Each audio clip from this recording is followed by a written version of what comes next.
The following is brought to you in part by a grant from the Foundation for White Wellbeing.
They throw their stones, but I've got a brave heart.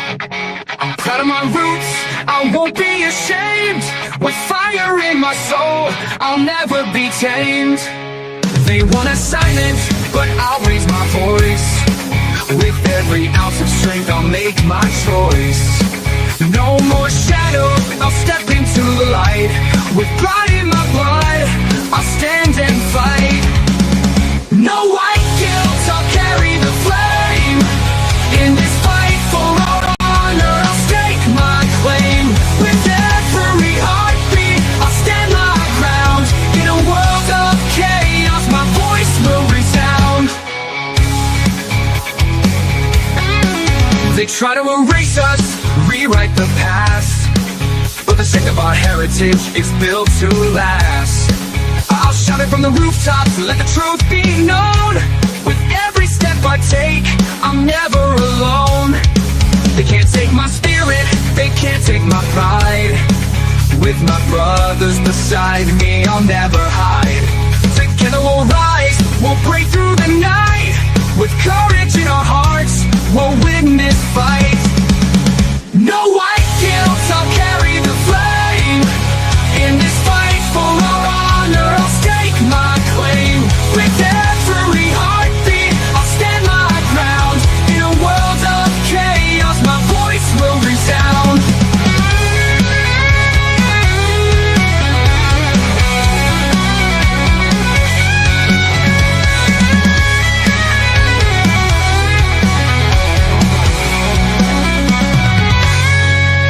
So here I stand, unyielding and proud.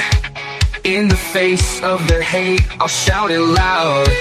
No more guilt, no more chains to bind. With pride in my heritage, I'll never unwind.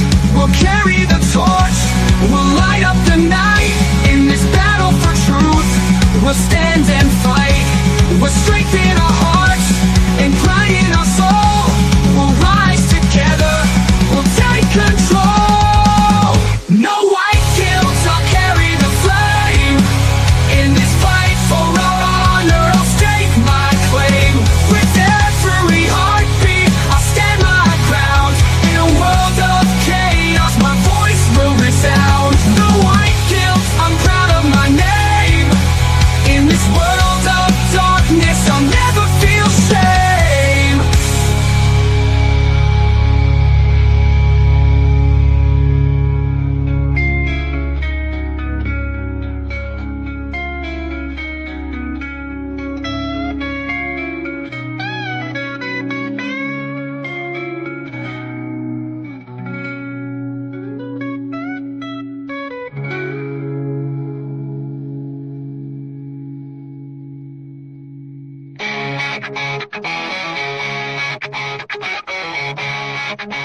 When there's nothing left but the fire in my chest and the air that fills my lungs, I'll hold my tears and trade my ears for a glimpse at kingdom come. On the other side of misery, there's a world we long to see. The strife we share will take us there to relief and sovereignty. Oh, by God, we'll have our home again. By God, we'll have our home. By blood or sweat, we'll get there yet. By God, we'll have our home. In our own towns, we're foreigners now. Our names are spat and cursed. The headline smack of another attack, not the last and not the worst. Oh, my fathers, they look down on me. I wonder what they feel to see their noble sons driven down beneath a coward's heel. Oh, my God, we'll have our home again. By God, we'll have our home. By blood or sweat, we'll get there yet. By God, we'll have our home. The road is dark, the way is lost. My eyes, they strain to see. I struggle forth to find a friend to light the way for me. Oh, brothers, can you hear my voice, or am I all alone? If there's no fire to guide my way, then I will start my own. Oh, my God, we'll have our home again. By God, we'll have our home. By blood or sweat, we'll get there yet. By God, we'll have our home. Oh, by God, we'll have our home again. By God, we'll have our home. By blood or sweat, we'll get there yet. By God, we'll have our home. It is Sunday, and it is time for our gathering, ladies and gentlemen. It's time to take back our destiny from the anti-whites. Feature stories today, Shiloh, Hendrix, and what's behind the ado. Does saying enter defeat white guilt? Ashli, Babbitt, and Michael Byrd. We have the Go Free segment of the day, Unredeemable. Who are the unredeemable? And the emergence of the slur fetish. Your comments and questions, and then there's this. An attorney, Bob, arrived home late after a very tough day trying to get a stay of execution for his client who was due to be hanged for murder at midnight. His last-minute plea for clemency to the governor had failed, and he was feeling worn out and depressed. As soon as he walked through the door at home, his wife started in on him about, what time of night is this to be getting home? And where have you been? And dinner is cold and I'm not reheating it. And on and on and on. Too shattered to play his usual role in this familiar ritual, he went and poured himself a shot of whiskey and headed off for a long hot soak in the bathtub, pursued by the predictable sarcastic remarks from his rudess of a wife as he dragged himself up the stairs. When he was in the bath, the phone rang. The wife answered and was told that her husband's client, James Wright, had been granted a stay of execution after all. Wright would not be hanged tonight. Finally realizing what a terrible day he must have had, she decided to go upstairs and give him the good news. As she opened the bathroom door, she was greeted with the unflattering sight of Bob's rear as he bent over to dry his legs. She composed herself and said, "Bob, they're not hanging right tonight." To which Bob whirled around and screamed, "For the love of God, woman, don't you ever stop?"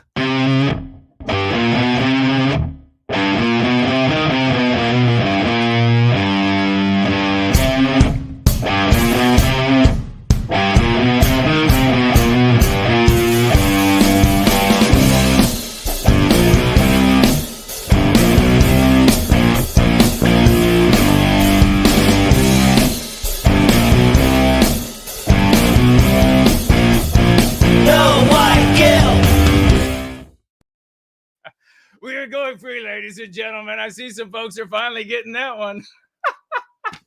What a glorious Sunday it is here in the once great state of Virginia, across from Mordor on the Potomac. It is 5 p.m. here, 7 in Sydney, 10 in London, midnight in Moscow, where the war continues, at least for now. What time is it where you are as we gather here together for our weekly gatherings for the recapture of our destiny, the destiny of Western kind, to bring all good and well-meaning and wonderfulness to the world? And we are the people who are doing that with the receipts to prove it. Isn't it a glorious thing? What part of the globe are you in? Are you in the northern hemisphere? Are you in the southern hemisphere? We're going free around the world, pole to pole, north and south, east and west. And happy to be here with everybody, looking glorious. The day started out and it was rainy and it was pouring, and yet the sky has cleared just in time for us. The sky has cleared with the white clouds and the clement temperature here. I think about 75 Fahrenheit. Yes, it is. In the once great state of Virginia, across from Mordor on the Potomac. And the people are out in D.C. and they're having a good time now. Are you having a good time? You are, because you're here with us in service to white well-being. While we are here together, I want you to tag me as No White Guilt across any of the numerous platforms, including X Live Chat. Tag me as No White Guilt with your thoughts, opinions, as we go through these items that we are going to be covering here today while we are together. And you could do so by just simply adding the @ symbol, the word no, the word white, and the word guilt, and I will respond to you. I'll see what you have to say. You can also financially gift while we are here together today, as I'm trying to read and speak at the same time. You can financially gift at the Dude Bro Moment platform, which is up and running, aka Entropy, over here at Premium Rumble, at D Live, at Odyssey, at the app that allows cash, at Subscribe Star. I'll be keeping my eyes on all of those. Look at this. The folks finally getting that. They're not hanging right tonight. Man, she's a bitch. It's cold. And also, of course, you can head on over to nowhiteguilt.org. Click on the financial gift tab. You'll see the options available to you to financially gift. There, you'll find a cryptocurrency wallet +4. There are 5 of them in total. You'll also find a snail mail address at which you can reach yours truly. And please do so. We love to open up the thaumatological mailbag and see what you have to say. And we have some things in the thaumatological mailbag. That's the mailbag for you dunces out there. The mailbag. We'll have a peek into that and see what is being said. What a week it has been. What a week it has been, ladies and gentlemen.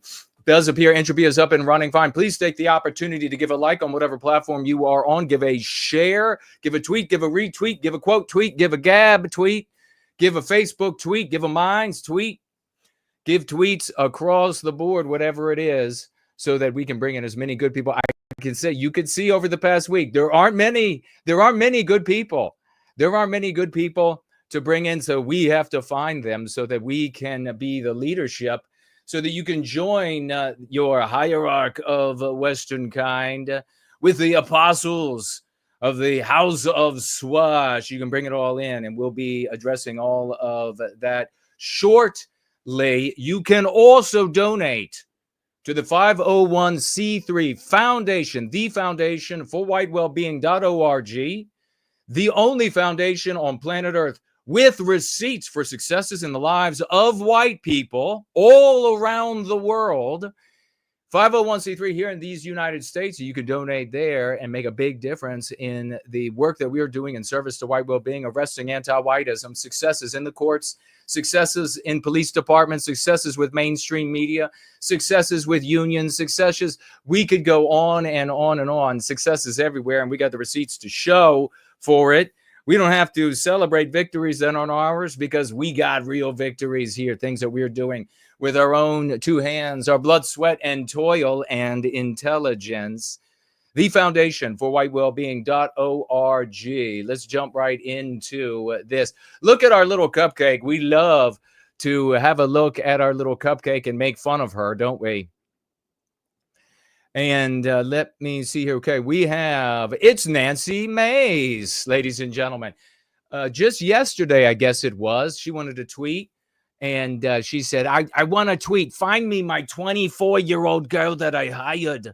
And I want her to tweet about the fact that I graduated. I wrecked the male institution called the Citadel. I wrecked it in the Jason No White Guilt guy all those years ago.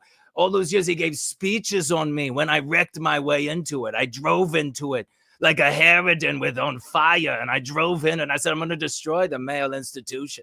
And that Jason, no white guy, he was already in the world making a mess of me. He was already making a mess of me. He was giving speeches. You believe this bastard? And so I want you to get on there. The 24-year-old I had in charge of entertainment, in charge of media, getting my voice out. I want you.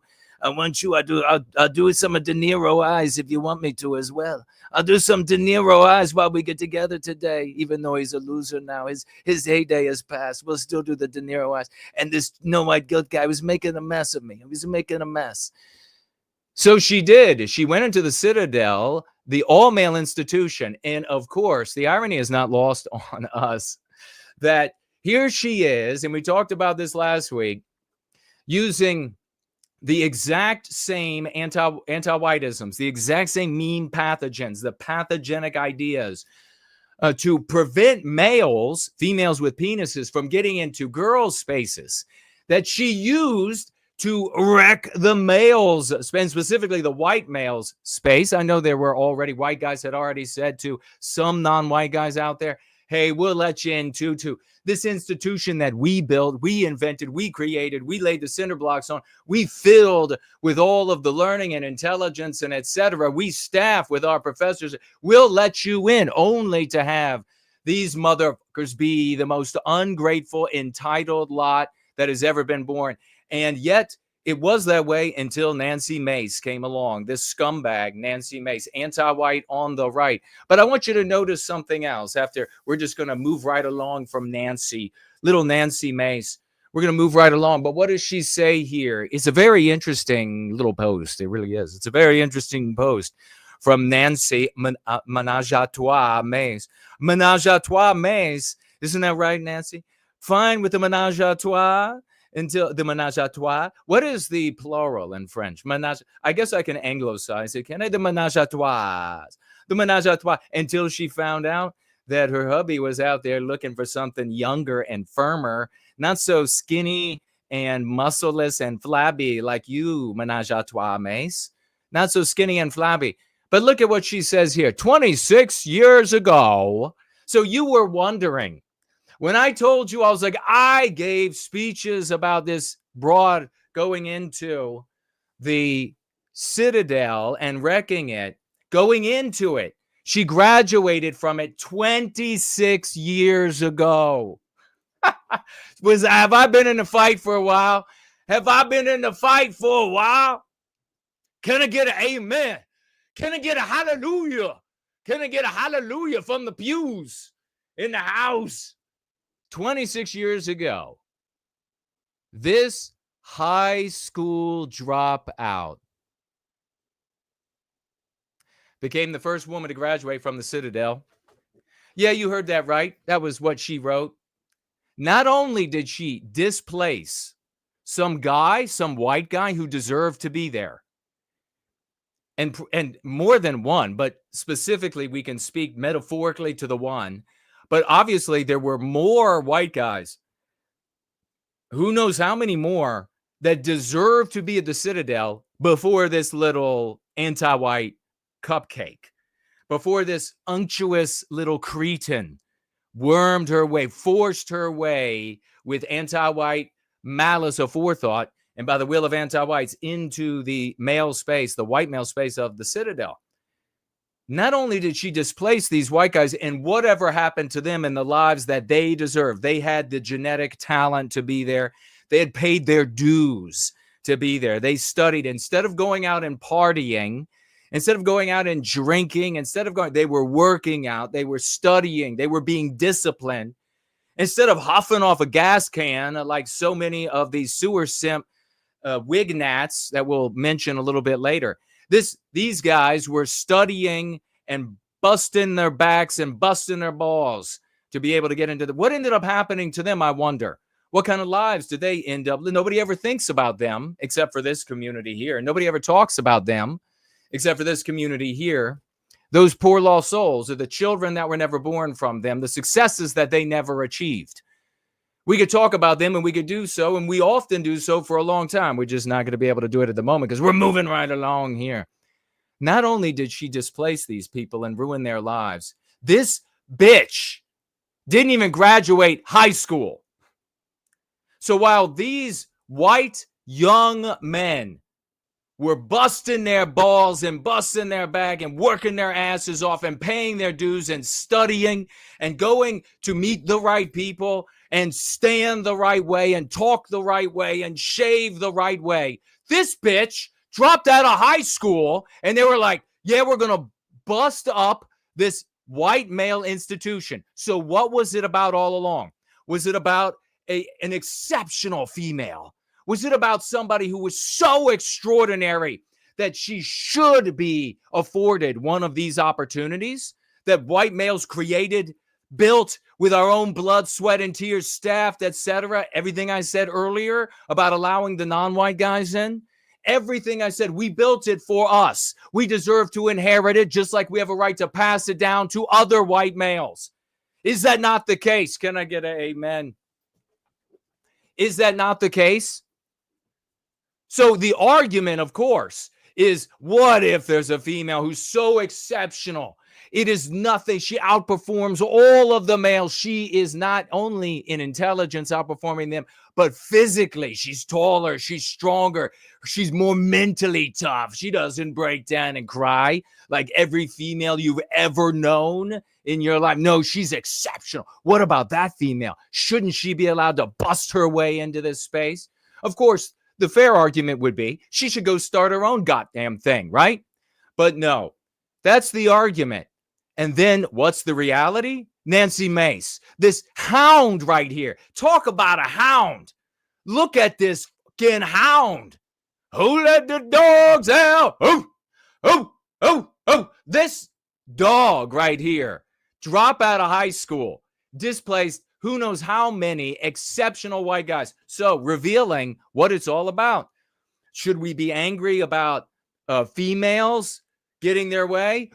Because if we are, then our anger is misplaced. This is an important point for all of the subjects we're talking about here today. If our anger is misplaced, if our focus is misplaced, we can't get to the solution, dum-dums. We have to have our anger and our focus in the right place, because that is the antecedent from which all of the derivative conclusions are drawn. I know. God made you dumb. But it's time to go back and do what the white race has done. When there are members of our community who are brighter, you respect them and you fall in line. You don't take your idiocy and, as many have said, including Shakespeare, keep the stupidity, the stupid comments to yourself. So at least you are the only one who knows you are a jackass. Our focus is on the victimization of the white race. Our focus is on the targeted victimization specifically of the white male. And if we had our focus there, if we had our anger justly placed, we would not be here 26 years later. We would not be in this state. But instead, people want to focus on the females getting their way. If we're focused on the white male being targeted, our institutions white erased, being busted up and broken, not only by non-white males, but also by white females destroying our institutions. That is where the focus needs to be, from which all glory and success will spring. Goodbye to you, Nancy. Goodbye to you, you shameful hog hound. You shameful hog hound. Why isn't there a leash on this basset hound? Why hasn't somebody put a leash on this basset hound? But we got great news. Ashli Babbitt, who of course was murdered in the Capitol on Patriots Day. On Patriots Day, her estate settles. DOJ moves to settle the $30 million wrongful death suit. I hope they get every bit of it. You remember, Ashli was a military veteran, and she was a patriot who showed up on Patriots Day, the day when the patriot lost his innocence. And she was murdered by an black anti-white dirtbag by the name of Michael Byrd, who decided he was just going to throw a round into her chest. And make no mistake, in head area, the white officers behind this anti-white bastard, when they saw this woman get shot and fall dead to the floor, they were giving thumbs up to this POS. So anti-whiteism is the problem, not a race of people. Anti-whiteism. They were like, yeah, you got her good. You shot her real good. She's dead. The Department of Justice has reached a preliminary settlement with the family of Ashli Babbitt, an Air Force veteran and Trump supporter who was shot and killed by a Capitol Police officer at a January 6th riot. What a way to describe that. Absolutely not a riot. This is the New York Post, anti-white scumbags. Lawyers from Trump's DOJ and Babbitt's estate informed a D.C. federal judge Friday that an agreement has been reached in principle in the $30 million wrongful death suit filed in 2024. Robert, is that Stitchett? From the Babbitt family lawyers said a formal settlement agreement is expected to be signed within the next 3 weeks, according to the ABC News. U.S. Capitol Lieutenant, and let's see if it says here, we all heard about this guy, already had a bad record, already had a problem with making it to work. What a surprise, right? Doing nothing for the stereotype, already having issues with handling his firearm improperly, and etc. What a surprise, right? Well, this guy should go to jail. This guy should absolutely be fired. There should be criminal charges against him. There should be a criminal investigation instead of a promotion and moved to another department, another branch, another etc. Michael Byrd shot an unarmed Babbitt, 35, as she attempted to climb through a broken window of a barricaded door with the Capitol building during Patriots Day, you motherfucker. Babbitt was attempting, with hundreds of other Trump supporters, to enter the speaker's lobby of the Capitol building as some members of Congress were being evacuated and others were sheltered in place due to the not a riot, the protest. Only one shot was fired, hitting the United States Air Force veteran in the shoulder. She was transported from the riot to Washington Hospital Center, not the best place to go, where she succumbed to her injury. She was dead she knew she was dead. Everybody knew she was dead when she hit the floor. Byrd was cleared of any wrongdoing. Time to reopen that case. After an internal investigation. You mean the Capitol Police investigated themselves And they came to the conclusion, nothing bad here. What a surprise. Well, I got a big question. Why hasn't the DOJ investigated this? Why hasn't the DOJ opened this up and investigated? Come on, Pam Bondi.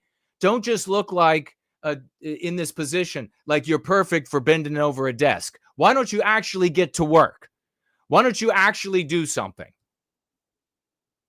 This little bit here, little tiny bit there, and we're going to release some more information. Oh, and we'll finally arrest this judge because it's so egregious. No, it's not enough. We're not seeing enough. Found he acted in, get this, the Capitol Police found that the Capitol Police officer, Byrd, acted in self-defense. A tiny female with a fat ass squeezing through a window, no weapons. He acted in not a warning shot, a kill shot. Babbitt, a San Diego native, served 14 years in the Air Force, including time spent in Afghanistan and Iraq and National Guard deployments in Kuwait and Qatar. So many places in the world that we shouldn't be. You know, let them deal with their issues over there. We're getting a little fed up with having to be over there in the Middle East. I'm fine. If you want to be in the Middle East and set up like an American gas station, let's do it. I don't give a shit. Let's go ahead and let's make Kuwait America's gas station and we'll just pump the Middle East dry. I care about us. Everybody else there, you got a problem with us pumping the gas? Well, then we'll have a problem with you. Otherwise, you all can deal with each other. Before her death, Babbitt's social media history showed that she was a major Trump supporter who sometimes posts about political conspiracy theories. QAnon. Too bad. Shameful. She should have come here. That's all there is to it, really, unless you got a prostate. Is this a prostate issue? Yep, that's an advertisement for a prostate. Always with these kind of advertisements over here on New York Post. Do you got a mole? Do you got a prostate? Do you gotta urinate all through the night? No. Ashli Babbitt, fingers crossed, prayers for the family. Let's hope that it ends up with 30 million and 30 million more for Ashli Babbitt being murdered by that absolute anti-white animal on Patriots Day. Let's do a little bit of quick news, and we're going to head right into the story you're here for. Shiloh, Hendrix, and Shamake Omar, and what's going on with those folks. But let's begin. What did you end up thinking of the shot, the COVID shot? It's horrible. It needs to be pulled off the market. Should have been pulled off the market a long time ago. I looked at my patients in the 2 years following the rollout of the COVID shot. 7% of my new patients were coming to see me for severe injuries. Never seen anything like it with any other product on the market. If this were an antibiotic and you were seeing all these side effects, it would have been yanked off a long time ago. Normally, the FDA will put a black box warning on a medication if there have been 5 deaths. They will pull it off the market if there have been 50. According to VAERS, there have been 38,000 deaths from these COVID shots. Wow. Remember, I don't endorse any of this news. I just bring it to you what other people are saying. Wow. People who bypass legal process in migrating to USA demand legal process before being kicked out. How about a big you sons of bitches?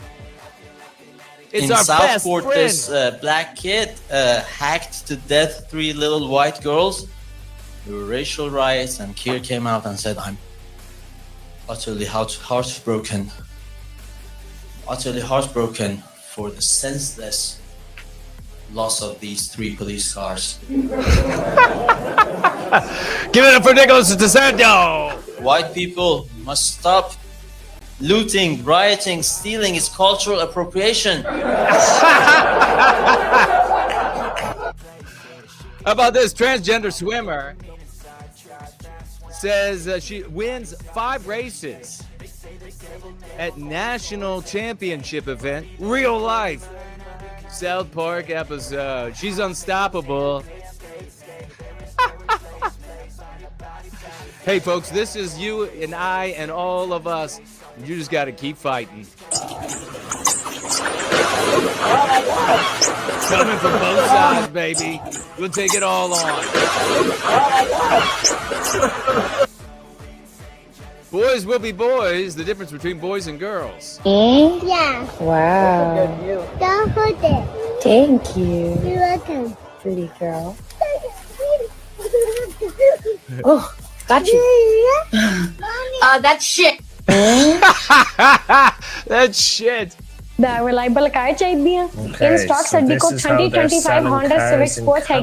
You can own this car in only $290 bi-weekly with $0. Yeah, that's what you're seeing, right? A white female in Canada selling to the Indian population, and that's how she talks. For best deals, ओना कितने हैं? खड़वा. The reliable car चाहिए in stock Saddi. Wow. This is absolutely wild. Listen closely, folks. Genetics matter. And they matter within the white race, between white people who are superior to others, white people. Now, listen to this. The 151st Kentucky Derby race is tomorrow, and Secretariat, who won the Kentucky Derby and the Triple Crown back in 1973 and is also considered by many to be the greatest horse ever, well, this right here might be his greatest achievement. I don't know if this is by total coincidence. Every single horse running in this year's Derby are not only related to each other, but they're also all descendants of Secretariat. And that's it, baby. Hey, you got to look at the genes. Genes matter. And you dummies out there need to shut the fuck up. Check this white beauty out. I might not be the same, but that's not important. No freedom till we're equal. Damn right I support it. Yep, that's what's happened to the white race.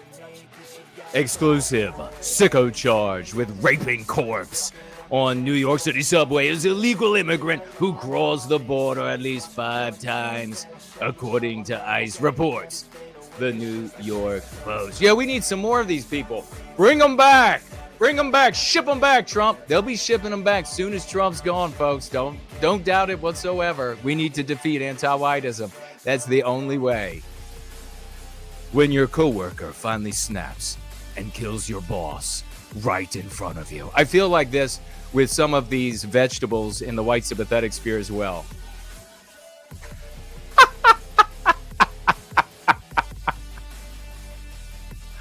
Oh boy. Coworkers finally snapped. It's jam. It's jam. Don't freak out, people. It's just jam. Hey, I'm buying a parrot from an Arab.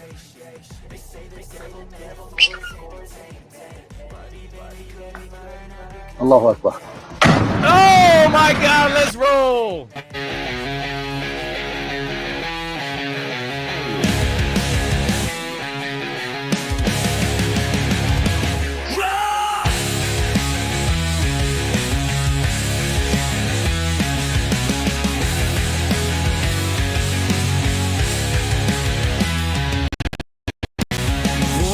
In the static, truth wrapped in disguise.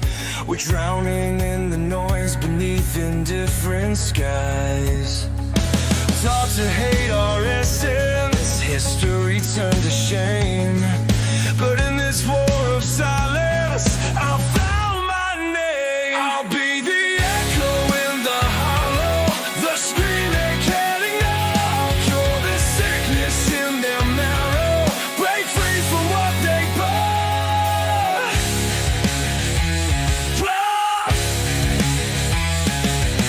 They sell us division, a prison with no walls. All right. Are you ready to rock and roll and to get into this Shiloh Hendrix episode?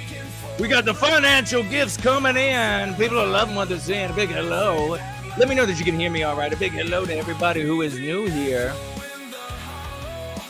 and who is hearing my voice for the very first time, live or in replay.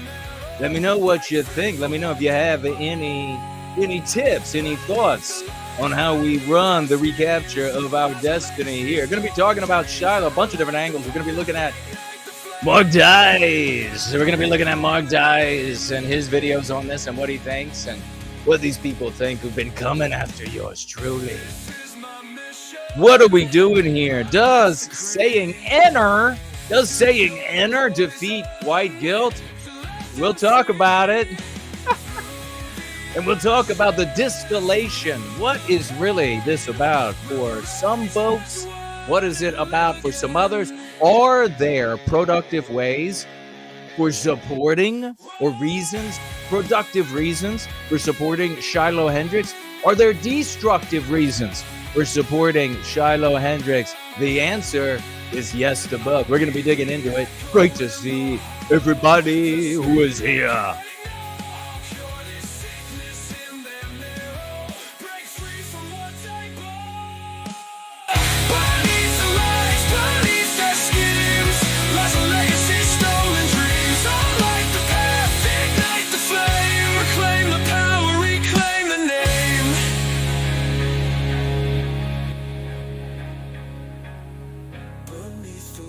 All right. Minnesota mom rakes in over $500,000. Minnesota mom rakes in over $500,000. It is climbing. Let's see exactly what she's at this very moment. I can pull it up on this other computer, and I have it over here. Let's see. She's up to $639,000 at this moment. And not taken down.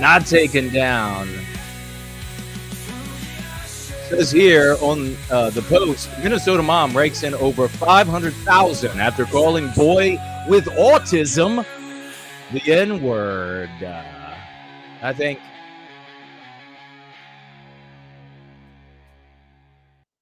that Dice probably had it right or close to right when he said it's not autism, he's a crack baby. Or fetal alcohol syndrome, I guess it could also be. They'll supply the proof that he's autistic, I'm sure.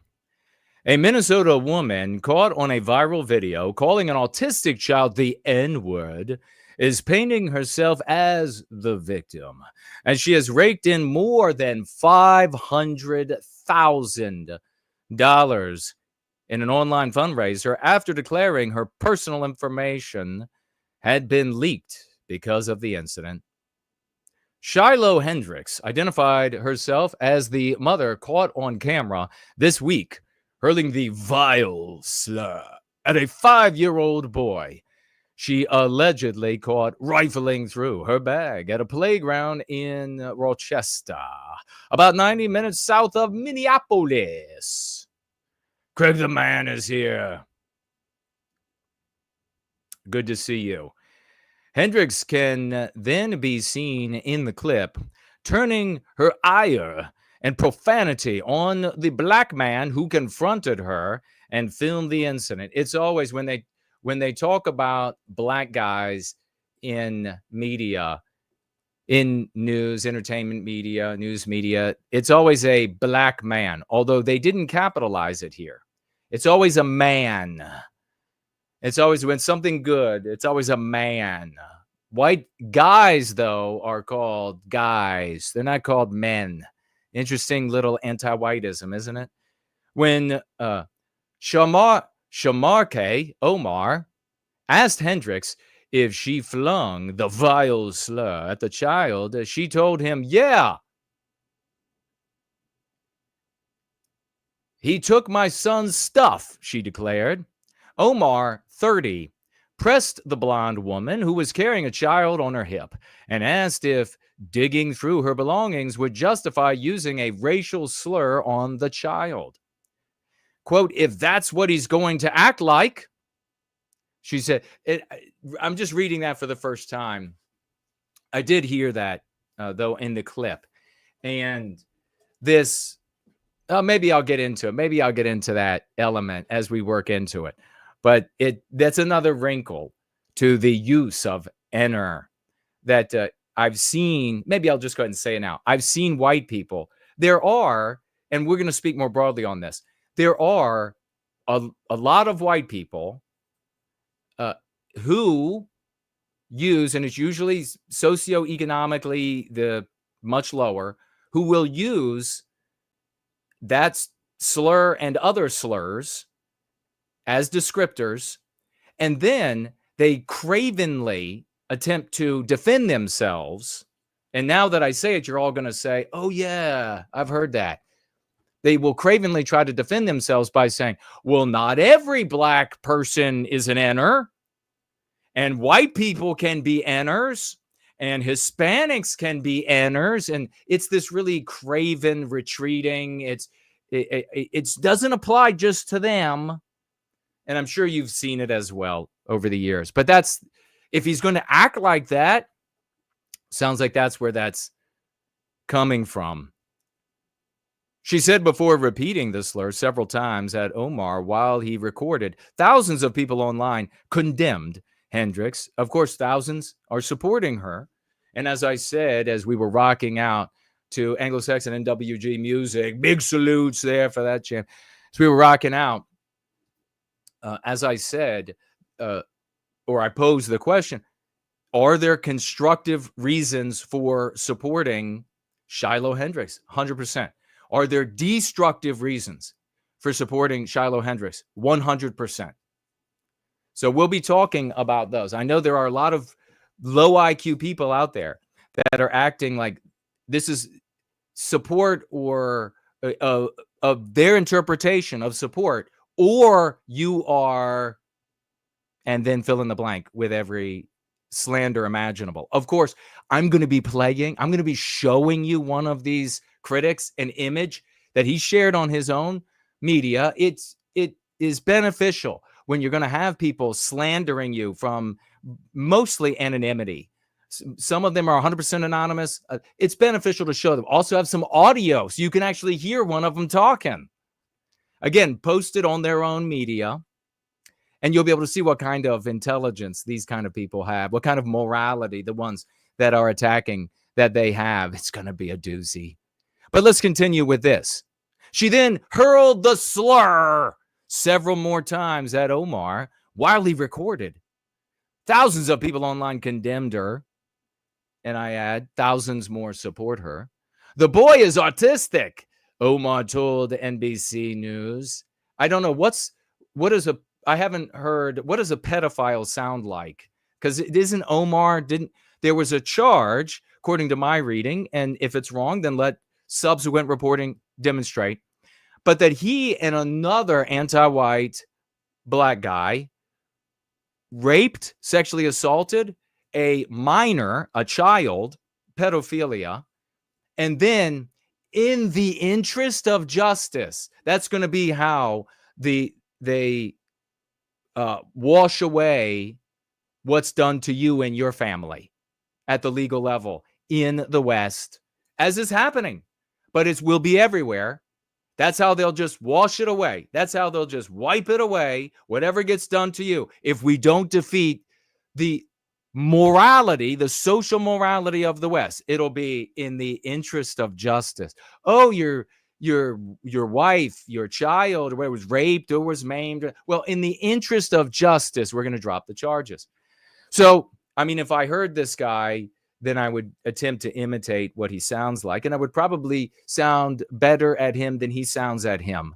But until then, I don't know. So we'll just have to plow forward. It's probably like, little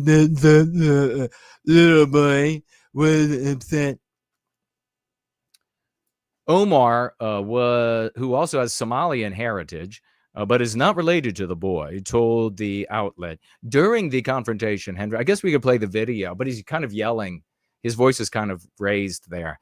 Hendrix allegedly told him he and his wife shouldn't have more children because they are a drain on the welfare system. Well, are they? Did anybody actually ask that question at the New York Post of Omar? Did anybody ask, are you a drain on the system? Are you receiving any public benefits at all? And furthermore, there should be zero public benefits for first generation. Zero. You get nothing. You come here and contribute if we allow you in, and you get nothing. And I would say the people who show up, no benefits, and their children, no benefits. You have to be producers if we allow you in. But this nonsensical approach to immigration and the door wide open and welfare systems to these people, they come into the country, and how many cases have we seen now? Validated, the stories validated by Doge. People coming in, Mexicans, Fuentes is coming into the country, and they're like 68. They're not going to work. They start collecting right away on the backs of your parents and your great-grandparents and your great-grandparents. So Hendrix has since proclaimed herself a victim of the attack, asserting online that the viral video has put her family in jeopardy, because it has. Why are you putting that in question, New York Post? You're like, are they really in danger, though? Are they really in danger? And at the same time, they're encouraging the danger. I recently had a kid steal from my 18-month-old son's diaper bag at a park. Beautiful little boy. I called the kid out for what he was, the woman identified. And another man who was recently found out has had a history of law enforcement, proceeded to record me and follow me to my car. He then posted these videos, and of course he was threatening her, and he carried out that threat. In an anti-white society, which is all of the West, to threaten somebody, this is what we talk about in the book, and that's why we have the successes. It is the 201 IQ psychological defense for the 200 IQ psychological warfare waged against us. What am I referencing right now in this practice? It is the social lynching. That's what this guy knew he was threatening her with. That's how this guy knew he could ruin her. There's a weapon in society that even somebody as dumb and as violent and a miscreant like Omar knows that there's this weapon. It's more powerful than a gun. It's more powerful than a knife. And you can see what a knife can do in the hands of a Carmelo Anthony. It's more powerful than all of these things. Social lynching. And I say routinely about how this undermines, this victimizes our people on a daily basis, because we have to fear continually social lynching, which is exactly what's happening here. And I submit to you, is the main motivator for the people financially gifting Shiloh. Their anger over having to fear social lynching. And it takes many different forms, doesn't it? You can get hauled before an anti-white tribunal. You can get fired. You can be thrown out of school. Anti-whites call this being canceled. We don't use that word here because they chose that concept for its association in your subconscious mind, because their leadership is applying the psychological warfare, and the general run-of-the-mill anti-whites know to submit to that superior intellect and application of a practice to achieve their objective, which is anti-white outcomes. You don't get the same over here when it comes to white folks, and that's why we're going to be talking about a little bit later the unredeemable. The unredeemable. So he has, all anti-whites have this powerful weapon, and all white people know that they have it. Social lynching. So he followed her and he said, I'm going to get you socially lynched. Not in those words, not in those specific words, but he was saying those exact words. My Social Security has been leaked, Shiloh adds. My address, the phone number, my phone number has been given out. My family members are being attacked. My eldest child may not be able to go back to school. Obviously going, well, I wouldn't say obviously. So many private schools, over the things that I've received from mothers and fathers from private schools, they pay a lot of money for. Catholic private schools pay lots of money for. Anti-white is all hell. But certainly public school, anti-white is all hell. Even where I exercise, so the gym she goes to, she's being socially lynched. And the white race is sick of it. We hate this fact that we live our lives with this fear of being socially lynched. And I submit that the vast majority of people supporting Shiloh here is an expression of that rage. Regrettably, the white race is not going to be able to make every white person a millionaire that gets socially lynched. Not even 3 or 4. Will the white race be able to make this one a millionaire? Will the white race be able to make one more a millionaire? How many more white people will the white race be able to make a millionaire when they are socially lynched? Before they finally get fatigue from gifting hand over fist. How many more? Kind of seems like a self-limiting remedy, if it's a remedy at all. Hendrix claims she must relocate herself and her 2 children to escape threats. So I'm hearing a lot of comment across the internet about Shiloh, and that she has a loving husband of 10 years or 20 years or something like this. And of course, they're saying this. It really doesn't matter to me.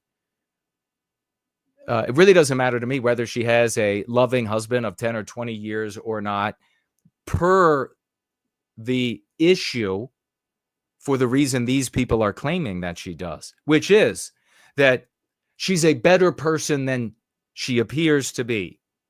Their conversation, not mine. I'm not into that aspect of it. So the whole conversation about whether or not she's just another single mother, is she receiving any compensation from the state herself? Is there a father? Are there 2 fathers? Are there one? And they're saying, well, there's a father and he's been there. It's a loving household. It's a big, beautiful, loving household. I hope it is. But she says here she's going to have to move herself and her 2 children. No mention of a husband. No mention of a father that's present. I don't know. That's up for you to figure out. Not really my interest in this aspect of what took place here. As I've early said, because you would kind of think that if she does have a husband, maybe her and the husband are on this Gibson Go or whatever, and they are together saying, we're going to have to move our family. We are terrified. We are being threatened. So I don't know. Really not my interest in the story. As of early Saturday, she had raised more than $525,000. While Hendrix claimed in the post that Omar had a history of problems with law enforcement, state court records show she has multiple convictions of her own, including driving under the influence, disorderly conduct, and a charge for brawling. The Rochester Police Department said Friday it was investigating the matter after receiving multiple calls related to the video. This isn't racism. Racism. We never use this word. It's a public reckoning for Carmelo Anthony getting paid $500,000 to kill a white child while no one flinched. And that, of course, is a huge element. I went live about 30 minutes. There's some music as well. I went live everywhere but YouTube on Friday to talk about this and gave my immediate thoughts on it and the motivations for people supporting, which are multiple. So these people coming forward, especially these sewer simp wignats who are coming forward and saying, oh, no, you've got to support this particular way. And if you're not supporting this particular way, and if you're critical of anything about this incident or her behavior or whatever, then you need to be violently assaulted. Some of the threats that were given to me, violently assaulted, and trying to recruit people to help with the violent assault on X. White people, supposedly. White people. 3 plus decades of service to the white race, all the good that we've done here, 14 lives taken off the path to suicide. We could go on, and we know we can. And yeah, those are the guys. You know who doesn't behave like that? Jews. If you're a Jewish guy and these Wignat sewer simps, that you know they speak negatively about Jews and how they're just parasites and they're the lowest of low. They're not even human. And if you're a Jewish guy and you save the lives of 14 Jewish people by their own open testimonials and all of the other good that they've done, no Jewish person is going to talk to you that way, no matter how much they disagree with you. No Jewish person. So I wonder who is a better person, the average Jew who would never treat a fellow Jew who is pro-Jewish that way, or the Wignat sewer simps who relentlessly defame and lie and slander and calumniate yours truly and threaten, of course, with murder. Bring it. Bring it. Minnesota law defines one type of assault as an action taken with intent to cause fear. It would be considered a misdemeanor if they do decide to file charges against Shiloh Hendrix for calling the child, which obviously is not 5. We looked at the video. I looked at the video. The child is, my guess, I'm not the best. I mean, I couldn't work for the carnival guessing ages and weights and things. But I could tell you this, he's definitely not younger than 9. He is 9 or more, in my opinion. Absolute, if I had to put money down, absolutely 7 or more, but definitely not 5. Probably is going to end up being like 13. The boy's parents have expressed support for prosecution, according to Omar. Neither Omar nor Hendrix could be immediately reached for comment by the Post. On Friday, Minnesota Democrat delegation commended Omar for standing up to Hendrix, even as she continues to spew hate. We condemn these vile acts of racism in the strongest possible way. This disgusting rhetoric has no place in our community. Shut up. Anti-whites all. So, what happened? You should probably know. A white mother was at a playground with her white little boy. Where was the other little boy? I don't know. With the father? And do they not live together? I mean, why? She's got one. She's at the playground. And there are also these anti-white, non-white families at the playground. And there are children there. And there is an anti-white black guy who was charged with sexually assaulting, raping a child. But those charges were dropped in the interest of justice.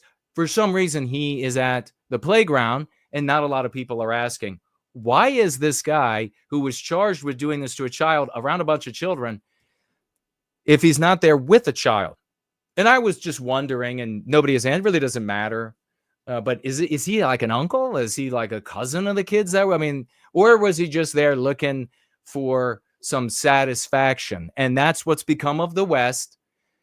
Be careful what I'm saying. That's what's become of the West, with all of the previous ideas about how to combat our victimization in place for generations back. We've gotten to a point where anti-white blacks from other countries can be in our once lily-ass white playgrounds, leering at our white babies, with all of the old strategies in place to defend and prevent that from happening. Never forget that. When you're thinking about what can we do, simply ask, if it's gone before, that's not on the menu. That doesn't work. If that was tried in the past, it doesn't work. That's how we get with Omar's on the playground in once lily white, beautifully white areas of our nations. Anyhow, so he's there watching, and this child decides that he's going to rifle through the diaper bag of Shiloh, her diaper that she has for her child, and maybe steals something as well.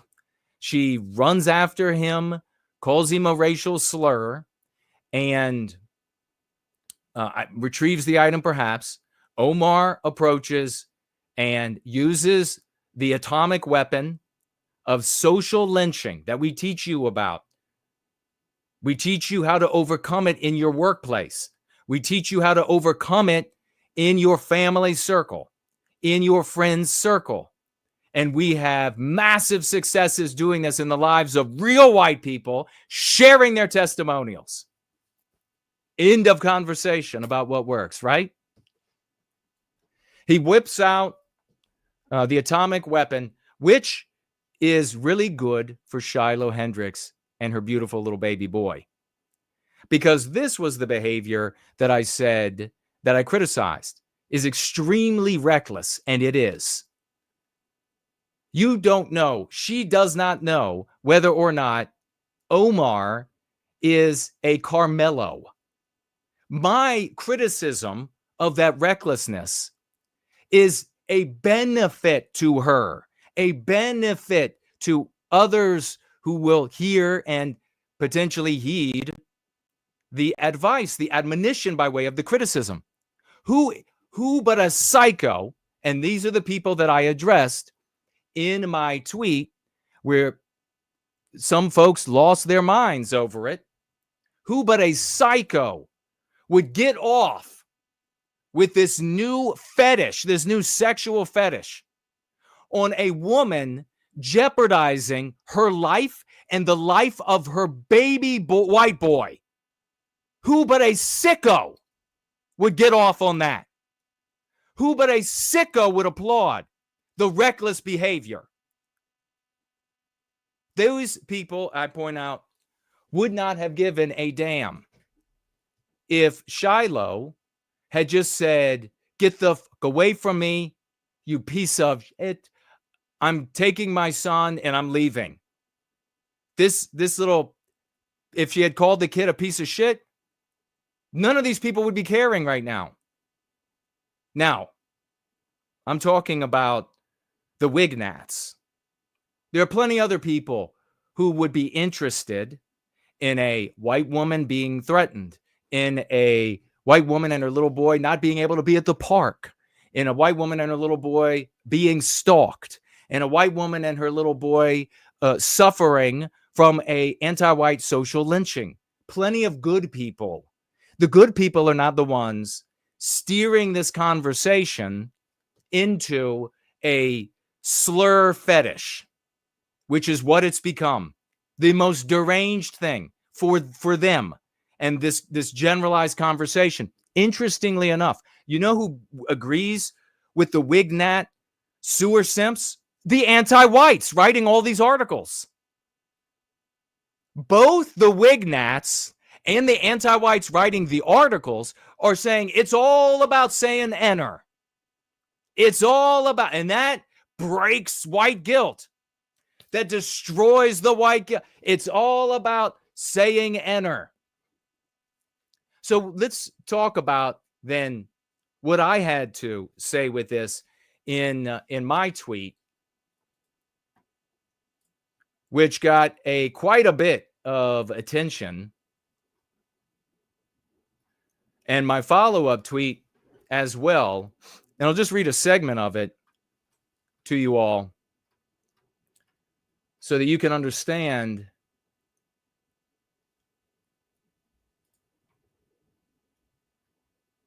I write this after this happening in response to the voices all over social media.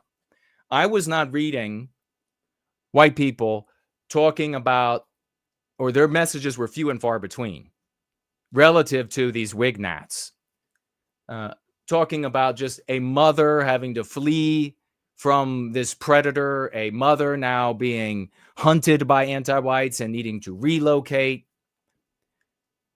The people who are making the conversation about saying enter are the ones who are vociferous in your face, and these are the pieces of garbage that I'm talking to, celebrating Shiloh for her reckless behavior.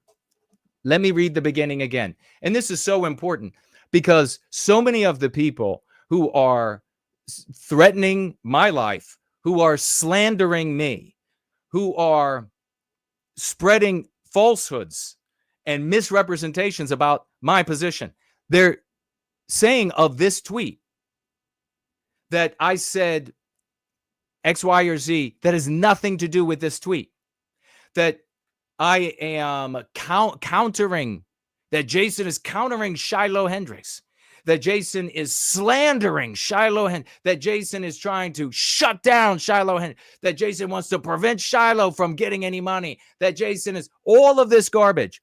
And you can see from what I write here in this tweet that their arguments have nothing to do with the tweet.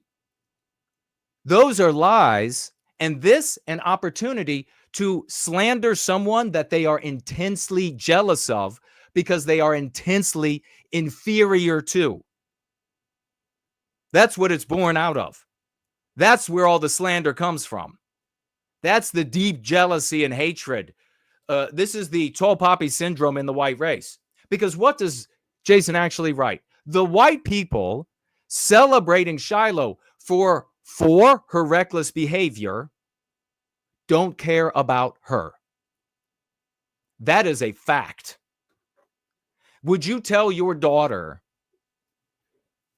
if you have a white daughter or a white niece, would it be showing concern or love for her to tell her, yes, if a black male out in society you're alone with upsets you, go ahead and call him an N-er? Is that showing her love?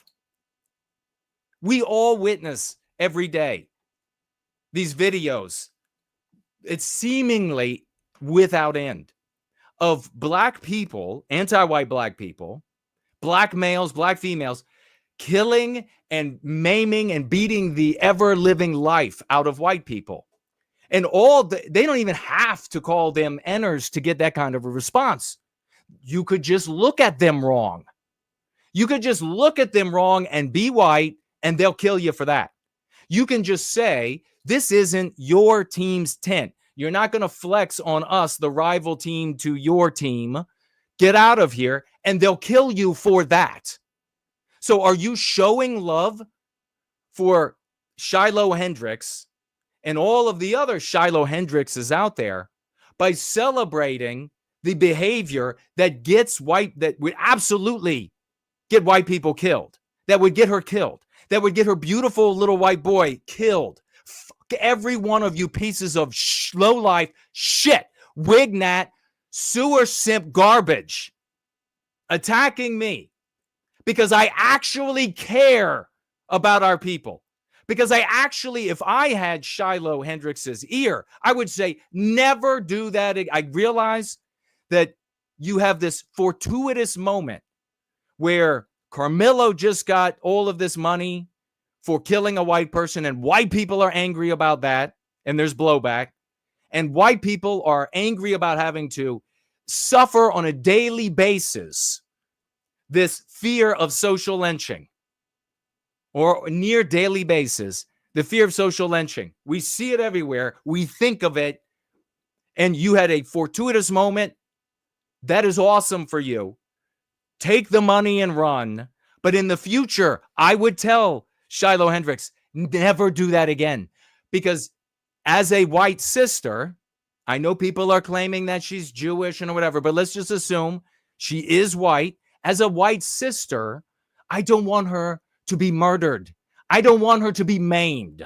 I don't live vicariously through her recklessness.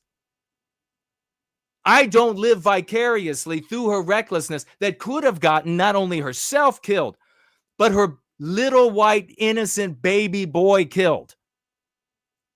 I would say never do that again. Never talk like that again. You come up against some anti-white animal like this, you take that baby and you can get out of there. You don't front on, you don't buck up to them. Are you insane? If I was, let me tell you what, if I were the father of that white child, I would have blown my skin stack for putting my white child in danger with some, and this guy's got a record for rape. Well, they dropped the charges. Who knows what else he has a record for? I mean, if you will get with another guy and force a underage female into sex, there's a lot that you're capable of. So these are the people that I was talking to in this tweet. These people who don't give a shit about Shiloh Hendrix. These people who don't give a shit about the little white boy that she had with her. And the evidence of them not giving a shit is celebrating the behavior that is at the center of this. This is the destructive element of this whole episode. There's a lot of constructive reasons to support, and we'll touch upon those. This is the destructive. And as I said on my Friday stream about this, I am never going to, I don't do this, first of all, I don't do this for a living. So I don't have to tell the audience, like Mark Dice, I don't have to tell the audience what they want to hear to get the most eyeballs, the most donations, the most money for ads run on my streams. I don't do this for a living. I do this out of love.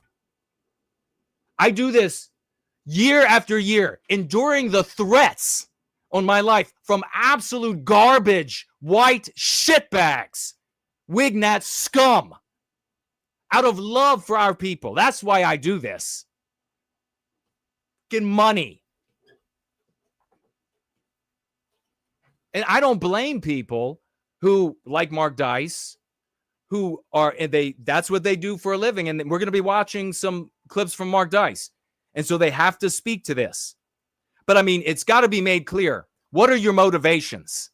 And my motivations could not be more pure and could not be demonstrated more that I am dedicated to the love for our people than having to put up with this sort of shit from low-life garbage in the white race. So every one of you who wants to support her for the reckless behavior, this is what I said to them that got them all angry with me and lying about me across the internet, talking about these people celebrating the behavior that was reckless and foolish. I said they won't experience the repercussions of her behavior. They won't experience the fear that she feels and will feel for a long time for herself and her two children. They didn't have their Social Security stolen, and now, like her, they will have to fear identity theft and the economic and other consequences of a stolen identity. It's endless headaches, crushed credit score, police investigations. They won't have to deal with the property damage, the stalking, the ringing phone with threats, the windows on your home being broken in the middle of the night, the fear of what's in the mailbox every single day. They won't have to move house. They won't have to find a new job, and on and on and on. But they're supposedly the real supporters of Shiloh Hendrix. And I said to them, I said, yeah, I get it. For these little dirtbags, you want to be able to call blacks Ners because it's a sexual fetish for you. It is, and it's clearly the case. They're already now making money off of it as a sexual fetish, but from these wignat sewer simps. already making money. I get it. It's a sexual fetish for you. You are afraid of blacks. And so you want to see somebody say it. And so that's your real motivation. That's why it's important for you. I get it. But fuck you. I actually care about white people. I would much rather. Now, I get in this one unique case, Shiloh is going to come out. At least it's not been paid out yet and everything. We're hoping that she's going to come out of this a millionaire, and she's not going to use the money poorly, and she's going to take care of these beautiful babies in a way that there'll be a father for them. Because if they don't have a father present, then they're going to end up like a bunch of these Wignat sewer simps. Or at least that's a possibility. Because their fatherlessness is very evident in their rejection of a moral positioning of a man being a man, a white man being a man. They absolutely reject that. They hate that with a passion. And you can hear it in their voices. You can see it in their faces. These are the scum that intimidate normal white people to have to go in their direction. We are not going to. The Jews are led by the brightest of their community. The white race is led by the dumbest motherfuckers that we can find in the white race. The dumbest ones. I wonder how we ended up in this situation. Clip that, bitch. Clip that and share that with the white race. You want to complain about the Jews? They look to their brightest, their most moral members for guidance on what's best for their community. At least some of them do. The white race, no, sir, no, ma'am. That's not what they do. They come and they show up with the threats and the slanders. And why? Because Jason morally condemns the reckless behavior. Literally writing that in so many words. Literally writing that in so many words, again and again and again. In the responses to me caring about white people in this sense. So, what are the legitimate? What are the illegitimate? The illegitimate support for Shiloh is to support the reckless behavior. I get that in this one case, hopefully she's going to come out a millionaire, will move away, the kids will grow up, they'll be wonderful people, and they're safe. That's our hope, that's our prayer. And we send positive energy and prayers to make that happen. But what about all of the other Shiloh Hendrixes? What about your wife, your daughter, your niece? What about your sons too? Your sister, your brother, what about them? Supporting reckless behavior rather than getting home safely. I would much rather have Shiloh in a parallel universe have had this encounter and not incurred the attention of anti-white animals and then not be doxxed, not have her social security number stolen, not have who knows what else they have, which means they'll be able to follow her everywhere, which means wherever she moves, they'll be able to follow. They'll be able to know where she is. She gets any payments, social security number, they'll know. She's not going into witness protection program.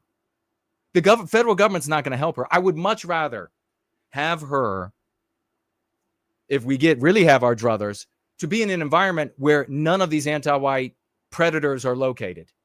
That's what we are successfully achieving here, is a moral positioning that defeats, in our circles of influence, replicable and scalable tactics and tools that work everywhere so that the Shilohs won't have to go to a park where they will be preyed upon by anti-whites.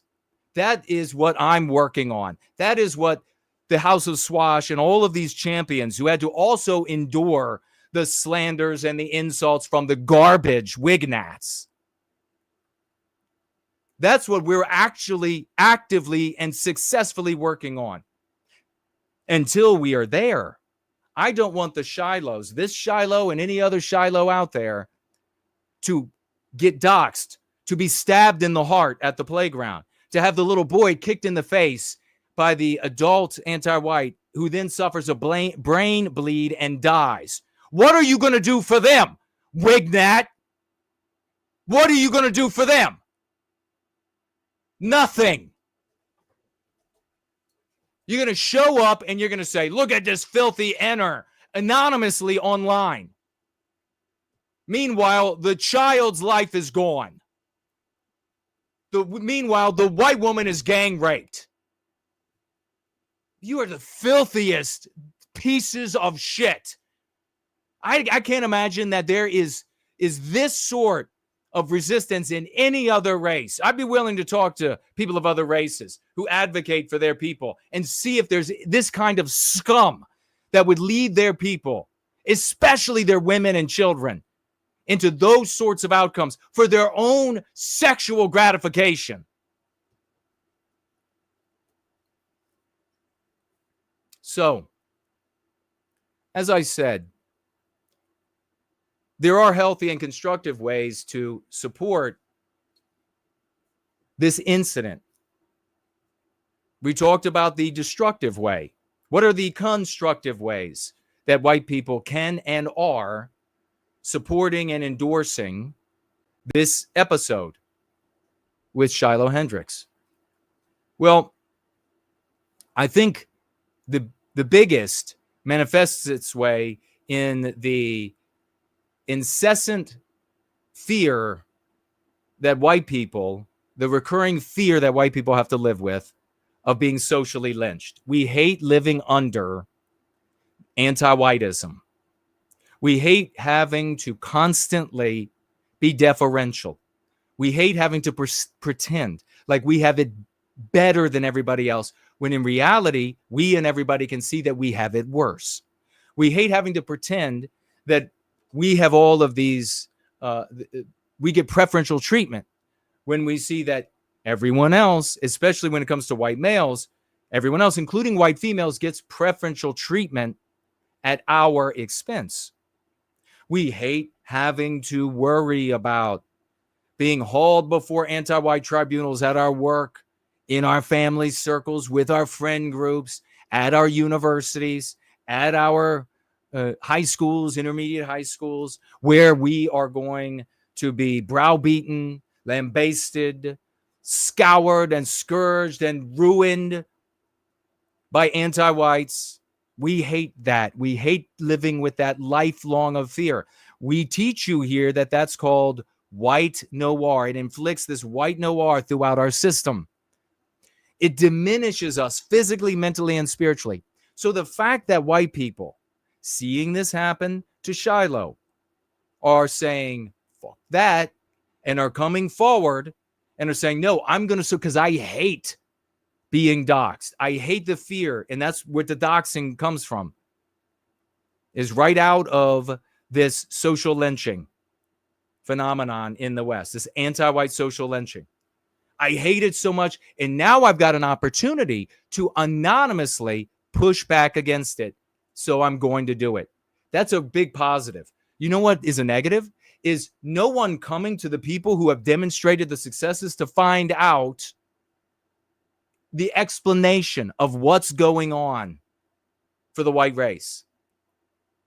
No, in fact, telling people, don't go over there to the people, to the white people who have had all the successes with receipts. Don't go there. White people also, and this is attendant ancillary to this aspect of a constructive supporting of Shiloh Hendrix and her family, is the blowback from white people who just watched Carmelo Anthony murder Austin Metcalf for nothing. Touch me and find out. Something that every white person has heard from a black person. It seems like. Touch me and find out. And they read the comments associated with those contributions, those donations, saying doesn't matter if he deserved it or not, or you were just defending yourself or not, you just hate white people. We all saw these comments, rabid anti-white blacks, and also anti-whites from other races. Don't care. Just a white male, and especially a successful and ascendant white male like me, that everybody hates, even the losers in the white race, a la Wignats. So white people read that, witnessed that, saw the anti-white mainstream media condoning that, not condemning that, and now they've got an opportunity to push back. These people, and I submit that the vast majority of people who are supporting Shiloh in this episode know not a whole lot about Shiloh,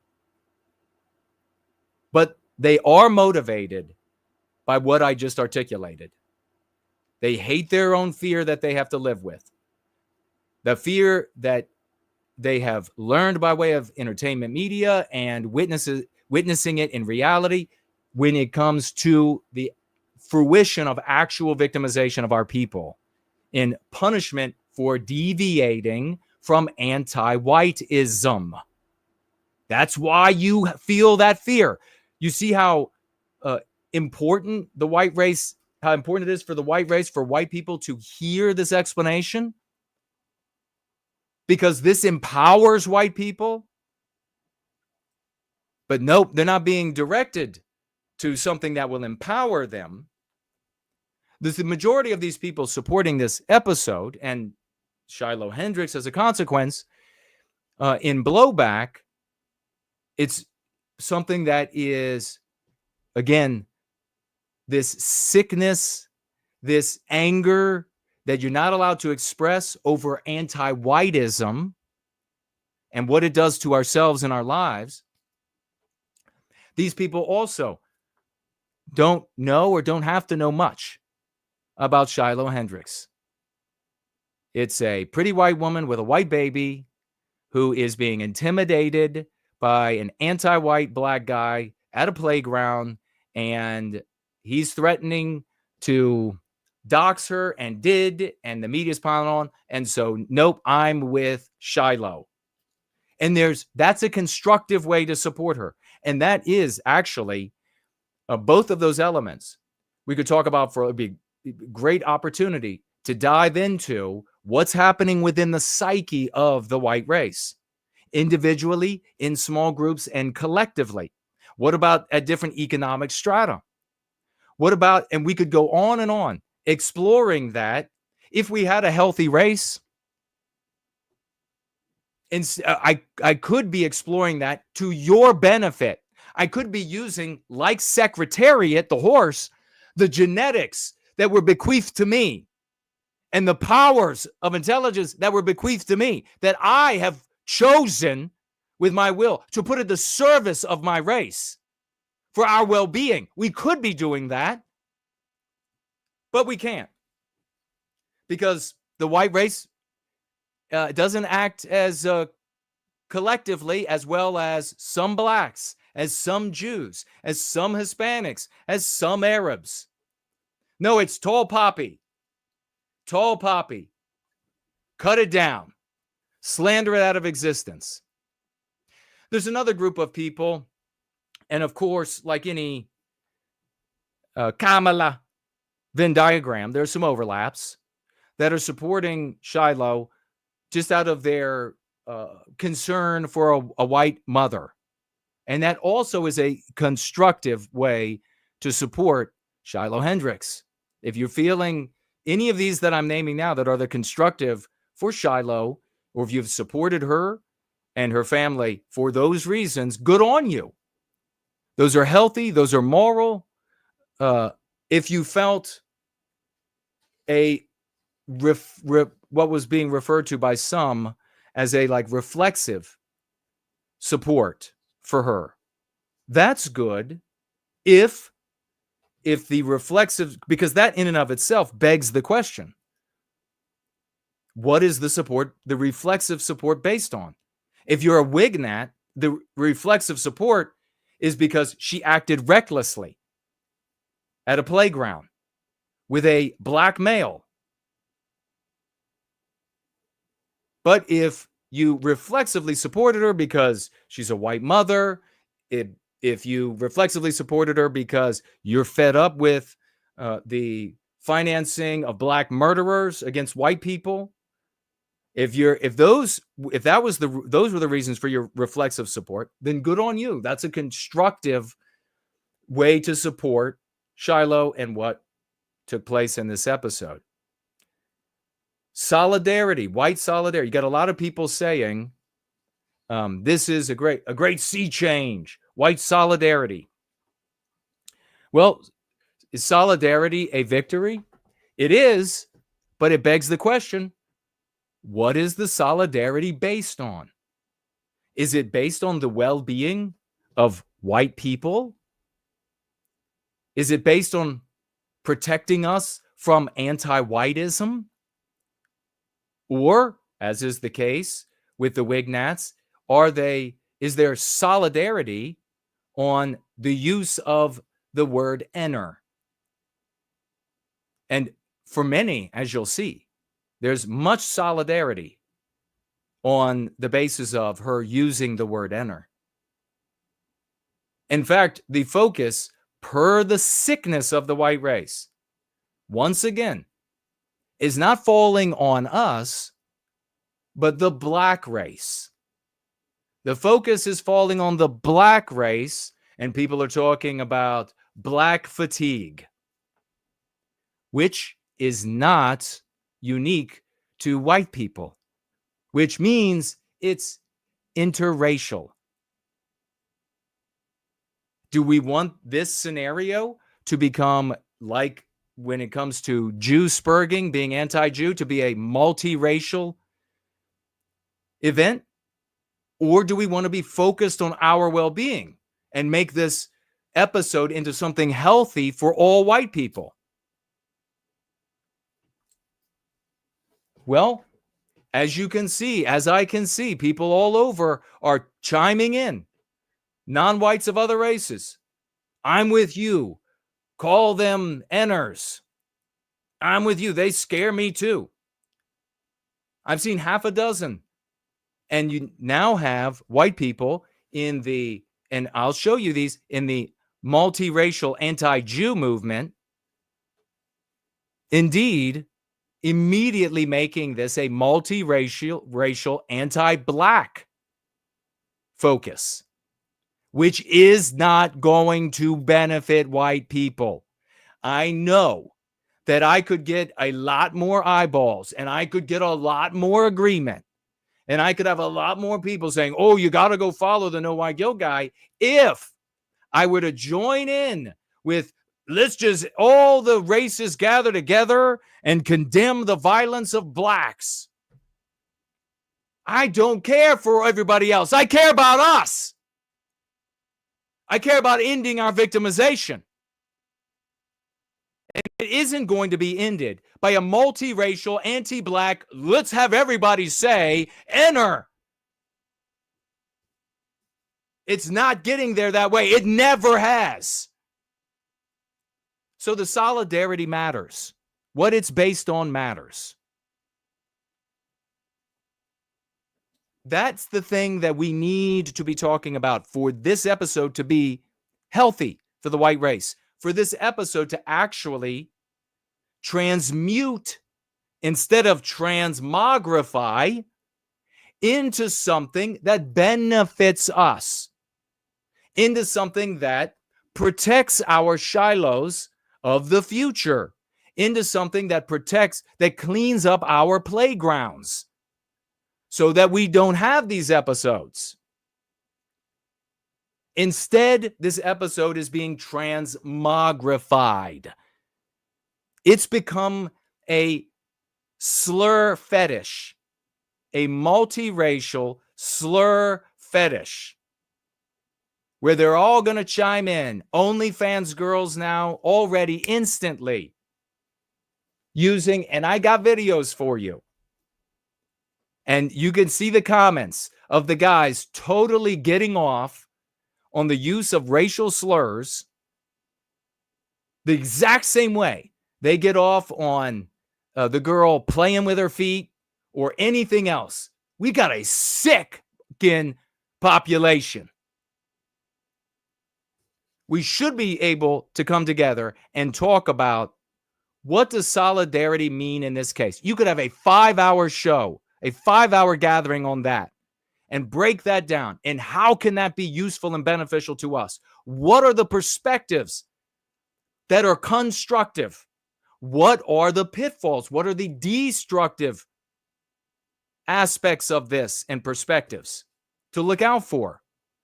That's what a healthy race would do. But I guess too many of these people out there were raised in only mother households, and we know how that turns out most of the time.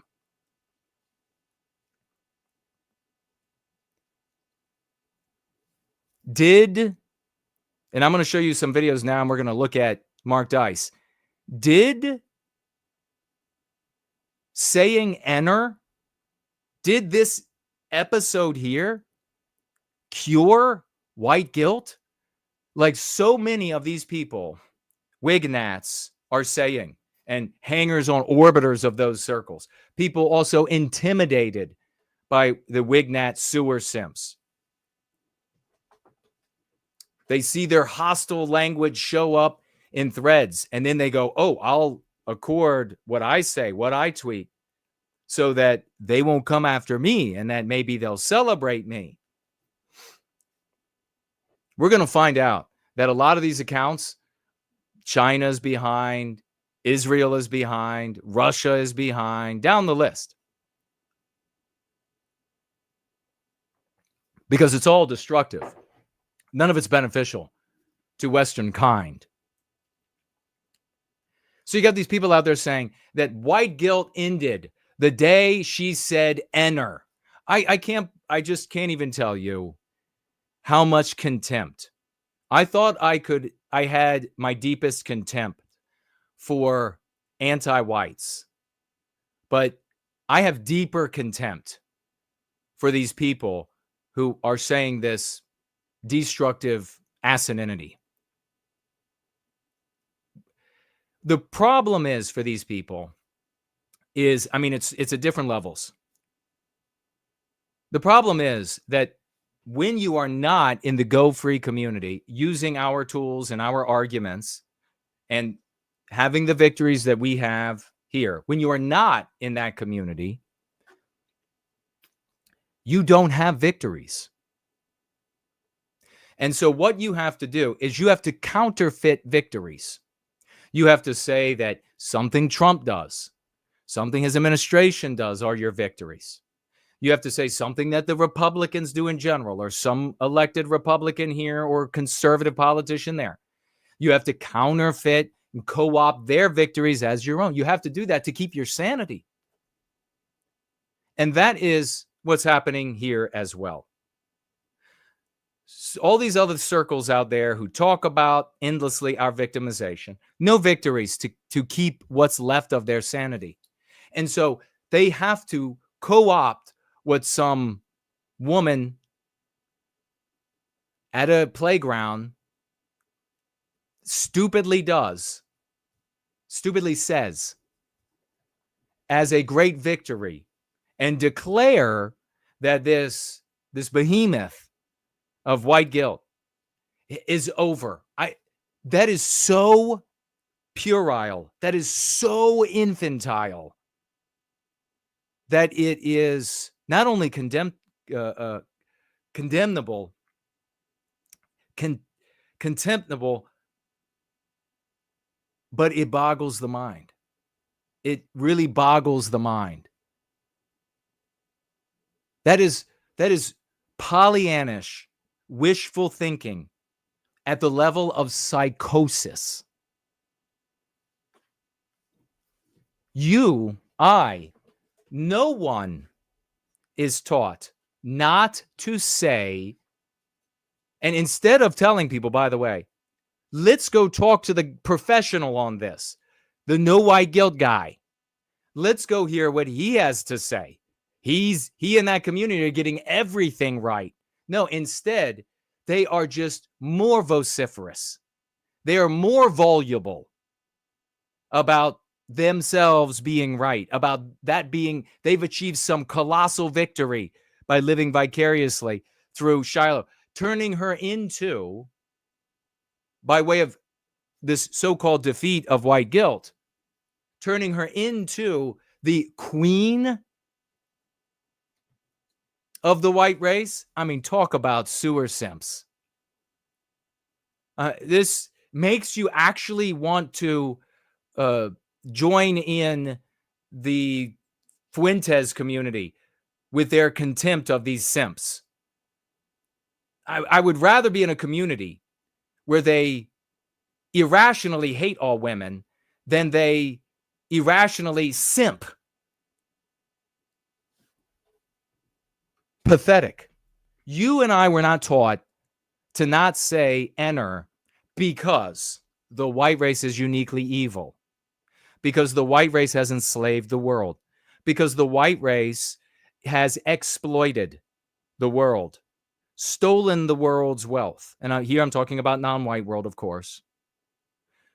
Raped, maimed, and murdered innocent non-white people. We're not told not to say enter because of a inherent evil within ourselves. That's where the white guilt comes from, cupcakes. That's where it comes from.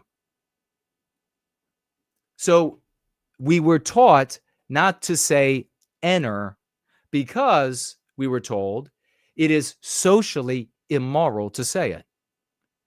And when we asked why it was immoral to say enter, we were told because it hurts the feelings of some black people. You know why that works on the white race? Why we inflict it on ourselves? Because we are so adept at projecting our own consciousness into the bodies of others and then imagining with empathy what they would feel, with sympathy what they might think.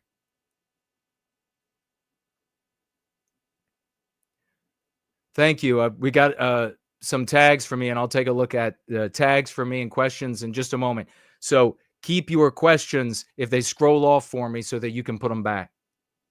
I want to get to your questions.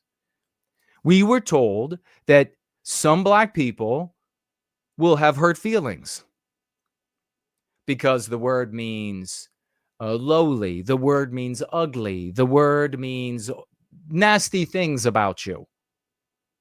And so white people who have this magical ability to project all of ourselves, we do it so much that we harm ourselves in the process of imagining what non-white people might feel if we had our way, if we had our own country.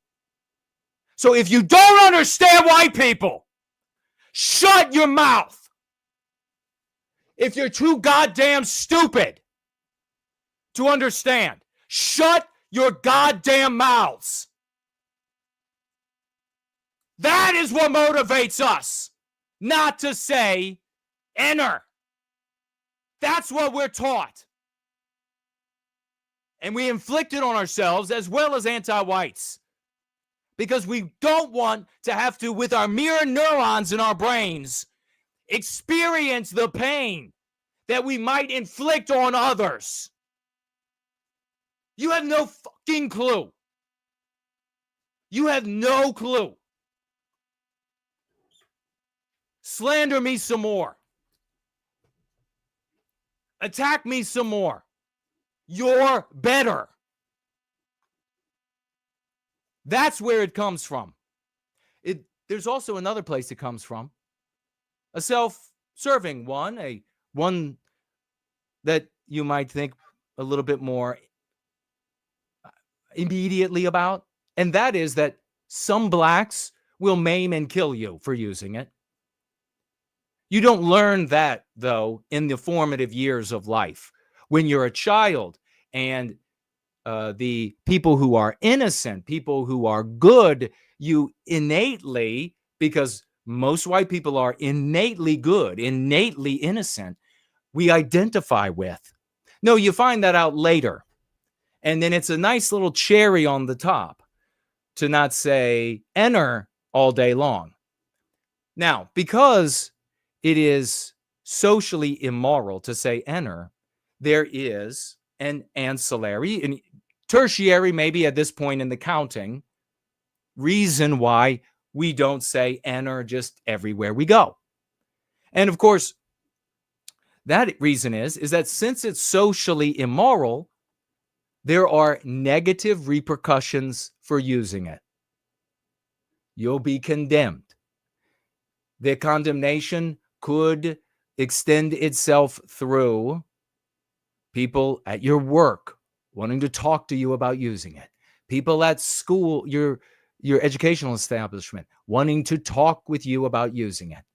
The fact that it's socially immoral, the fact that it's a part of the totality of the spectrum and consequences of anti-whiteism means that you'll be judged by a moral standard rather than the rules that are written, which is important to understand because all of these dumbass appeals to freedom of speech fall on deaf, floppy ears when we're talking about moral judgments. I cannot believe that I have come to the white race with all of this, with all of that works, with the most lucid explanations of things. And this is how I'm treated.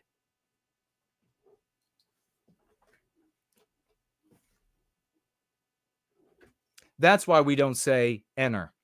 So saying enter does not in any way, shape, or form a platitude, but does not in any way, shape, or form address white guilt. You've done nothing for white guilt. Nothing. I know there's a lot of interest in and a positive interpretation on people showing up to financially gift. And this potentially leading midwits, certainly midgetwits, let's just say everybody shy of genius, from coming to the conclusion that white guilt must be gone. Except everyone doing this, almost every single person, is anonymous. And I submit to you that if we had anonymous ways of financially gifting, as you look back in time, if those anonymous means of financially gifting went back without change as we went back in time with change, you would see these donations being far higher. I wonder if white people in 1965 America were able to financially gift anonymously. I wonder how many dollars would have poured into Governor George Wallace and his coffers. I wonder how many white dollars would have shown up. So, are you witnessing the end of anti-whiteism by white people anonymously donating in 2025? Absolutely not. If Shiloh ends up with $1 million from this, Lord, hope she does, she would have ended up with $100 million in 1965. You fucking imbeciles. You haven't overcome shit.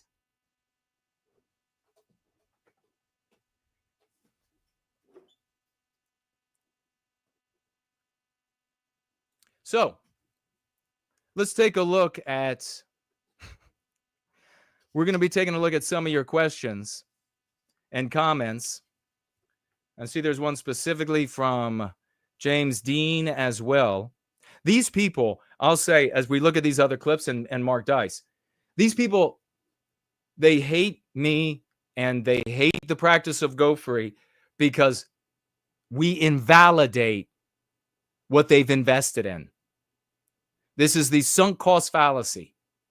Our very existence, the fact that anybody can hear from us, invalidates their approaches, what they believe will work, what they have invested themselves in for who knows how long, what they are also just won't to. We all have experienced when we were children, and some of us, this continues through adulthood. But when you're a child, you'll have had these moments where you want something, but you want it a specific way. Oh, no, you can't have it any other way. Yeah, but listen, son, 6-year-old son, you're still getting the thing. Oh, but no, I don't want it in this way. It's got to be another way. And then when you turn 7, you realize, boy, that was dumb when I was 6. I won't do that anymore. Some people never experience that maturing between 6 and 7. They take their puerility throughout the totality of their lives. And you see this neotness behavior, this behavior of the child in the adult in the white race everywhere. No, I don't care if Jason and the entire House of Swash, if they are winning, if they are helping white people, if there is evidence of all of these victories, and it's just happening all the time. I don't care, because it doesn't look like the way I want it to look. I submit, now that I've said this to you, you're going to see that everywhere. You'll see that everywhere. And that's where you see this stolidness, where they're like, you've got a big victory there? Don't care, because I just want to be able to say, enter to this fantastical, impossible victory over here. That's what I want it to look like. So I don't care if you can in. And in fact, some of you have experienced this on your own, because I've told you to do this. What I'm about to say. I have had conversations with these people, countless, where I've said, if we could end the victimization of white people, but your particular fetish, your particular bent is not going to be served. Are you good with that? And every time they say no. Every time. There was a Twitter space a couple months back I jumped on, and one of these Wignat sewer simps was there. I jumped into the Twitter space and ruined his ass in argument in minutes. Got him to admit that absolutely no, I would not be for, he says, ending the victimization of all white people if it was going to look like that, Jason. No, it's got to look like this, his fetish.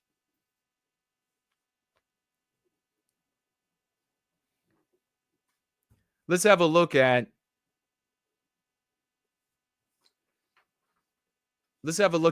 and you'll see here my fears, everything that I was talking about at first, everything I mentioned to you all at first about this, all coming true. Once again, everything that I said is coming out true, is coming out accurate, without taking antithetical positions like others will do that end up getting everything right. What I'm saying is coming true. We're seeing it. And now I guess we can name this fetish, this new slur fetish. Just like I said. Just like I said. Now you got the slur fetish. So let's look then. We had my tweet there. Let's look at this. Anybody know about this? No, because she didn't say the word enter. That's why none of the scum cares. That's why none of these fucking garbage white people care. This white woman was just murdered. She was having an argument with a guy that she was with. This anti-white monster was present, somehow got involved. This white mother then ends up getting murdered, stabbed, Carmelo style. Know about her? Care about her? Hey, Wignat garbage. Have you started a GoFundMe for her? Have you raised, because she didn't say enter. Does it not matter? She didn't say enter when she was murdered, when she lost her. So you don't care about her. So you only care about your fucking fetish.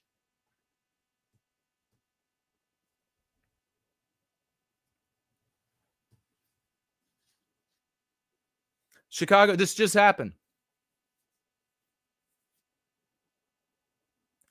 No GoFundMe to by Wignats showing up. You know what? There were others. I found more than a handful. I had to stop looking. For a moment, I thought I should just throw up a bunch of white women just murdered in public by anti-whites. And I found a handful. Then I was like, no, it's just going to take too much time. It's going to take too much time to go over all the white women that were just murdered in public by anti-whites that are not getting any support, any attention.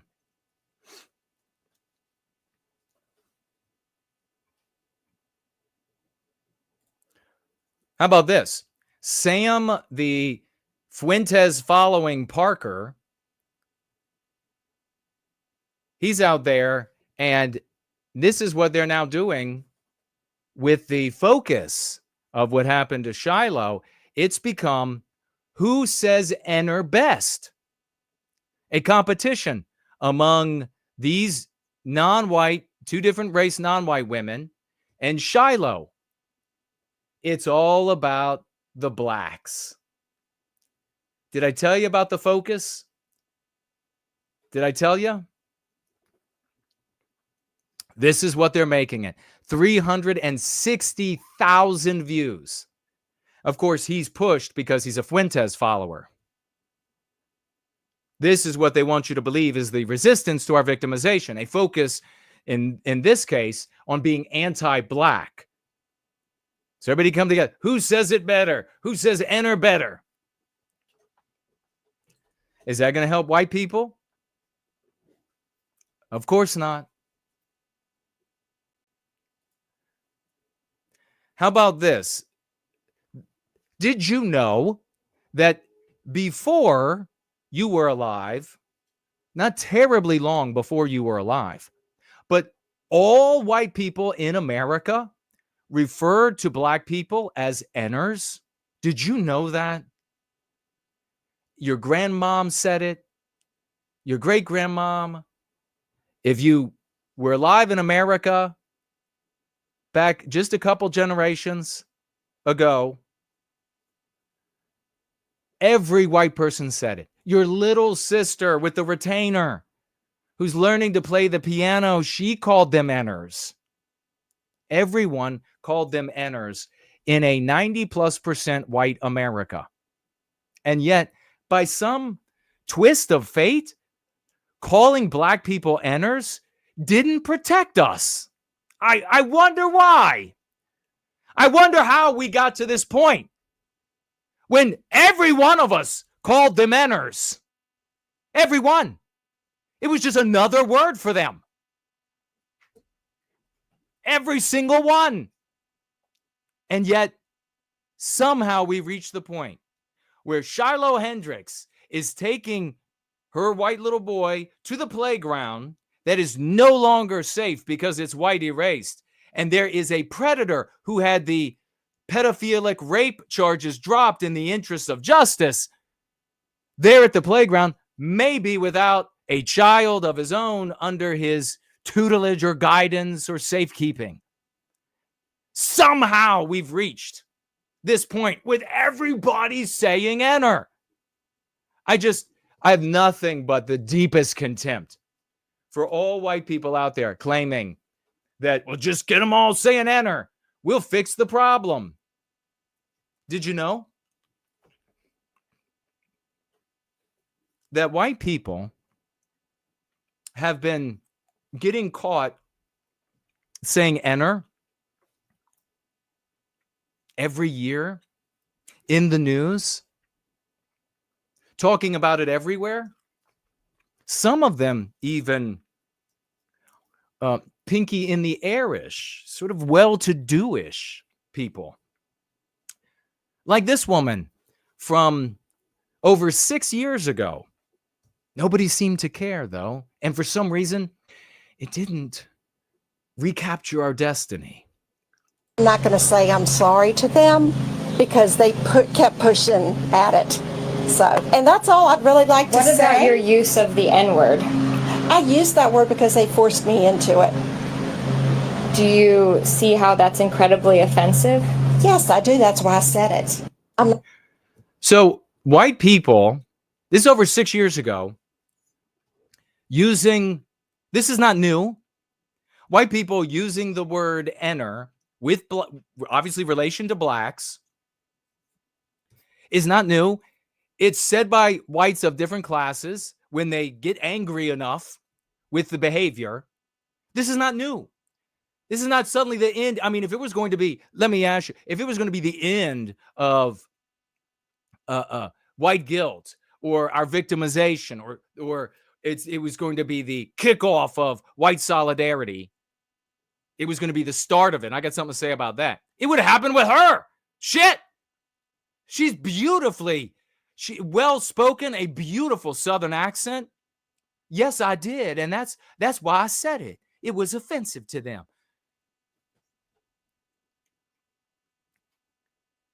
I mean, come on.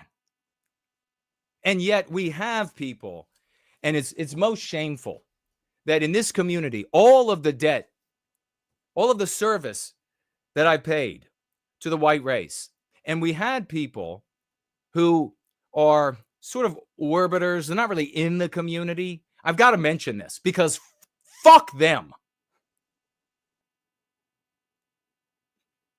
And I'm not apologizing for the bad language there. I genuinely, deeply mean it. And this one female, for example, of several who are kind of orbiters, and they need to just continue to orbit into oblivion at this point. After being here for years and seeing all of the victories, this female said, this Shiloh Hendrix saying enter is the beginning. Now it's happening. And she said to me, Jason, you don't understand. This is the beginning. It's going to be messy, and it's not going to be like a really cold and analytical, and because it was an accident that we were conquered, right? It's not going to be thinking and strategizing everything. It's going to be wild. Like, this is the beginning. This is a female who was present for a Canadian court adjudicating that the Go Free practice was safe for white children, and so returned the child to the mother. That's not the beginning. This is a woman who was present for a Aurora Police Department changing an anti-white policy, using our lexicon and strategies to end that anti-white policy. That's not the beginning. Getting Donald Trump to say that anti-whiteism is a problem in the country that can't be allowed either. But that's not the beginning. That's not the start of it. Shiloh Hendrix recklessly endangering herself and child, saying enter. That's the beginning. Fuck you. Fuck you. This woman said it with class. This woman, I mean, whatever you want to think about Shiloh, this Shiloh was like, blah, blah, blah, blah, blah, enter. This woman is like, yes, I said that, and I did it because it's offensive. That's how this woman delivered it. She went right up to them and called them that. Not only that, let me just point out, this woman said it to 2 large black females. And I have to wonder if Shiloh would have been so brave if there had been a big ass black woman there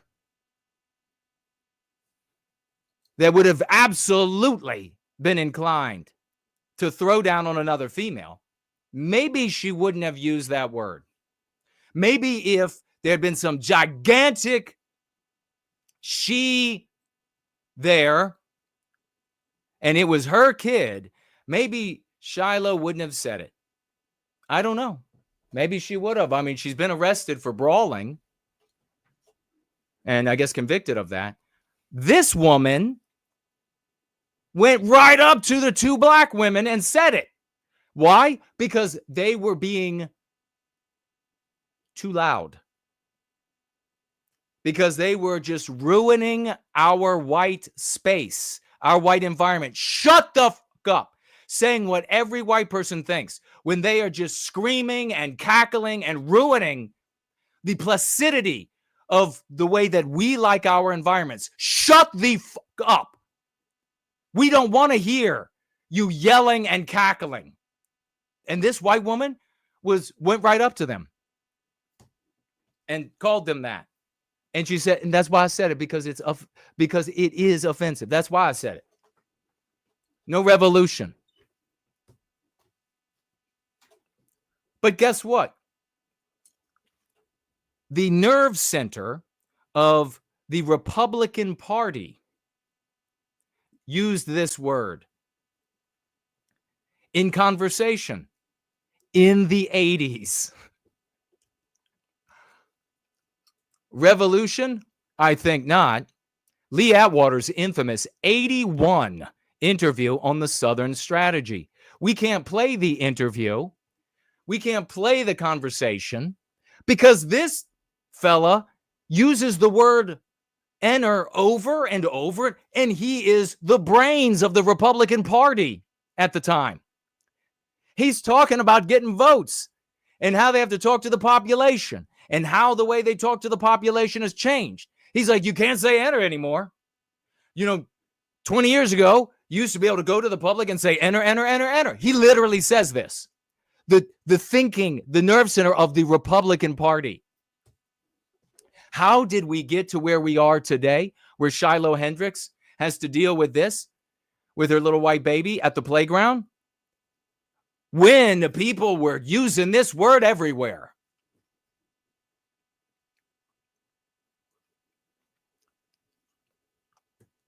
So you'll have to look this up for yourself to hear the brains, the nerve center of the Republican Party, 1981.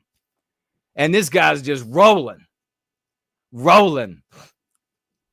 But somehow anti-whiteism and white guilt are still present. Not only that, but it's gotten worse. Anti-whiteism and white guilt's gotten worse somehow.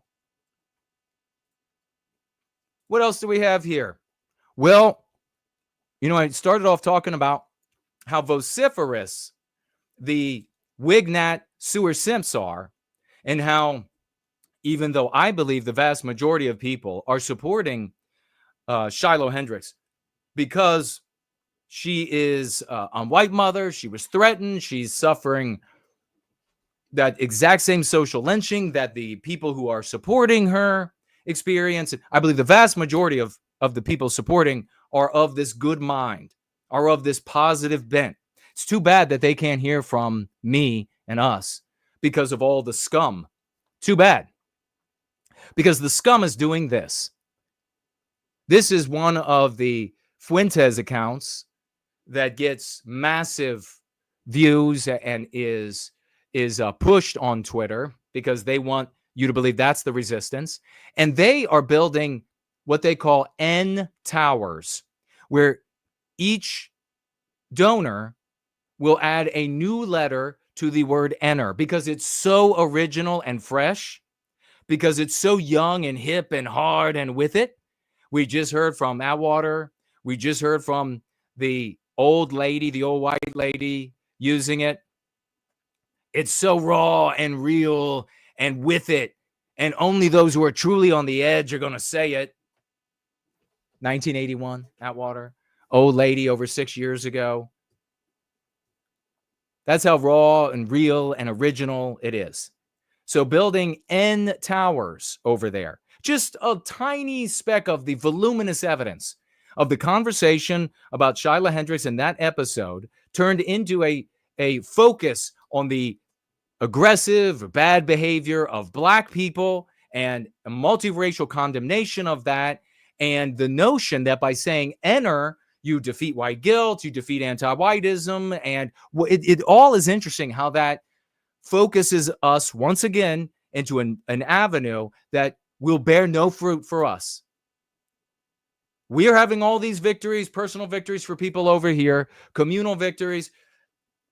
No focus here, but another focus on another ignoble, despicable, asinine approach to our victimization that will yield nothing of benefit.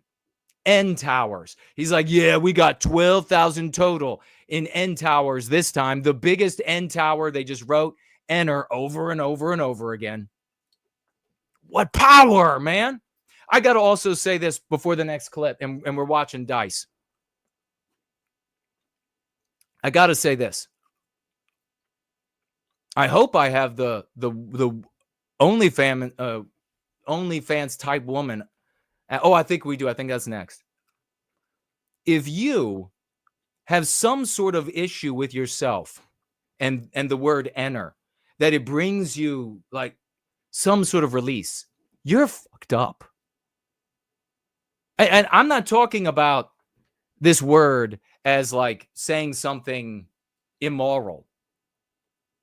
I've never viewed it that way. I was told, like all of you, that it could hurt some Black people's feelings. And I empathized with that.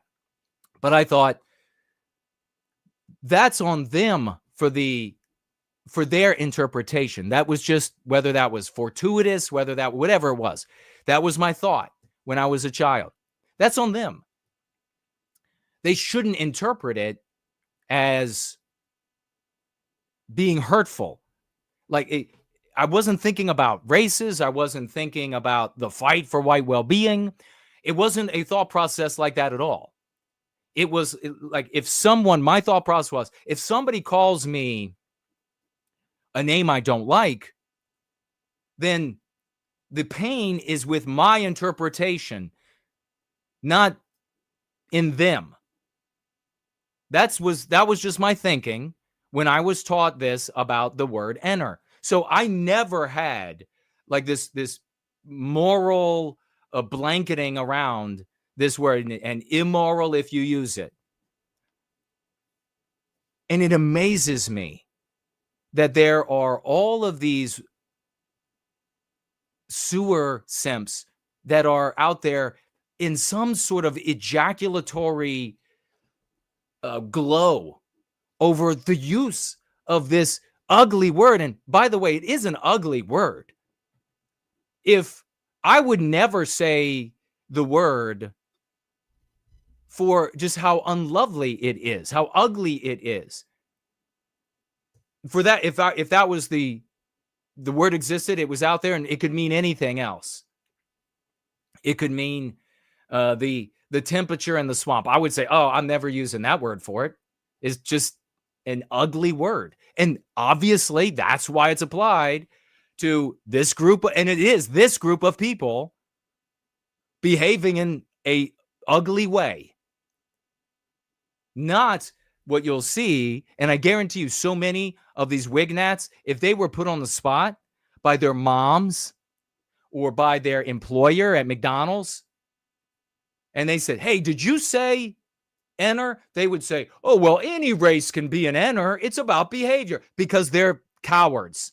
But if you really have this sort of ejaculatory glow over the use of the word, you are fucked up. I mean, you are really mental. I can't imagine a word that would get me off so much. And that, of course, feeds into this fetish, this slur fetish that we're seeing now. And why don't we have a look at it? Here it is. I am not going to be able to play this fetish. These people scrolling here are on the screen, I will mute it.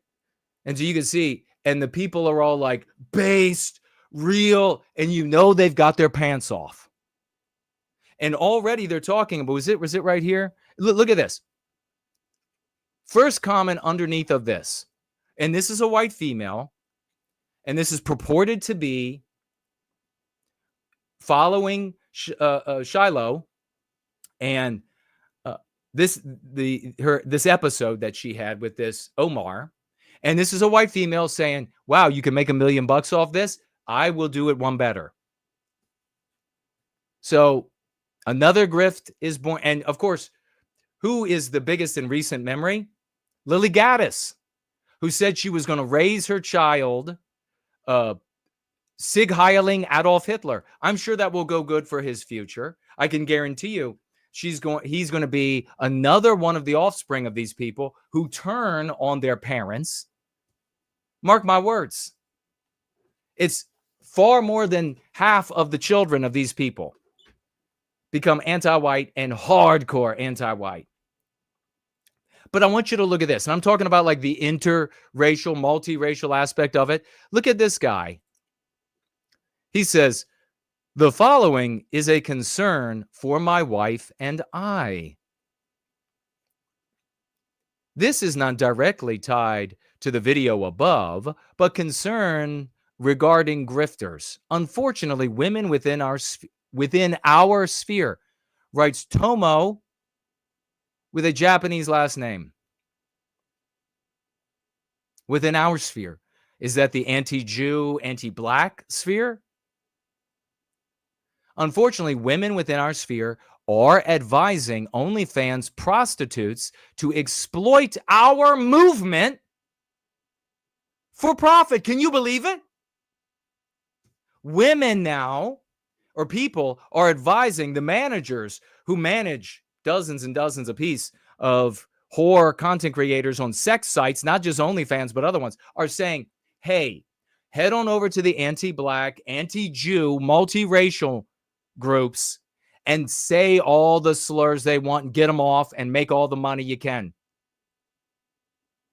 Real path to victory here for the white race. He says, we need to vet each individual before donating. So in, I guess, the anti-Jew, anti-black, multiracial spheres, this Japanese guy and his wife are saying, we need to vet these white whores coming in who are saying, enter, enter, enter, K word, K word, K word. She says both. Like 100 times. We need to vet them and make sure. So let me ask you wignats out there. Which of the white females showing up today and in the days to come saying enter and K, Ike, which of them will you be making a millionaire? Because you're going to run out of dough real quick. Kind of like this was a non-starter from the very beginning and Jason told you that. And then you decided, even after orbiting our community for years and years, seeing all the victories, you're like, this is the way to go. So let's have just a brief. No, this is my last stream ever. So she's doing one of these. I'm not going to do any more to get attention. And then let's see. Maybe what? There, she just said it. There, she's yelling it. Look at her mouth. Look. She's saying it over and over and over. Call the blacks out. The one wrote. Based. Clip this. Laugh my ass off. Smiling faces. Based, another one writes. Don't care. We love you. This white whore. Look, she's just screaming enter at the camera. She's literally says it like 100 times. She says K Kerr many times as well. This is what this has engendered. I want you to keep a close eye on this. For all of the people out there who are talking about other aspects of Shiloh Hendrix and what's look at this fucking freak. Keep this in mind, that this is what this actually is.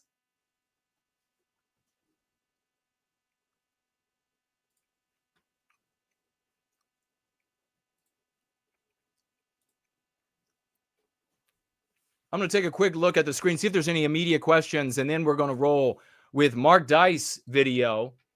We've got it sped up.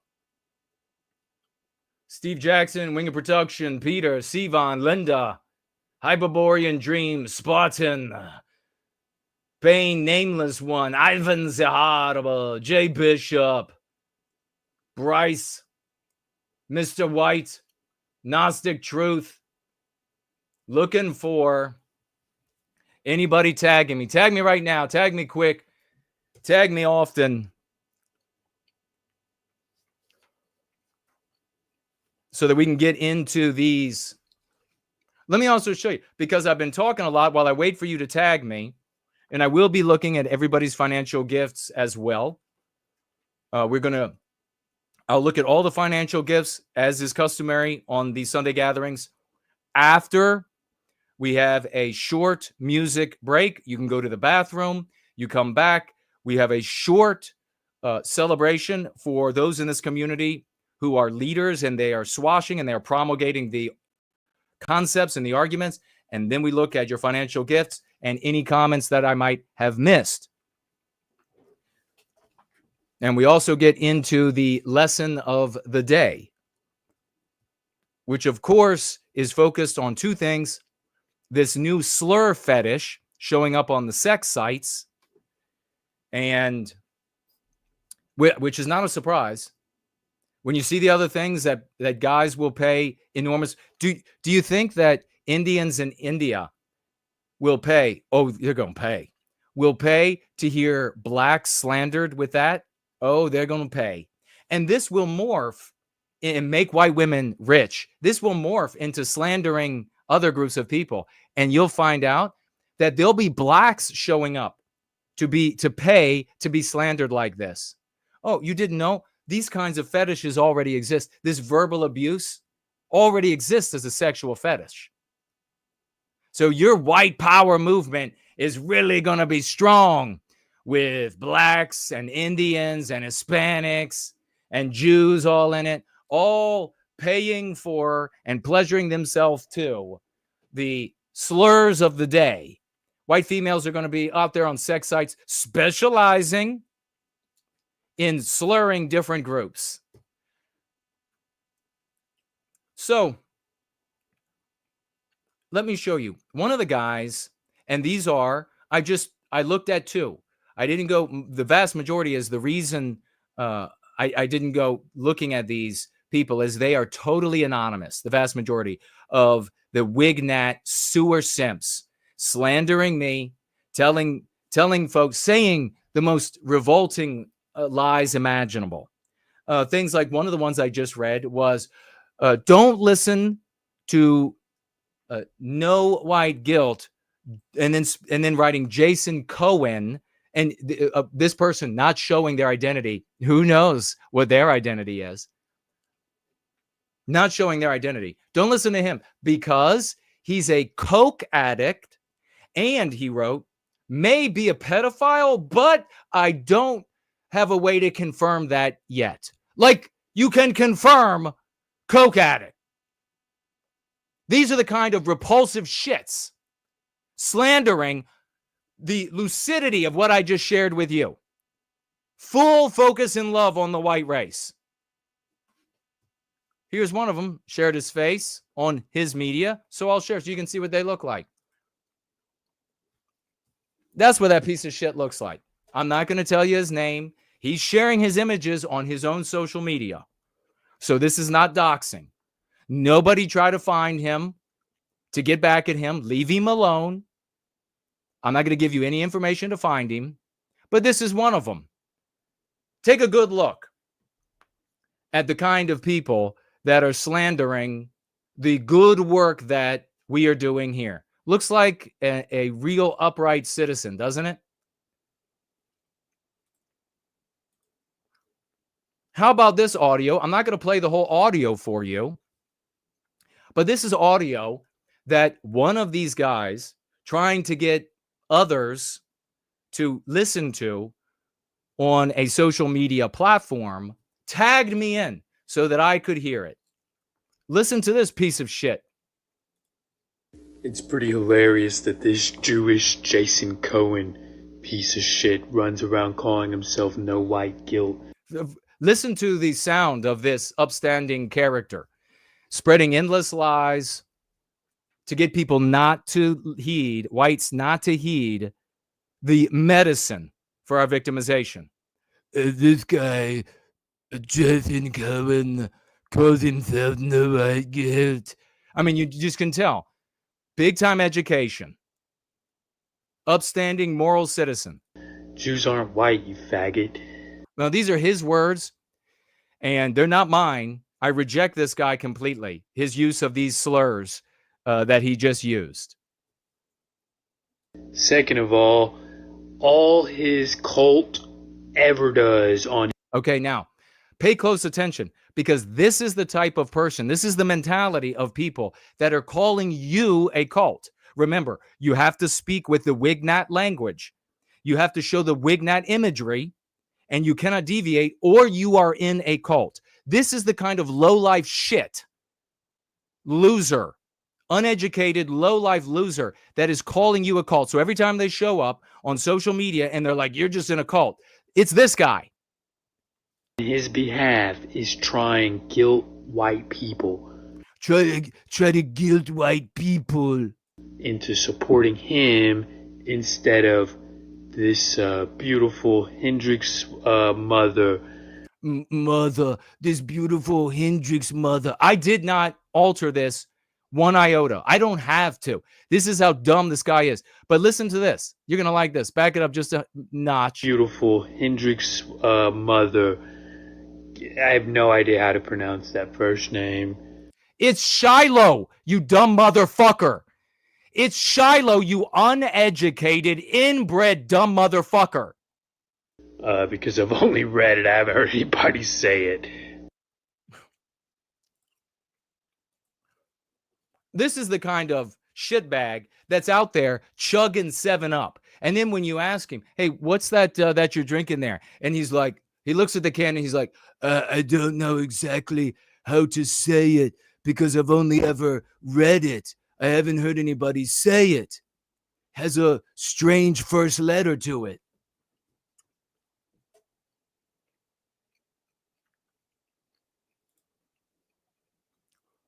All right, let me see what you all...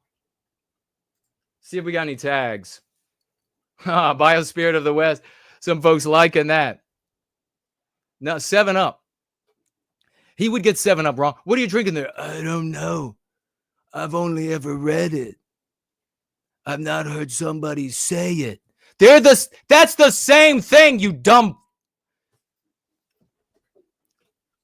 Illiterate POS.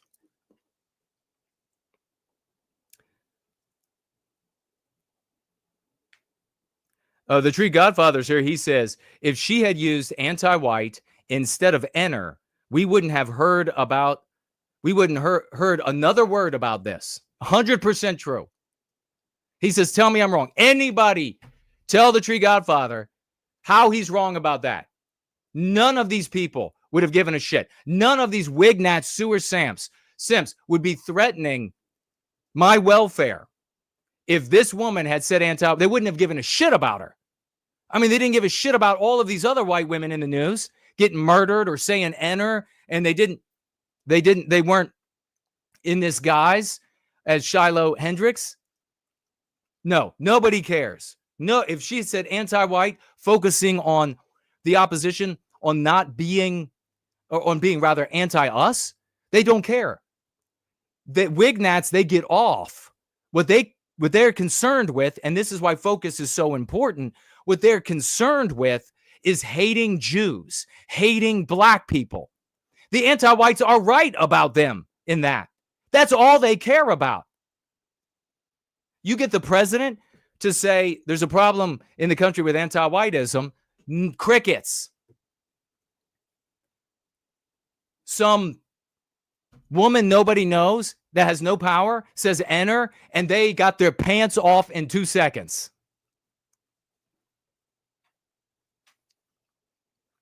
Craig the man says he sounds like he was high when he was recording that. I know, yes and no. I know over the years I've met a lot of these people, and that's how dumb they are. They sound like they're on drugs but that's really how dumb they are.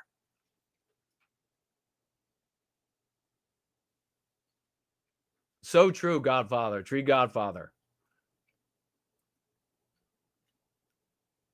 Gnostic truth. We mustn't let any form of lowering of the bar of white well-being, as it will not help.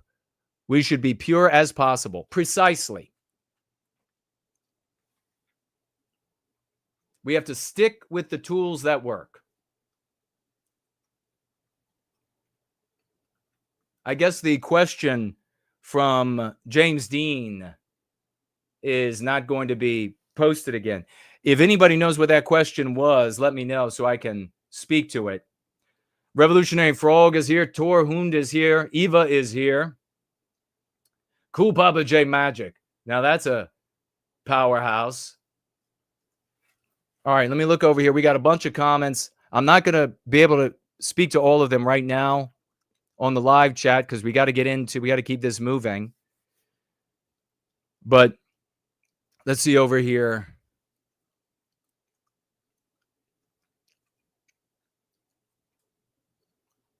On Twitter. And let's look at the Twitter. I'm going to look at real quick at the Twitter live chat. And why would I be doing that? What am I looking for at the moment when I look at the Twitter live chat? What I'm looking for is, are there normal people who are supporting Shiloh for one of the productive reasons we articulated that are saying, damn right, man, I'm 100% for Shiloh. What's that first name? 100% for Shiloh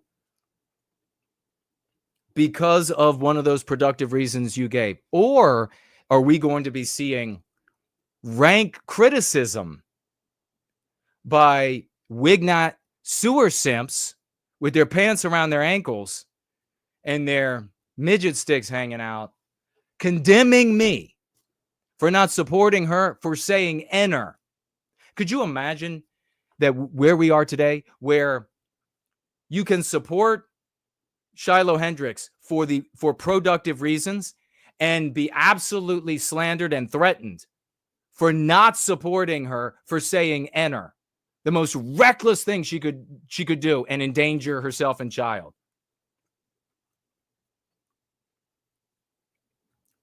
All right, apparently James Dean was being combative, saying he doesn't hear a solution. We have them every week. We have successes every week in the lives of people, James, using the tools and arguments.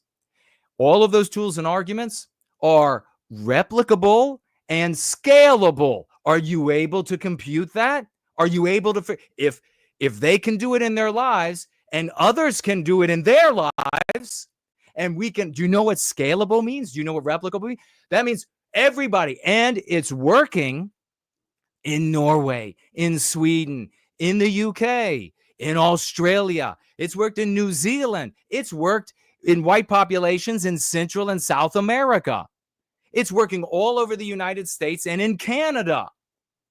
If you still say, I don't see how that works, then you're probably one of the ones who can't spell 7-Up, who can't read 7-Up.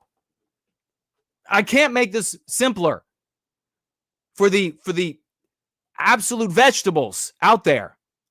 And regrettably, we have to have vegetables. We have to have the left side of the bell curve in the white race like everybody else. I can't make it more simple than that.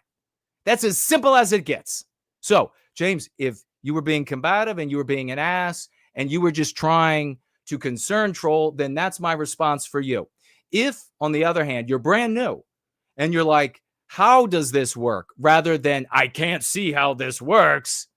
Well, then take this in the light of me getting incessantly slandered and understand that you're going to have to wade through a little bit of my legitimate and righteous anger over all of these decades of hard work being flushed continually down the toilet by white people who are not the secretariats of our race, like me.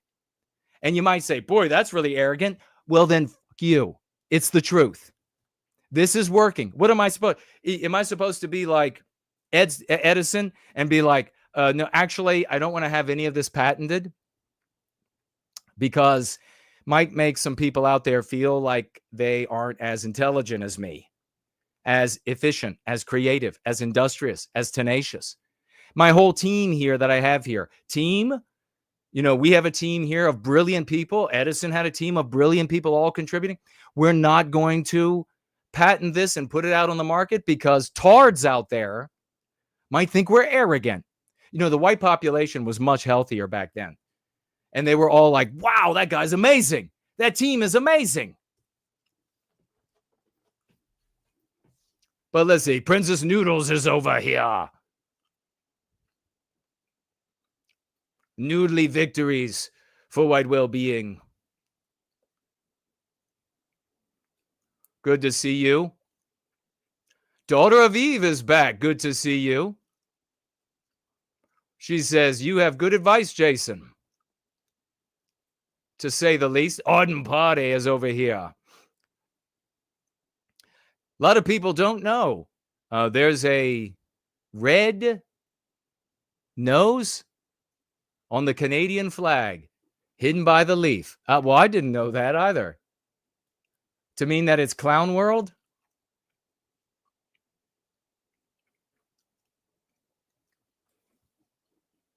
All right. We got to get to Dice so we can keep this moving along.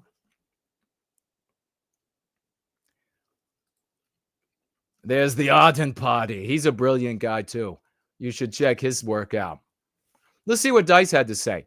And you all know that we celebrated King Dice to the moon. I coined the name King Dice. And this entire community took it up because King Dice started using anti-whiteism.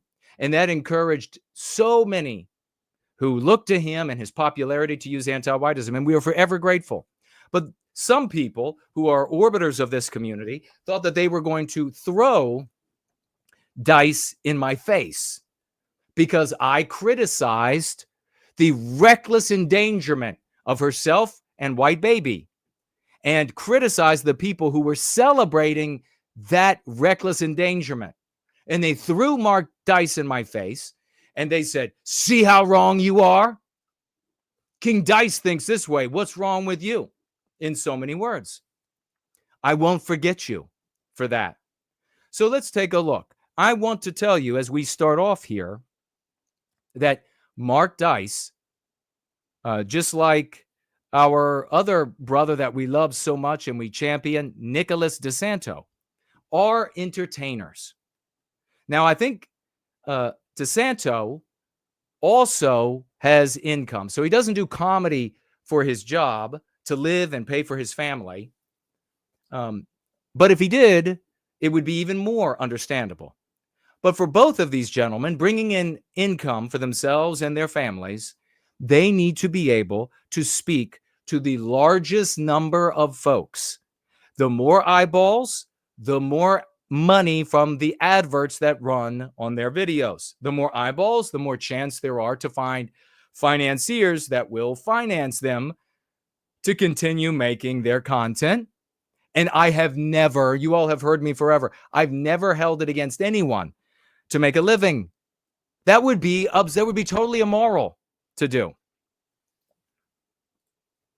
I only condemn the anti-whiteism. But these orbiters of our community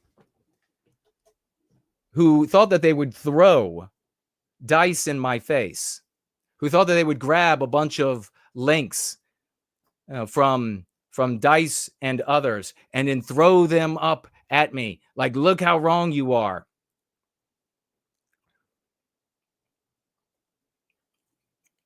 Where at? What platform? What platform? Did he do that? Okay, thank you. Where was I? They have to speak to their audiences, which means since the most vociferous and verbally violent are out there demanding a particular focus, that they have to not offend them, because they know that that group will attack their audience, will slander them, will tell everybody not to listen and watch them. I don't care about that because I don't do this for my living. I do this because I love my people. I want to end our victimization, especially for our babies, our children. So that's understandable that they would do that. And then as I listened to Mark Dice, I realized Mark Dice was not saying what these people said he was saying. Nevertheless, we'll dig into it. Somebody named Cobra. Just speak to this real quickly. All right, somebody called Cobra said, Dice coined anti-whiteism. You are a limp dick, midget stick, unaware, tarred vegetable. We have the video of Mark Dice, the very first time he used anti-whiteism. He pulled up one of our websites. The website used the definition from this book, you fucking piece of shit, you jealous little wignat, tiny dick loser. He used the definition from this book on his screen to introduce it to his audience, written years and years and years before.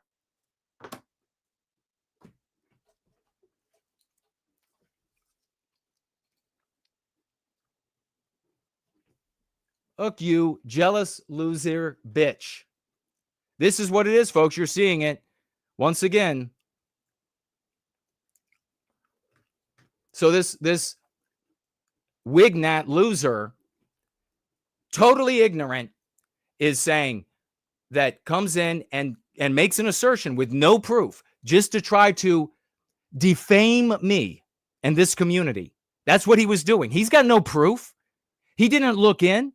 He didn't look at the publication date of this edition. Even this edition. He didn't go look that up, because if he did, he would have seen that this edition was out before Dice mentioned anti-whiteism. Dice himself went on Alex Jones, and Alex Jones said, that's really brilliant, anti-whiteism. Did you coin that? And Dice said, no, but I'm popularizing it. Dice himself.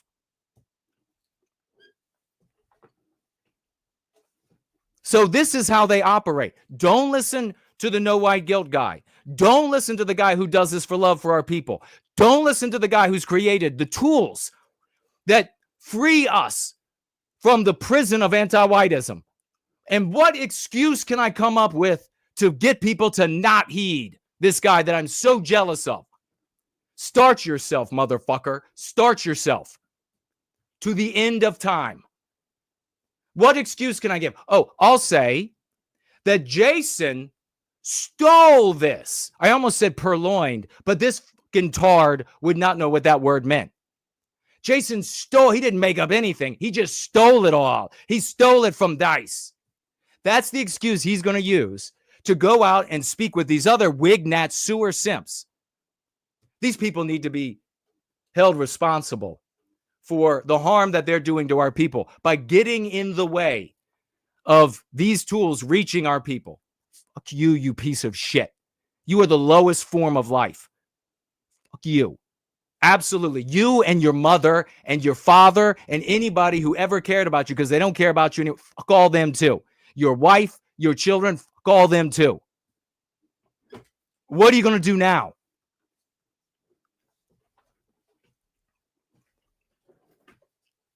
Meanwhile, this piece of shit is typing that while his wife is fucking his boyfriend. And yeah, I said that right. His boyfriend.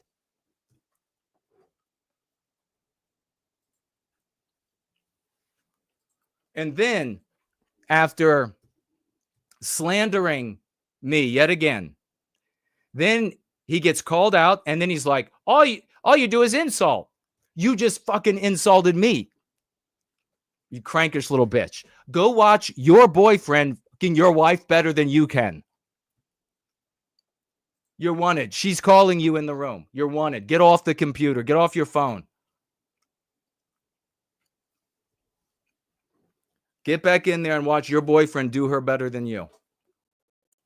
Now that that's settled. And this test will determine who actually does support free speech and is against anti-whiteism, and who. Beautiful use of anti-whiteism. Thank you, Mark.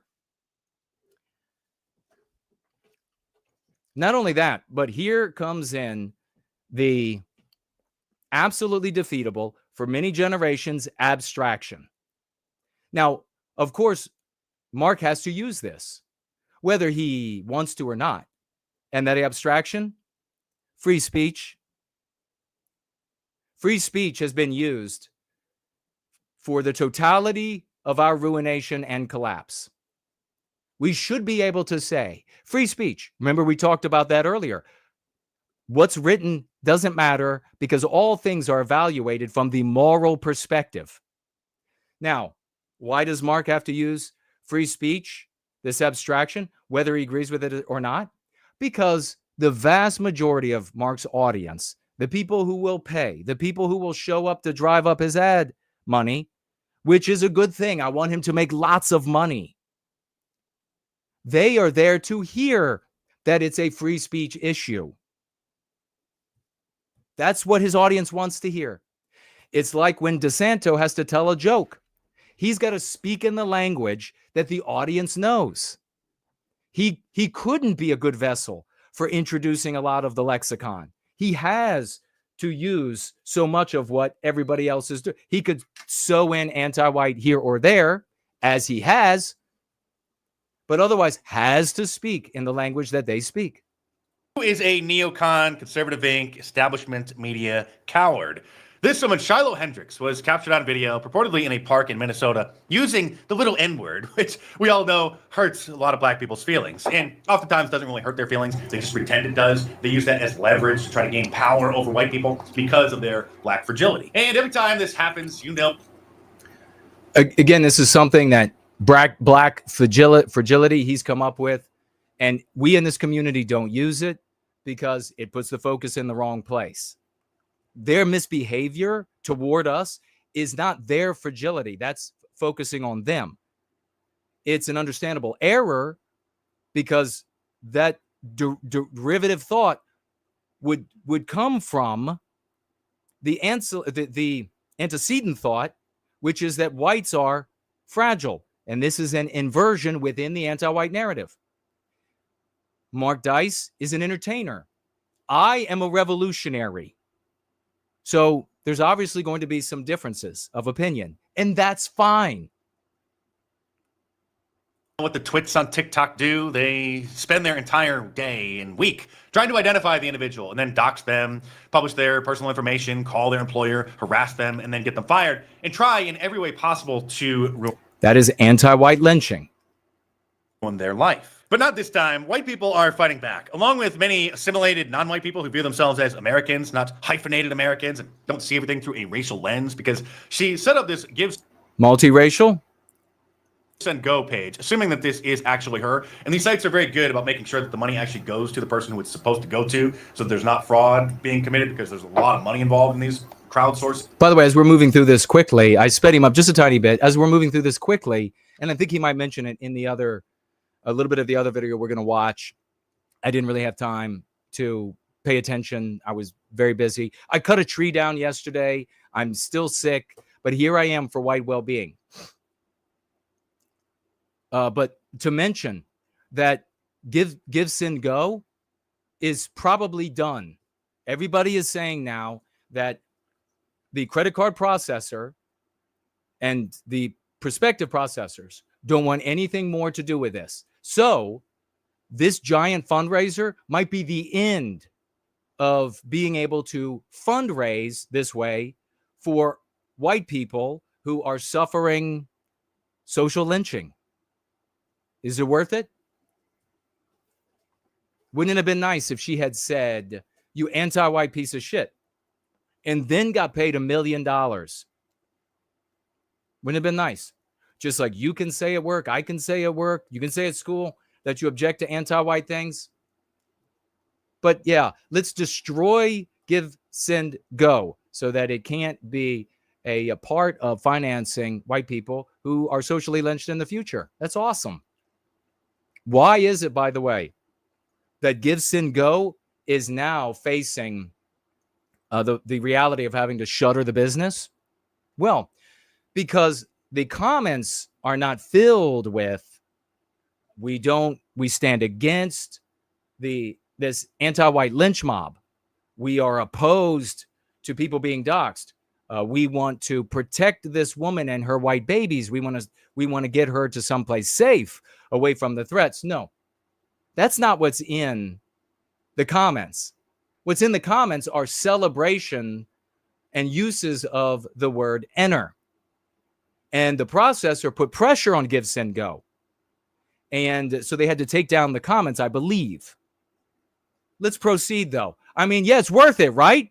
It's worth it so that we can have a multiracial use of an anonymous use of enter, because that's what changes everything. None of these people, I challenged a bunch of these Wignat scum. I challenged them. Are you going to post a video tomorrow on X, the ones attacking me, of you going up to a fully grown, healthy black male, or several of them, calling them enters, showing your face, showing them, to show how it's changed everything. The white guilt is gone now. It's been defeated. This is what's got to be done. Everybody's got to be said. Are you going to do that? Not a single one did that. What a surprise. Pages on Give, Send, Go, which is an alternative to GoFundMe, which wouldn't allow such thing. GoFundMe, you may recall, banned Kyle Rittenhouse's page, and then his legal team set up. By the way, let's point out, let's not miss that Kyle Rittenhouse needed to go to Give, Send, Go to get money for his defense. There won't be, potentially, is what we're looking at, a Give, Send, Go for the Kyle Rittenhouses of the future. Might be you. You might have to use a firearm to defend yourself and take someone's life, or otherwise be embroiled and need a Give, Send, Go. But if it shutters over this, it's worth it that you go to prison and you can't fundraise. A page on Give, Send, Go, which really then put this site on the map. And so Shiloh Hendrix has a page here to support and protect her family, because when someone gets doxxed and gets as the target of the TikTok mob, all kinds of unimaginably horrible things happen. And so she set the goal, I think, pretty low. But as always, people just keep raising the goal as the money keeps raising as well. And so the goal is $250,000. And she has... Let's point out that I believe that the first goal she set, and Viva Frey, I think he said that it was originally set at 10,000 and then immediately changed to 20,000. And then as it rocketed, so she had originally said 10,000 and then switched it to 20,000 as the money comes pouring in, and then jumped it way up to 200,000. And then after that to $1 million. I don't mind. I want her to go and succeed for her children and herself. But I don't know. Is there a money angle to this? Once you see that, I mean, are you bilking people? Dare I ask? Are you bilking people for money when you actually need X amount of dollars to achieve X, Y, or Z? Are you bilking them? You know, it's kind of like an institution that never allowed me to speak at it, never did an interview, never wrote an article on the successes. And there were a couple of very close successes to this institution. And they fundraise in a big way over the years, big fundraising, a couple of big successes from this. Never an article about those successes with our strategy. And then a Jew comes along and gives this organization over $1 million, and I'll have to look back exactly to see what it was. And they turn around and they spend it all on something maybe frivolous, maybe to finance them transitioning away from talking about race and into some other line of business. Isn't there something dirty about that? You have been living off of your donors for just decade after decade. You've been begging money off of them, and these people have just been paying. And then somebody comes along and is like, here is $1 million+ dollars. Isn't it your duty at that point to turn around and say, no more fundraising? Thank you, everybody who has been loyal to us and the work that we've done. We've got all the money we could ever need. So I don't know. I would feel like I would be thinking about the people financially gifting as well. That's all I'm saying. I mean, if we close in on $1 million, is it going to get raised again? It's raised so far $205,000 because obviously people are just tired of people getting canceled for using a little word. Here's the video and what happened before this purported Somali refugee started videotaping her and harassing her for using the little word. And as far as my point is concerned, my position is concerned, no white person should be socially lynched for anything. Now, what's more important? Not being socially lynched for standing up for the white race? If you're at work and you stand up and you say there shouldn't be any anti-whiteism in hiring and promotion at this job.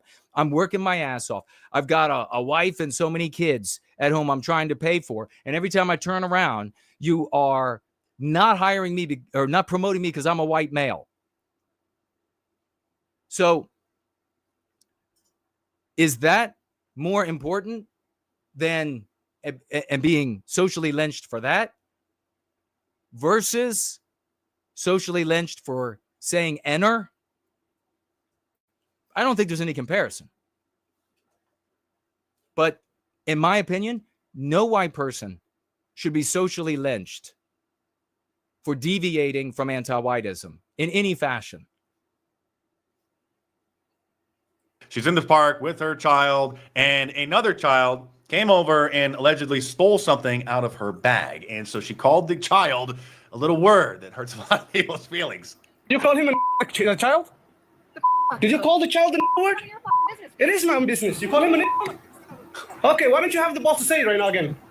You voted for it. You got it. Oh. America is booming. Quickly growing. Here is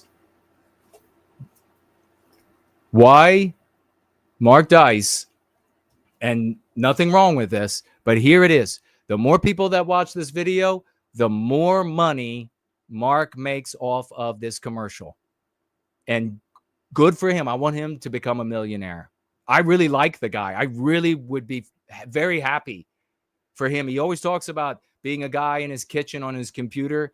I would rather have him in a palatial home.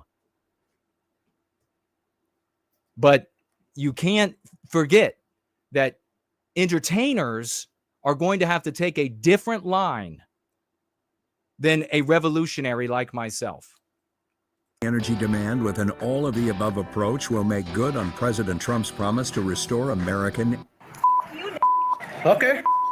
All right, that's what She you just said. said it again and again and again. Oh, well. Some people may be saying that she's a terrible person for calling a child that little word, but how is that really any different than just calling the child a brat? It's like sometimes, every once in a while, you can't help but swear. Even if you're around kids, you drop something and it breaks, and you're like, oh, please. You're not really thinking. It just kind of comes out because you're frustrated. And that's what she was. So, big deal. And when the black male Karen pulled out his phone and started pestering her, instead of apologizing and groveling and pleading with him for forgiveness, she just doubled and quadrupled it down. And again, part of the windfall here is the blowback. The windfall for Shiloh is the blowback. What did they see? They saw Jeff Metcalf apologizing as anti-white as he could be, saying that the anti-white, non-white murderer of his son, if it ends up being that way, who knows what they're going to find at this point, just made a mistake. And this is a salient contrast, isn't it? So the timing here is immensely relevant for what I'm asserting is the vast majority of the support for Shiloh. The vast majority of the support for Shiloh is not these wignats saying it's all about saying enter. Somebody digging to A little kid just did it. that little kid, you call him the little child? What if he acts like one? He's gonna. Are you about to hit him? You chase him here? He took my son's stuff. So, are you chasing him? Well, yeah, he stole her stuff, she said. So that gives you the right to call the child 5-year-old the N-word. If that's what he's gonna act. That's what you're gonna call him. That's what he's gonna act like. You know, that's a hate speech. And you can be recorded for There's this. no such thing as hate speech. Hate speech. What is GSG, Tree Godfather? There is, unfortunately, such a thing as hate speech. It isn't codified in a specific law that these words, but it doesn't need to be. Anti-whites will codify it into law as part of the error of their victory, and then it will be drawn back. It probably will happen several times before their victory is so complete that they can codify it in law and leave it there. But they don't need it codified in law. It is indeed a real thing in the lives and in the heads. There's real punishments, there are real murders, there's real etc. But Mark Dice audience, a lot of conservatives, and that's how they think, that's how they talk. It's not a law, so it can't be, you can't suffer for it. I've broken no law. Well, I've been listening to conservatives say that kind of garbage for decade after decade after decade, and the old timers said it, and where did it get them? It's like John Birch society inanity just goes on forever. It's free speech. I don't give a. Okay, we'll see about that, what the internet has to say about you. So we'll see about that, he says, what the internet says about you. So, of course, he posted that in order to get her doxxed, to get her canceled, and that's why so many people are having her back and have donated over... He's totally right about that. Totally right. For $200,000. Looks like he's agreeing with me. So far, this hasn't made any mainstream media when I'm recording this late on Thursday night, but later this morning, Yeah, if it was Thursday night, I was on Friday, so I didn't see this. People were throwing it into my face. This afternoon, this weekend, it very well may, because once the liberal media catches wind of this, that people are standing up for this woman and that she raised this much money, they're going to absolutely lose their mind. The woman has quickly become an icon, standing up for free speech and mocking black fragility. As you can see, she is now a meme. Others are making memes about the incredible support that she's receiving through the Give, Send, Go page. Yes! Hell yeah! Hey, come on, baby! Come on! Yes! Come on! Ah! Because people are tired of lunatics like this who live online and dedicate their days to try to ruin other people's lives. In that meme, for example, you see two guys celebrating. What are they celebrating? Depends on your perspective. Why did you support Shiloh? You see? So when you're looking out there at what this is, what this episode is, you're viewing it through your perspective. And if the wignats are in your face telling you that in that meme, if they're incessantly in your face telling you they're celebrating because she said enter, then that is what becomes the common understanding of what took place. When, as I say, I don't believe that the vast majority of people who are supporting her are celebrating and are giving because of that aspect of it. Lives when they're captured on video using a little word. Share. Trying to find the woman who called the little boy the N-word, the 5-year-old little boy, autistic boy. Oh, no. Did you just hear what she said too? It's a little sped up. She says he's an artistic little boy. It is autistic. It is autistic. The artistic little boy. He might be artistic. I don't know. I can't draw for shit.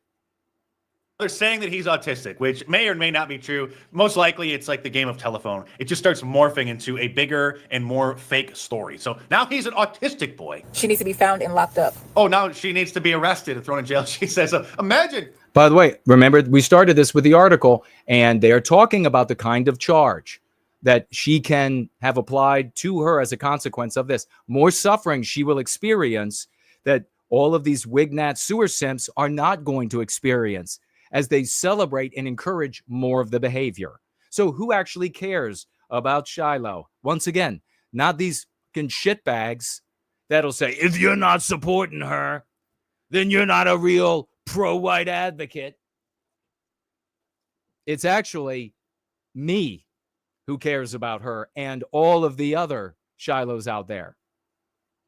Having such a pathetic life yourself that you're dedicating your time in order to trying to find who this woman is so that you can hopefully get her arrested. Because what's the problem with this woman? She's anti-white. I couldn't care less in our story. It means so little that I don't even blink about who she came, what leg she came between to get here. None of that matters to me because my focus is on us. Because she called a kid a little name after he stole something from her. These same losers got Lily Gaddis fired, the cute white girl who was making a cooking video and then said the little N-word, not to be mean, not to offend anybody, but just, using some ghetto black slang, trying to be cool. Now, I don't know how deeply, since Dice is so busy, I don't know how deeply he has actually looked into Lily Gaddis.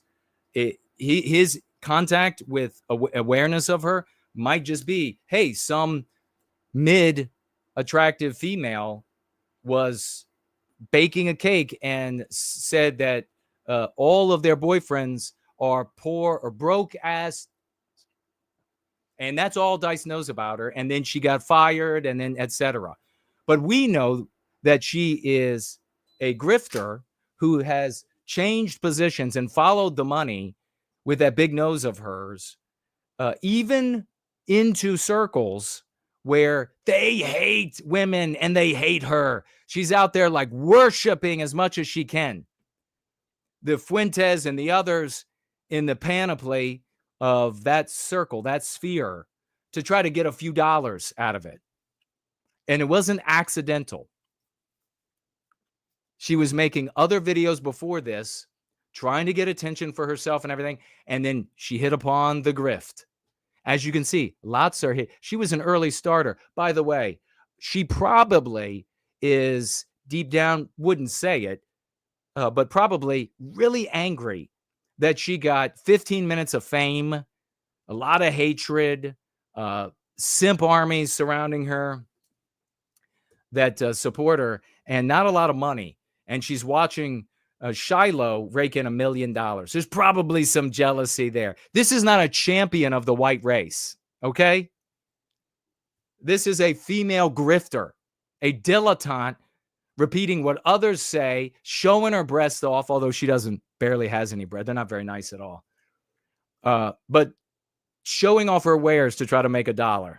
Middle of her TikTok video, and they spent several days doxing her and trying to ruin her life. Black fragility got so out of control that baseball player Barry Bonds posted on Twitter after seeing a video that went viral of some students at his daughter's high school singing along to a famous rap song and using a lyric that contained the little N-word that he posted on social media denouncing it, saying that he just couldn't believe such a thing was happening at his daughter's school where kids were singing along to a rap song. This is how to get in shape fast. If you want to drop this, start eating more of these. Hey, damn, that guy was in shape. You might think this would take years to learn, but I'm going to teach you. I'm going to teach you how to do it in 60 Watch seconds this. to look just like that guy right there. Here's how you do it. Accumulate in the heart, in the muscles, in the liver. Visceral fat is like a direct line to metabolic and cardiovascular disease. This type of abdominal fat is associated with a higher. All you fat losers out there have to do is 60 seconds of doing this weird thing, and then you'll be in super shape just like this guy right there. You're going to look great. It takes nothing. There's no effort. Pay here. Boing. Anti-whiteism ends with you says it's blood boiling reading the responses to your post. I can't even see these people as human. I don't either. This is why normal people are so tired of the ridiculous cancel culture, because when students are singing along to a rap song that contains the little N-word and they say the little N-word, it shouldn't matter at all. It certainly shouldn't make headlines across the country. Oh my God, a video of students rap. You see, he's doing this beautifully. He's a fantastic entertainer. He is literally speaking at this moment for his audience. They're saying to themselves, I should be able to say enter. I shouldn't lose my job for say. Why is this word stopping me? Why it'll make me lose my job and thrown out of my family and thrown out of school? I should be able to. He's literally speaking what these destructive thought patterns are in people's heads. He's an entertainer. For those idiots that thought this was some great refutation of the hard and long work, all the sacrifices I've given for the white race, fuck you all to hell. You're fucking tards, vegetables. You're late to the game. And it's never going to get better. I'm sorry God made you stupid. It's not my fault. Creates controversy at elite Brentwood School. Oh no. Remember when Kendrick Lamar brought a white fan on stage during one of his concerts to rap along to one of his songs? She used that little word, which again, Daily Wire, Jeremy Boring. In case you haven't heard, he did step down, resign from that position. He still is with the company. He's like a creative director or something. He's going to still waste more of the company's money making movies that nobody watches. And when I say movies, I'm not talking about like Matt Walsh's documentary, What is a Woman? Let me just point out, because everybody forgets, when these other entertainers out there who are hardcore anti-Jews, when Jeremy Boring, when the issue began, they made predictions.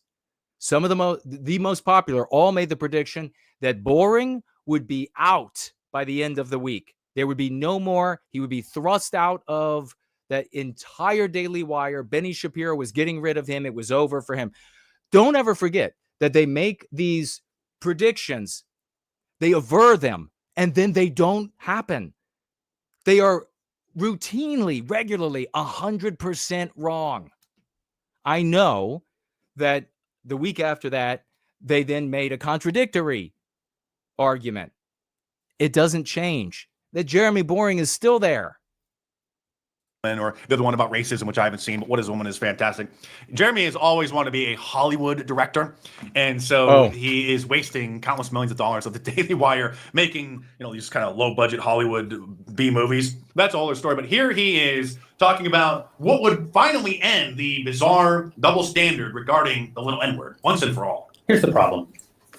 The problem is that anonymity on the internet allows for the ghettoizing of beliefs that are not approved by the regime. So a lot of people will say, well, I have to be anonymous on the internet because my boss finds out that I've got these views, they'll fire me. But you're only in the position where your boss could fire you for finding out about those views because you've allowed those views to be completely ghettoized through anonymity online.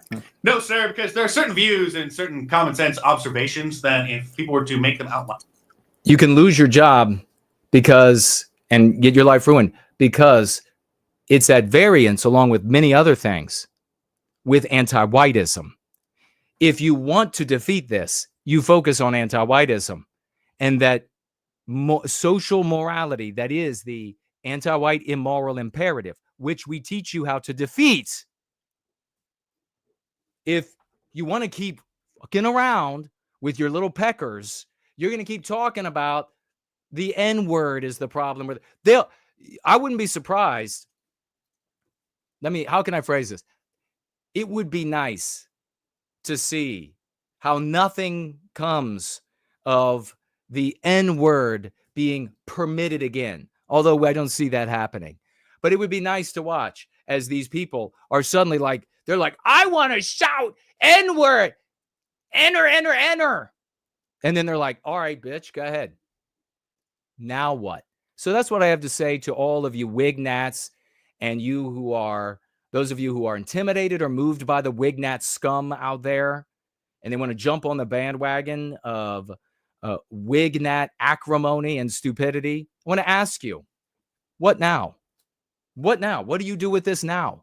What's the next step in the recapture of our destiny? We have steps. We have a whole practice and formula. What's the next step for you in this episode of Shiloh, Hendrix, and Omar and the use of enter? What do you do now? And now you all go, bleh, bleh. You have no answer. There is no next step. That's a real program for success. Okay, so Treeguy Father is saying that Craig said that this could be a pretext to get rid of Give, Send, Go. Well, I mean, is the implication there that this is fake? That it was, I mean, I know that Viva Frey is saying that this might be a deal. I'm not speculating that, but that guy is. And wondering, because there have been other instances when people have defrauded the public where they collude. Look the word up, tards. Where they collude to bilk the population. It's happened before. And so that Viva guy is wondering that. In this case, what Craig is speculating is that maybe this was engineered for the purpose of getting rid of Give. Here's the reason. Here's the evidence. We had a reaction we wanted, so here's our problem.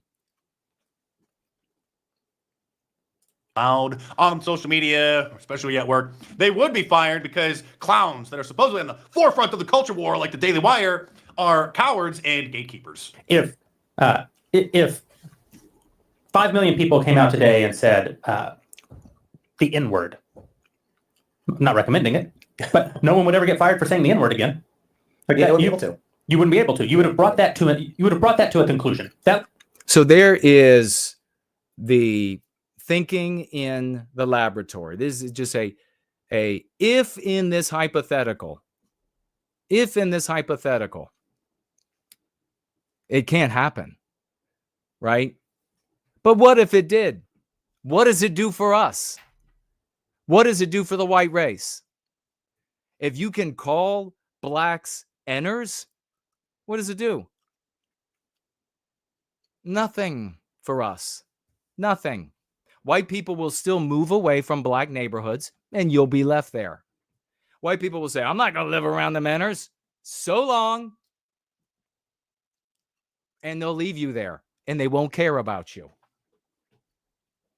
Could you imagine if suddenly at IBM, Arvind Krishna says, the new ruling class that I've been warning everybody about forever, and now all of these clickbait right wing, the clickbait right, are like, hey, what's going on with all the Indians? Oh, Jason's been telling you that over 20 years.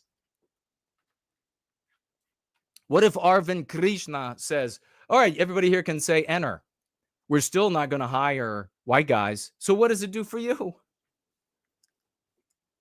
A little absurdity in our culture would be brought to an end. But the Daily Wire, which is now nearly $1 billion business, is obviously too afraid to allow their hosts to fight that area in the culture war, despite how absurd it is, as their then CEO admits. I mean, what's next? Is it going to take me, a guy with just a laptop and a YouTube channel, to stand up and lead the charge here? Okay, so that's his characteristic lead-in to something he's going to show, and I love it. It's a beautiful little twist that he does there. And this is Dice back during Obama administration, using a word that I'm not going to use it because the anti-whites will look for any reason. I'm going to let Dice use it. It's not my words. I disapprove of the words that he's going to use now. But I want you to just notice how there's a community out there that think that this little bitch is a godsend because he used this word recently. And they say in their fallible thinking, their error, that everything has changed in the world. And this little guy, I'll just say it, Fuentes, this little guy has made it possible for us to say this word. And that's revolutionary. Nobody else has said it until this little guy said it. And now he's the king of all things, kind of like Shiloh is the queen of all things. But let's take a look at Dice years ago. Oh, wait, what's this? It's a YouTube video I made 12 years ago about this very topic, trying to put an end to this little 12 absurdity. years ago. We're talking about niggas today, and I'm looking to see if you'll give me a nigga pass to I disavow the use. say, can I say nigga? We got President Obama is in the office, president. He's mended race relations. Can I use the nigga word these days? I don't care. You don't care. So I got a nigga pass. Yeah. This is my nigga Mark. He has the nigga pass to say nigga whenever he wants. Yeah, thanks, nigga. All right, bro. You see, I don't just talk the talk, I walk the walk. All right. So that was that. And then we have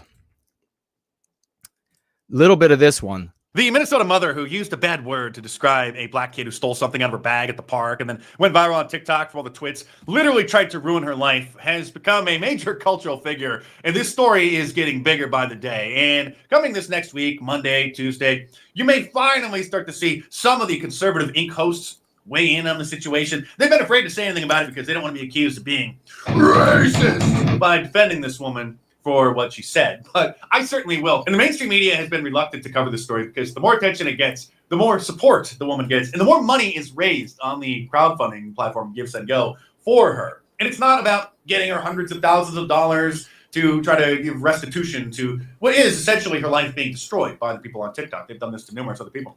This is about sending a message that we're not going to tolerate cancel culture anymore. We're not going to tolerate the online anger mobs ruining people's lives, especially white people, when they use a little word that either hurts black people's feelings because they have black fragility, or they pretend that it does so that they can use that leverage to gain power over white people. So subscribe to the channel here if you're new and stay tuned. So like he's pointing to something with that comment about does it really hurt their feelings, or is it just something they can use? But use how? Like what's in place that it can be used? That's what that thing is, what you need to be talking about if you want to remedy this. If you want to remedy our victimization, that thing is the ideology, psychological warfare of anti-whiteism. We're going to go very deep here. This is from Newsweek magazine, the first kind of major outlet to cover. There's an echo here on this.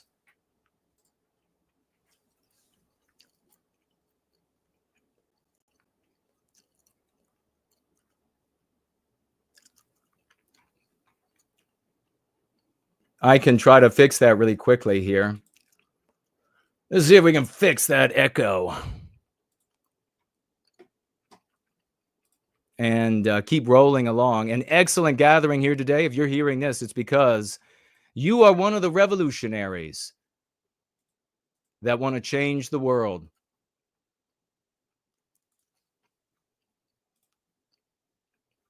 This woman who called kid N-word, oh no, raises over $300,000 to relocate. This from the New York Post. Minnesota mom rakes in over $500,000 after calling boy with autism the N-word. Now, there are claims on the internet that the boy was 5 years old. The photo of him from the video is still, certainly doesn't look like a 5-year-old. It looks more like a 10-year-old. And I highly doubt that he actually is autistic. That's probably just a euphemism for crack baby.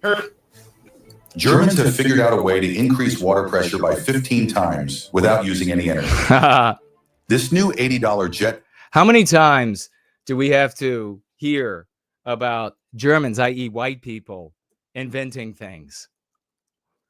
Pressure accelerator harnesses the cleaning force of a hydraulic power system. That's obviously not true. And He's its being lifted by the record-breaking crane. success is Her Give, Send, Go, which is a crowdsourcing platform. It's the alternative to GoFundMe, which would never allow something like this. GoFundMe banned Kyle Rittenhouse, you may recall, of course, who did nothing wrong. And so this page now is up to, well, let's refresh it, 587,000 when I pulled up this tab. Spike is asking about Wignat.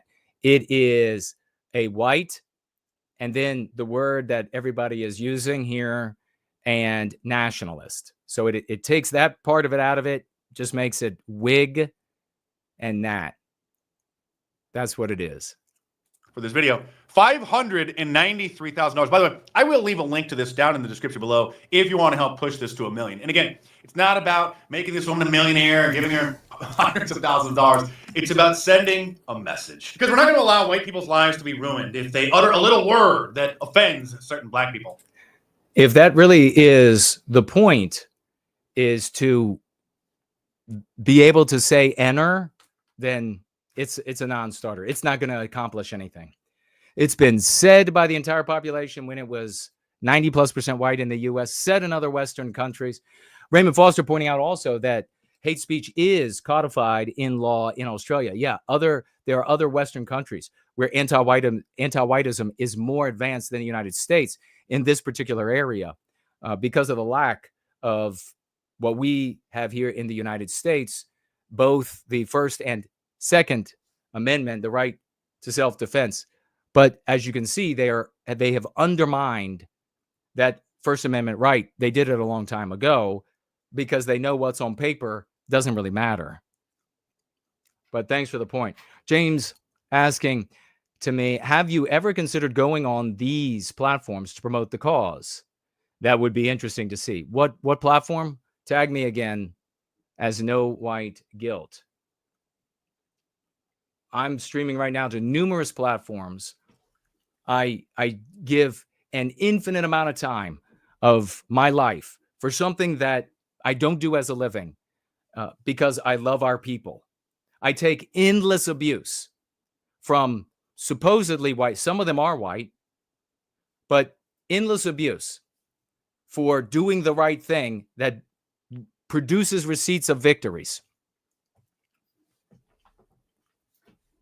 Here's Dice back again on the whatever superficial knowledge he has of Lily Gaddis. I mean, if you just see the article, what would you conclude by this? If that's all he saw, he doesn't know any more about her, then it's understandable what he's saying here. Like they did to Lily Gaddis, that cute girl who was doing a cooking video and then was using some ghetto slang, just trying to be cool, not even trying to offend anybody, not using the word aimed at anybody, just using the cool ghetto slang that's popularized in rap culture. But then they canceled her. She got doxxed, harassed, fired from her job. And like this former University of Kentucky student who was kicked out of school and then sentenced to a year in jail. It says for assaulting a fellow student, but that's not why she was sentenced to jail. It's all on. By the way, moving forward, since the big fight on Give, Sin, Go was over saying enter rather than objecting to anti-whiteism, Give, Sin, Go is probably going to be out of business. So you won't be able to finance the next cupcake that causes you and your little Willie to get all excited and call her queen and attack people like me because it will be destroyed. That method of financing and saving these women will be destroyed as a consequence of what you're doing, of what you promote, Wignats. Video, she mildly pushed another girl. There was no injury, there was no malice. She was drunk, but she was uttering the little N-word, and so she got a year in jail. This is about ending the double standard when black people call white people racial slurs with zero consequence. I just asked Grok, which is Twitter's ChatGPT, just to come up with a list of... How do you end the double standard? You would end it by addressing anti-whiteism. You're not going to end it by begging to be able to insult blacks. But Mark is speaking for his audience, and that's understandable. I am a revolutionary speaking about how to remedy our problem. I don't want to go to my grave with this no better than when I found it. In fact, worse. So that's my motivation. Some of them. And I'm not offended by any of these. Cracker. Oh no. Honky. Whitey. Becca Wood. Redneck. White trash. Can you just hear the folks out there, white guys? I've heard it my whole life. I don't mind if they call me Whitey. Well, you only care about an insult because it hurts you. I'm proud to be white. I don't care. Okay, well, they do. They do. Anti-whiteism cares. So it doesn't matter how many times you say that it shouldn't matter. It still is going to matter because you're not addressing anti-whiteism. You beer-swilling, can't find your dick since your belly swelled over your pants loser. Mayo monkey. It just goes on and on. White bread, Casper, Yokel, never heard that one. I couldn't care less if black people use these words. People used to be able to say the N-word on all social media platforms. It was no big deal. But then the cancel culture mob started coming for them. And they did a compilation of Joe Rogan saying it probably dozens of times on his podcast over the years. And then when that went viral, he did the shameful thing and he apologized and said that no white people should ever use that word in any context. You may have seen this compilation. If not, I'll post it on my locals. So Rogan used to say enter, and then there was pressure. What creates the pressure? What do you have to address then?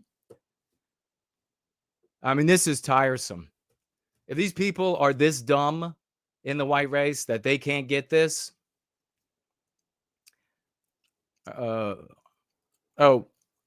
So he's asking. Well, first of all, says, Jason, I'm glad you do this out of love rather than do that. Yeah. James is asking, go on to popular podcasts. They won't have me. They won't have somebody who is revolutionary, who delegitimizes the other tactics by way of our successes. They won't have it. That's a threat to their grift. And beyond that, what's also a threat is all of the Wignat sewer simps who go on to their channels. And we have watched in real time when swashbucklers show up, and for years, we were trying to get in front of these people, try to get articles done, about our different victories. Here's our evidence. Here's another huge victory using the practice. And as soon as we write into the thread or whatever it is, the Wignat scum shows up and threatens the content creator. And what is the content creator concerned with? Making a living, being popular. We had a group here just this year. This has happened twice this year. I won't mention the New Zealand group to protect these guys. They wanted me. They wrote a very nice email. Please come. We want to hear. This is awesome. Nobody's having success. And they wanted me to come on and talk about it. What happened? We set up the interview. A week went by, and then they got the word. Then they got the word that the Wignat scum in their audience would slander them, would tell people not to go watch their streams because they are going to have on somebody the Wignats don't like. So they reached back out and they said, terribly sorry. Have to schedule for some other time in the future. Some other point in the future. Which, of course, is never. I asked it, tell me who pressured. And, of course, they wouldn't. Because that would get them in trouble as well if I decided to show that. So, there are actually two more. There are two females as well. But it can happen. The thing that benefits us can't reach white people. Not just because anti-whites and anti-whiteism are in the way. Or at least some of these Wignats are assuredly anti-whites pretending to be pro-white. But it can't happen because of the totality of these losers.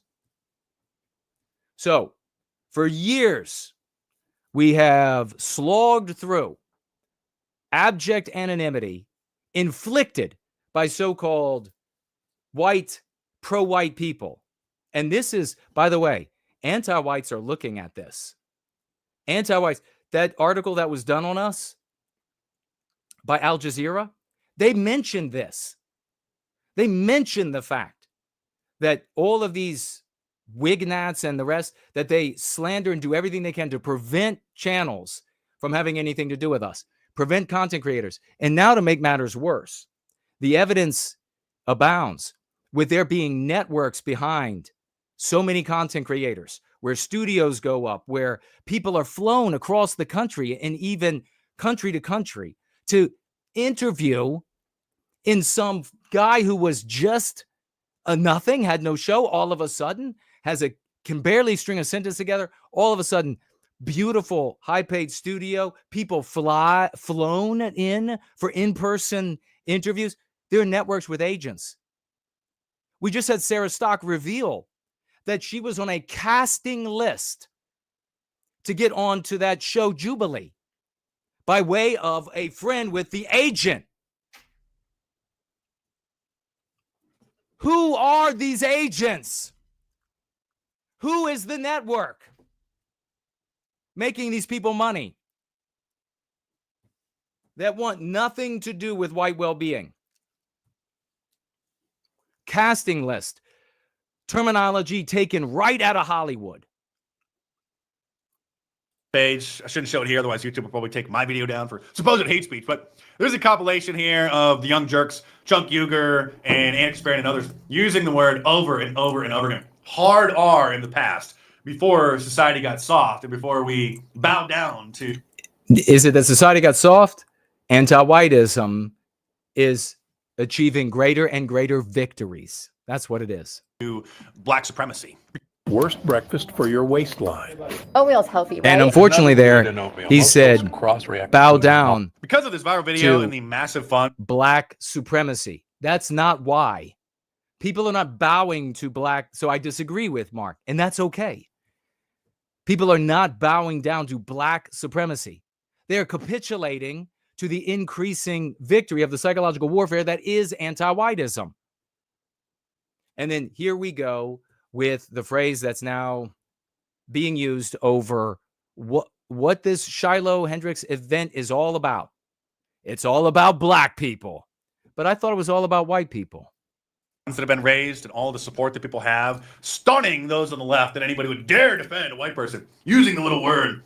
I'm also now seeing the word or the phrase black fatigue come into the public lexicon. I would never see anybody talking about this on social media, especially none of the mainstream figures on the right, or even the kind of wannabe mainstream Twitter personalities and YouTube hosts. But now I am seeing people talk about black fatigue, which if you haven't heard. Isn't it a shame?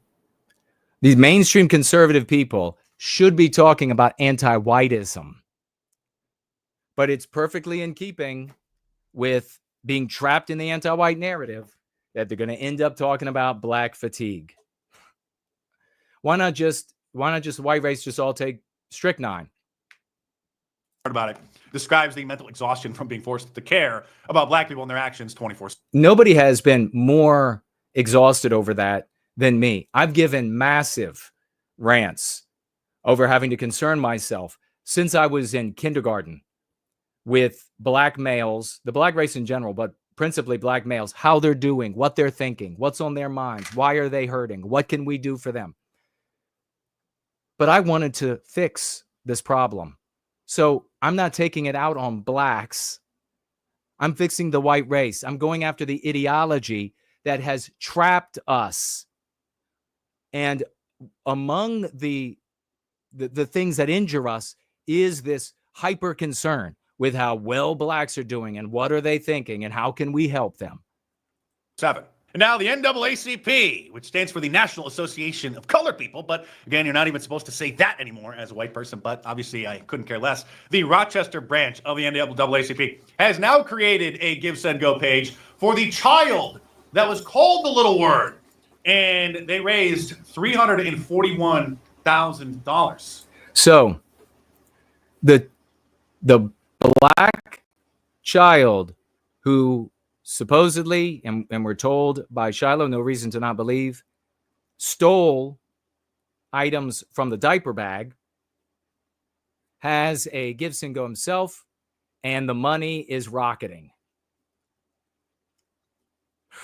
Because apparently the child is just so traumatized now that he too needs hundreds of thousands of dollars. Here's a still image from the viral video. You can't tell me that this is a 5-year-old. He looks more like he is 10 or 11. And of course, they want the woman arrested. Digging deeper, this is like a local news station. Legal expert weighs in on viral video of reported racial slurs toward a child. And I know that some people are saying that she shouldn't have called the child that was crossing the line, but it really was what's called an excited utterance. It's when somebody just says something in the heat of the moment, like if you drop and break something, or if you bump in and hurt yourself or stub your toe, you might just swear. And you don't mean to, it just kind of comes out. These things happen. And I don't see it any different than calling the kid a punk. Because like Chris Rock said, there's black people and there's... And have got to go. By the way, Chris Rock does not do this bit anymore. Not because it's old and stale. CTTC is reaching out to law enforcement in the wake of a video going viral on social media that was reportedly recorded in Rochester, and many of our viewers have contacted us about it.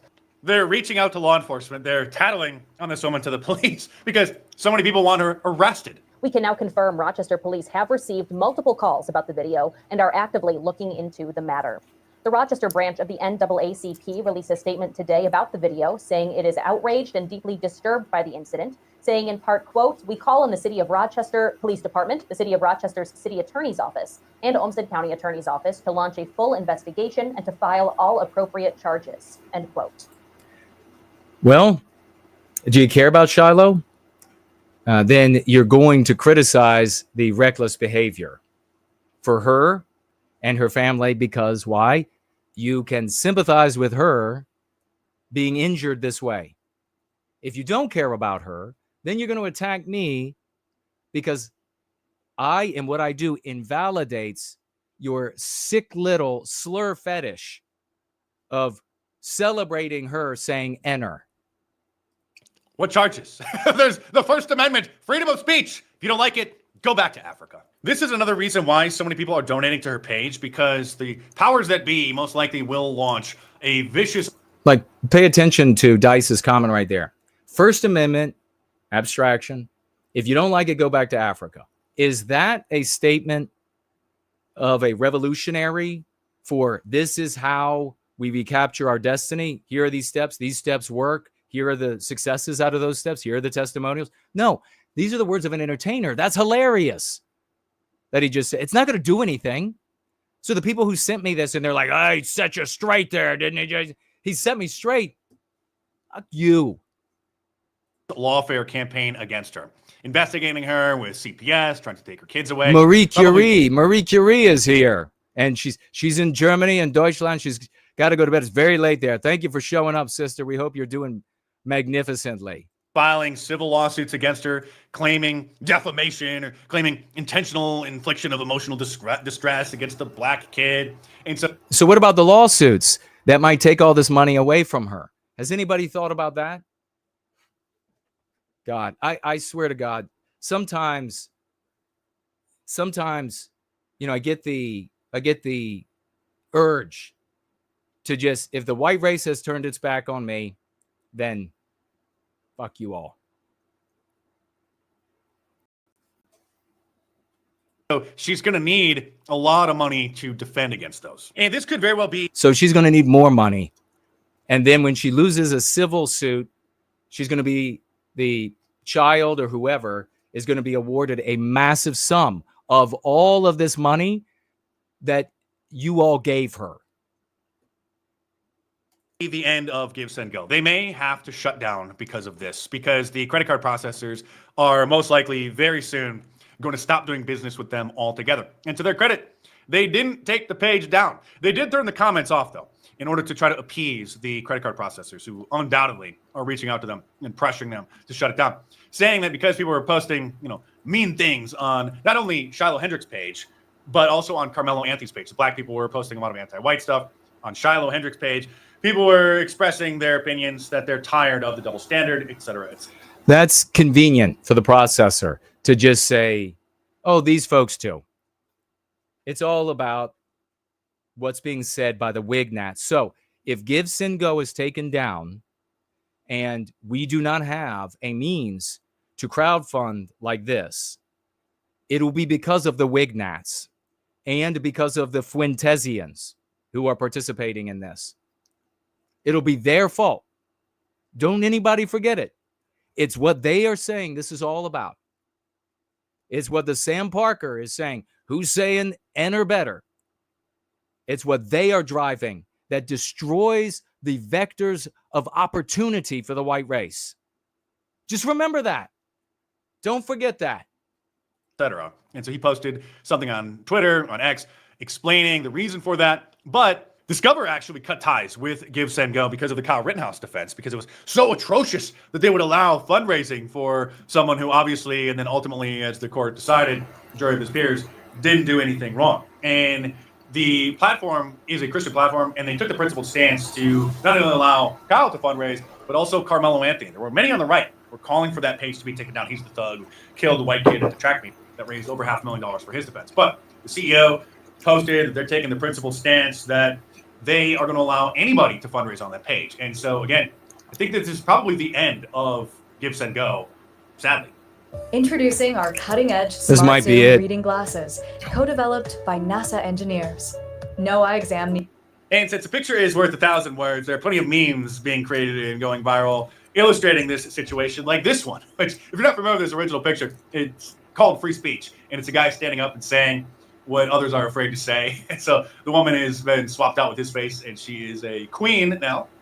Now, so really got to point out there, really relevant, with all of our successes, with all of our achievements, there's no huge effort to make. How about some of the women in our community? How about some of the guys in our community that have had colossal real world successes to benefit not only themselves, but our people? And there's no slew of memes. There's no slew of look at this king. There's no slew of look at this queen. There's no effort for yours truly to even talk to me about how we achieve these enormous successes. No, it's she said enter. I mean, even Jared Taylor, who ignores the ever-living shit out of me, go figure that out for yourself, is celebrating this woman, Shiloh Hendrix, as this queen that must be for the whole, everybody's got to rally, everybody's got to know about her. But the people achieving success, no, not only not kings, not only not queens, don't even talk to them. Something's wrong, folks. Something is really wrong. And I don't know what it's going to take.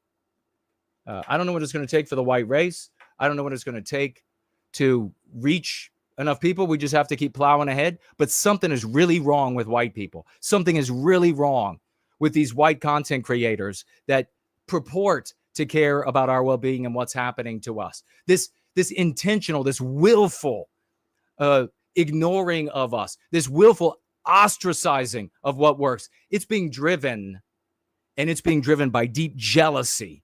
It's being driven in part by so many of these wignat sewer simp garbage that are just genetically inferior within the white race. They are inferior. They are uneducated. They have low IQs, and they hate everybody that succeeds. They hate everybody that works hard. They hate everybody like that. They want to be able to be right. They want to be able to be the leaders. They want to be able to give their opinions and be aggrandized. And anybody succeeding is going to be, must be silenced, slandered, shut down so that nobody can know about it. And you know what else? You know what else?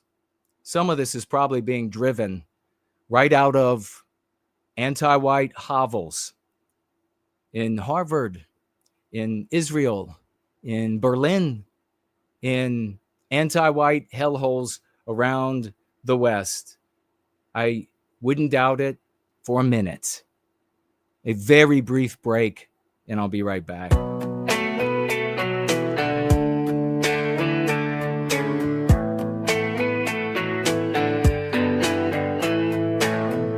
Taught my kids to rise each morning, work hard for every dollar earning.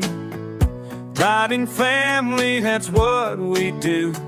Stand tall, stand firm, and stand true. No need for shame, no need to hide. Just love that comes from deep inside. Got my children, got my faith. That's all the treasure I need today. Got my children, got my faith. That's all the treasure I need today.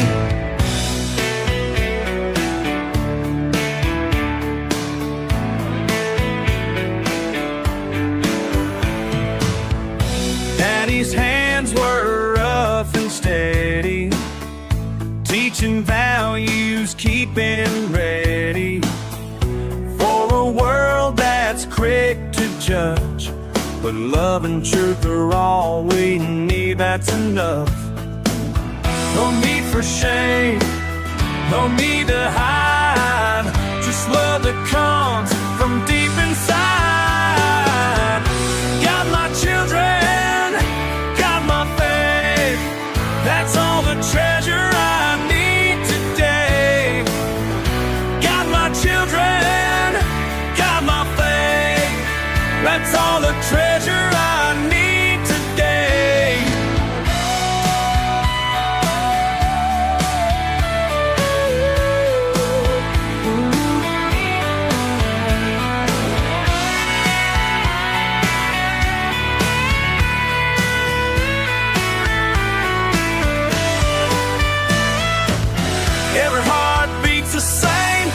every child knows love's land, no need to carry no weight. Just teach them how to be brave.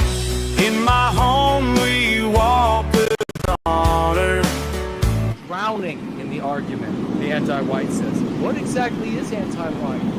You have got to be animated with the righteous passion of reclaiming our destiny. We are the heroes of this era.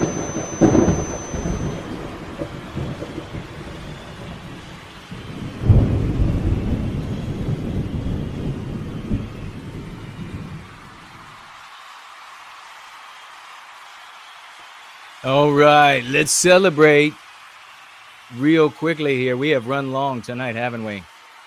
Let us celebrate, and we're going to get right to any of your comments, questions, or concerns, your financial gifts. We're going to start up with a swashbuckling, and it is the beginning of the month, so we are going to take a look at the honors roll call first and celebrate. Raucous emojis, quadruple 07s, get on your feet. Let's let the folks know who are participating in and with the practice that works and changing the world, changing their own lives for the better, and getting into the world and changing their circles of influence. We'll head straight over to those who financially gift yours truly without even thinking about it. There are a couple of options for that. You can find them all over at nowhiteguilt.org. Click on the financial gift tab. You'll see, starting with the all-stars of the honors roll call, and at the very top of those all-stars is Prometheum Healing. Give that man some gigantic love. He is at the very top. Glorious. Keep it going for Marie Curie. She was just here. She is in the all-stars of the honors roll call. Keep it going in the all-stars here for Western Sunrise. Show him some big love, Western Sunrise. Part of the all-stars in the honors roll call. And we'll keep it going. Heading on over to Joseph. Also in the all-stars, right up there at the top of the all-stars, Joseph, God bless you. Big salutes, raucous emojis. Let's get to everybody else in the honors roll call. We have Mother of Victory, Southern Bloom, Maverant, Zenazak, Greg is there. Save Western Civilization Now is there. King Petras in the honors roll call. Hendrickson is there. Tiniest Squeesh is there. Wilhelm is over there. Mark is there. Hartman and June and your LG are there. Defeat the Seat is over there in the honors roll call. Prometheum Reckoning is there. Tamara is over there as well.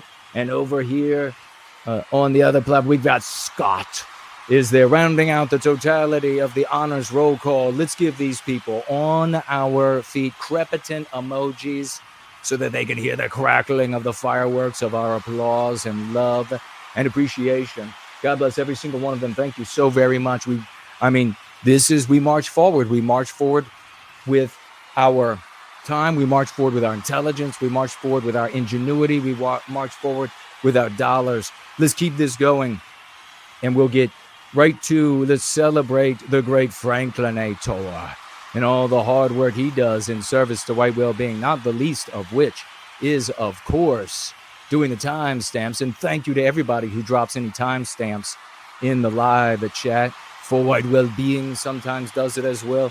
Big salutes for those timestamps. God bless you for that. The swashing there is epic because that enables people to come in and get right to the topics they want to hear. I'm going to give a big salute. Let's celebrate everyone fighting over there on Twitter. I've seen a bunch of us in the trenches doing battle, especially when we are seeing people out there who are unfaithful to white well-being and turncoats, traitors.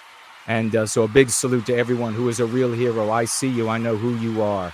Let's celebrate the clips of Based White and Stoppa Anti-Whiteism. I saw a bunch of their clips this past week. Much celebration to them. Quadruple 07s. Let them know that their swashbuckling efforts, making clips of yours truly and making them epic, do a great service to white well-being. Let's get into some of this imagery we have here. We begin with Zarathustra. quoting Nietzsche saying, and those who were seen dancing our celebrations were thought to be insane by those who could not hear the music. Well, let's see some of the music, ladies and gentlemen. Here we have Archangel over on, I guess this is a Second Amendment right to self-defense website.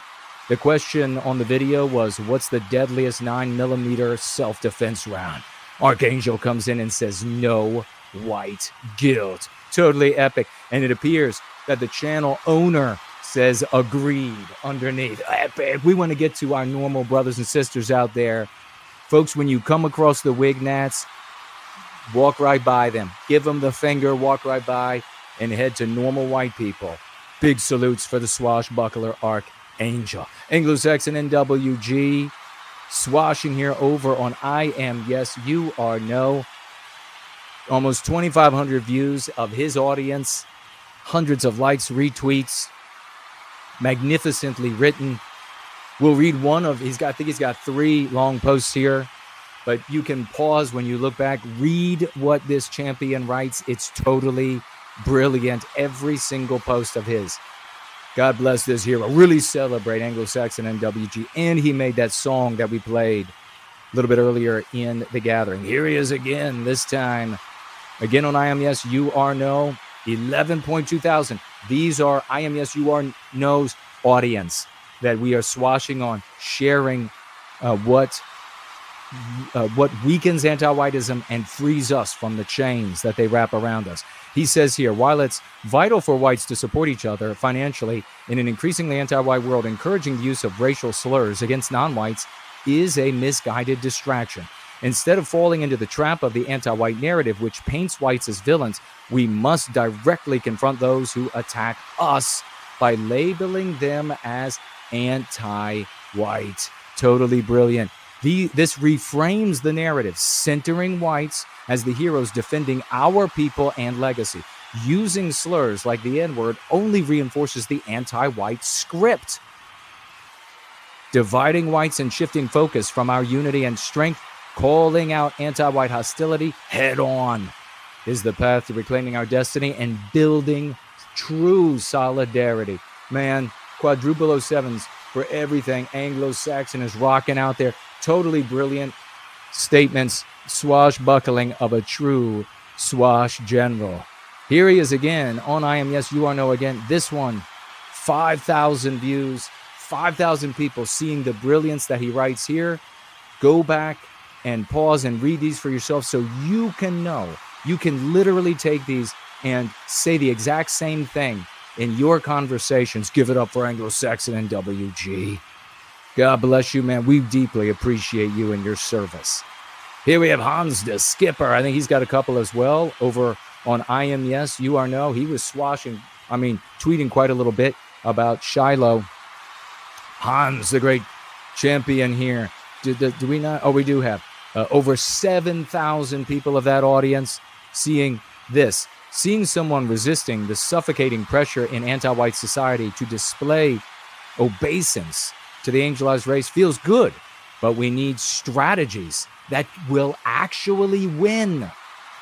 Centering the well-being of white people will replace anti-whiteism with white positive social morality. Absolute genius by Hans the Skipper. Raucous emojis for this guy. Wild raucous emojis for this guy. Yes, the revenge porn feels good, but that's not going to recapture our destiny. Beautifully said. Here he is again, this time on Rupert Lowe. Over 5,000 views as well. Let me zoom it in so you can pause it and see for yourself exactly what this mastermind of white well-being says. Big raucous emojis to Hans the Skipper. Folks, you can literally just repeat what these heroes say. Justin over here also on I Am Yes. Almost 22,000 people of that guy's audience seeing this, seeing the tools that liberate us. This is villain, and you wonder, does it help? Mark Dice saw anti-whiteism. Does it help? Need I say more? This is villainy signaling within the anti-white narrative and will have detrimental effects on the lives of whites. Don't do this. Reframe your thoughts and actions with you as the hero in the white positive narrative known as Go Free. 22,000 people are being empowered by this swashbuckling commander and what he wrote there. Keep it going. This was my tweet where I was pointing out how Joey Jones over there on Fox and all of the others on Fox had browbeaten us and said how immoral we were for condemning Lobach, and we ended up being 100% right here. No deviation. 18.2 thousand views we got there. Keep it going. Here is my tweet asking people, give me the reasons why the Shiloh Hendrix episode was a huge victory. Wanted to hear what people had to say. How many views? 187.8 thousand views. People getting to come to my channel, and we got a bunch of new followers as a consequence, and we got a bunch of lurkers as well. Big success. Here's the tweet that got the Wignat sewer simps angry, condemning them for celebrating the irresponsible behavior. 65,000 views there. Another victory for us and white well-being. Homeless Bear back again. And he is on, shoot, I don't think I wrote it down. It's something UK. He says, it's about time white people stop being white guilted into changing our behavior. We also need to call out people's attempts to white guilt us as anti-whiteism. Brilliantly written. What is that? Almost 19,000 of that person's audience seeing the brilliant dialectics of the wonderful Commander Homeless Bear. Show him some love. Celebrate that hero. He deserves. We're going to get to this in a moment. Here, I'm going to pop these on the screen quickly. These are testimonials that no other community has. You'll read them as you pause and look back. Celebrate these people for celebrating and giving these testimonials of these successes by way of the Go Free dialogic, ladies and gentlemen.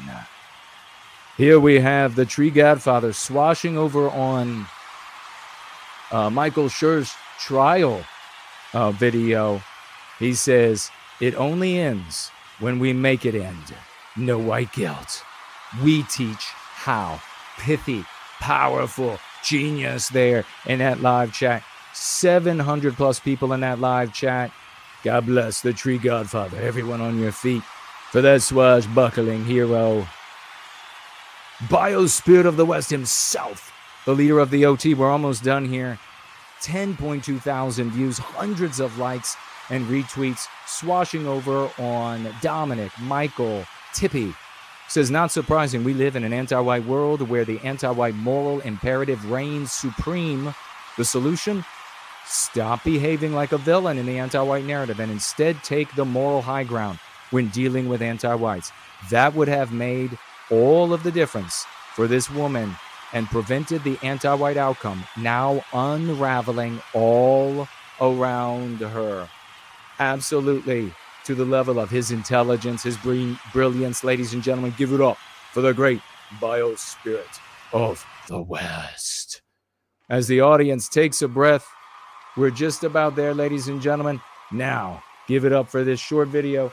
The only one, the Tree Godfather, on video today. Father, what's up? Thanks, John. Says, illegal immigration is used by anti-whites to white erase America and to permanently change our demographics. It's absolutely sinister. Well, yeah, I think it's a pattern across the world, really.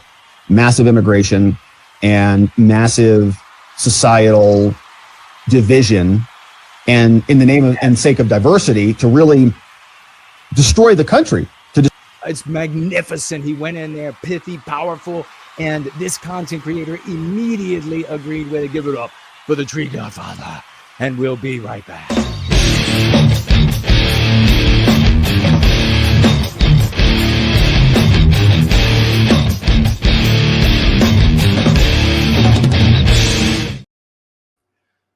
Well, we got to keep it moving along. We really ran long. I'm going to get a look at your financial gifts and might have to save the lesson of the day, even though it's really pertinent. The unredeemable. I think we'll just say this. I'll be looking at your comments. I might mention it some as we move along here.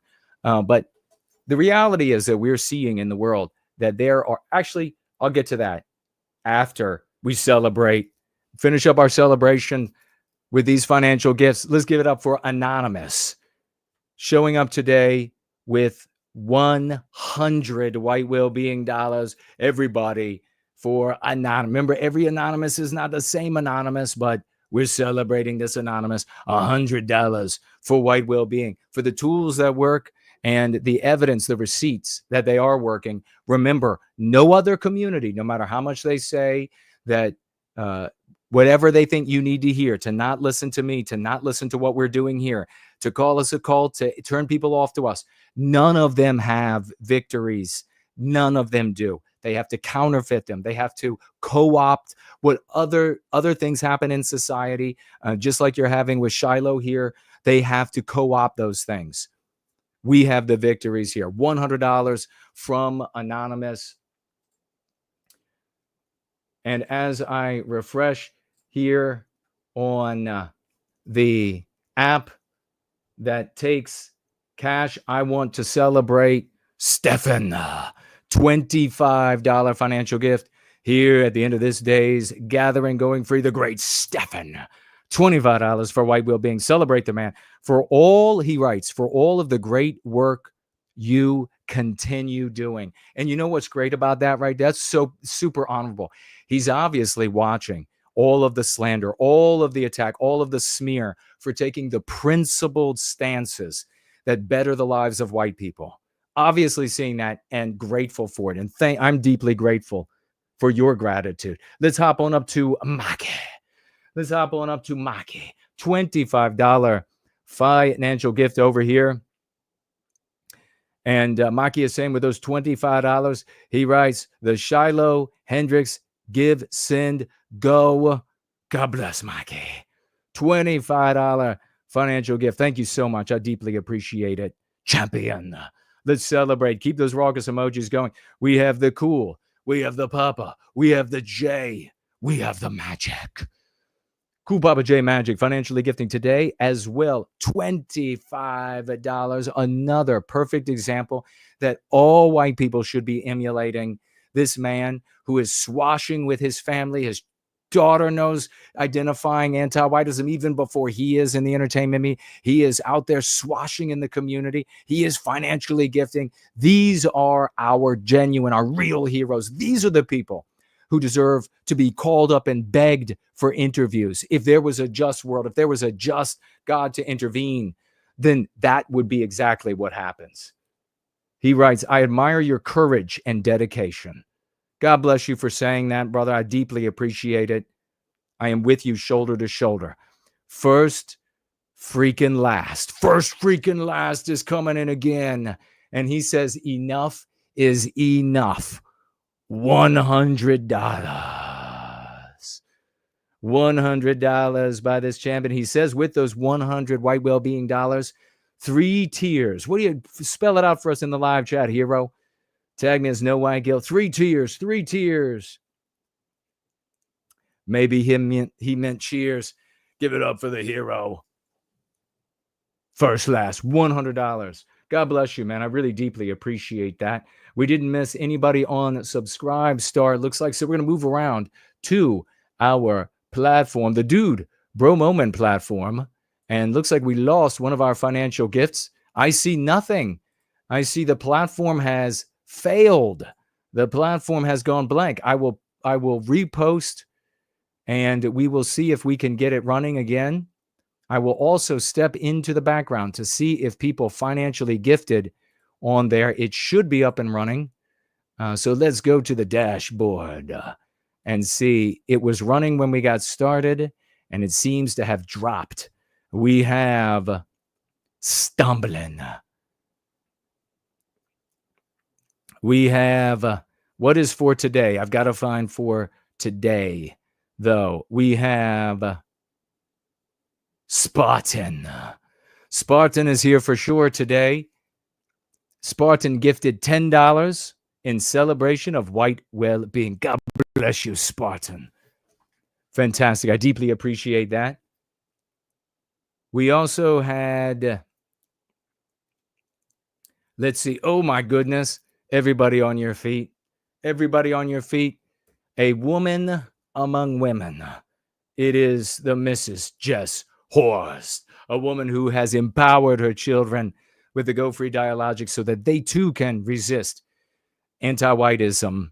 $100 from this champion. If you want to talk about queens of the white race, you know where to put the crown. If you want to talk about kings, you know where to put the crown. Drop the crowns, ladies and gentlemen. Find the royal garments and crowns in the emoji list. Drop them for our queens and kings here in service to white well-being. Nope, you're not going to be promoted and pushed by the different content creators that have agents working behind them, setting everything up for them and funding everything for them. Nope, you're not going to be made into memes by Wignat scum, but you are the true kings and queens.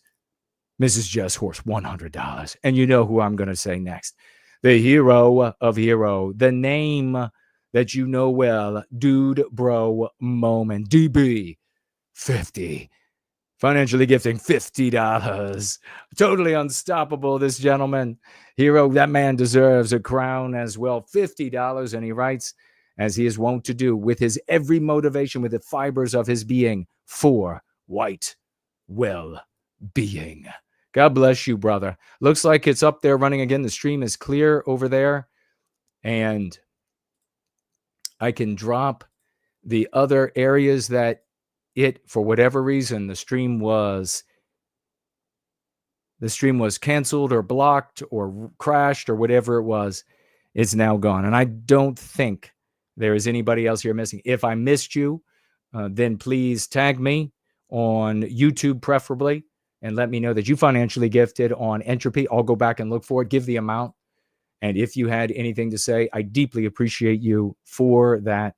Let's see if I had any others that we should celebrate. And if not, we will get right to all of the financial gifts and all of the comments or questions that can you hear my stomach growling? Oh my God.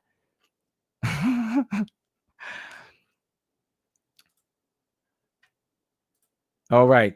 I don't see any others to celebrate. So let's get to the top of Premium Rumble.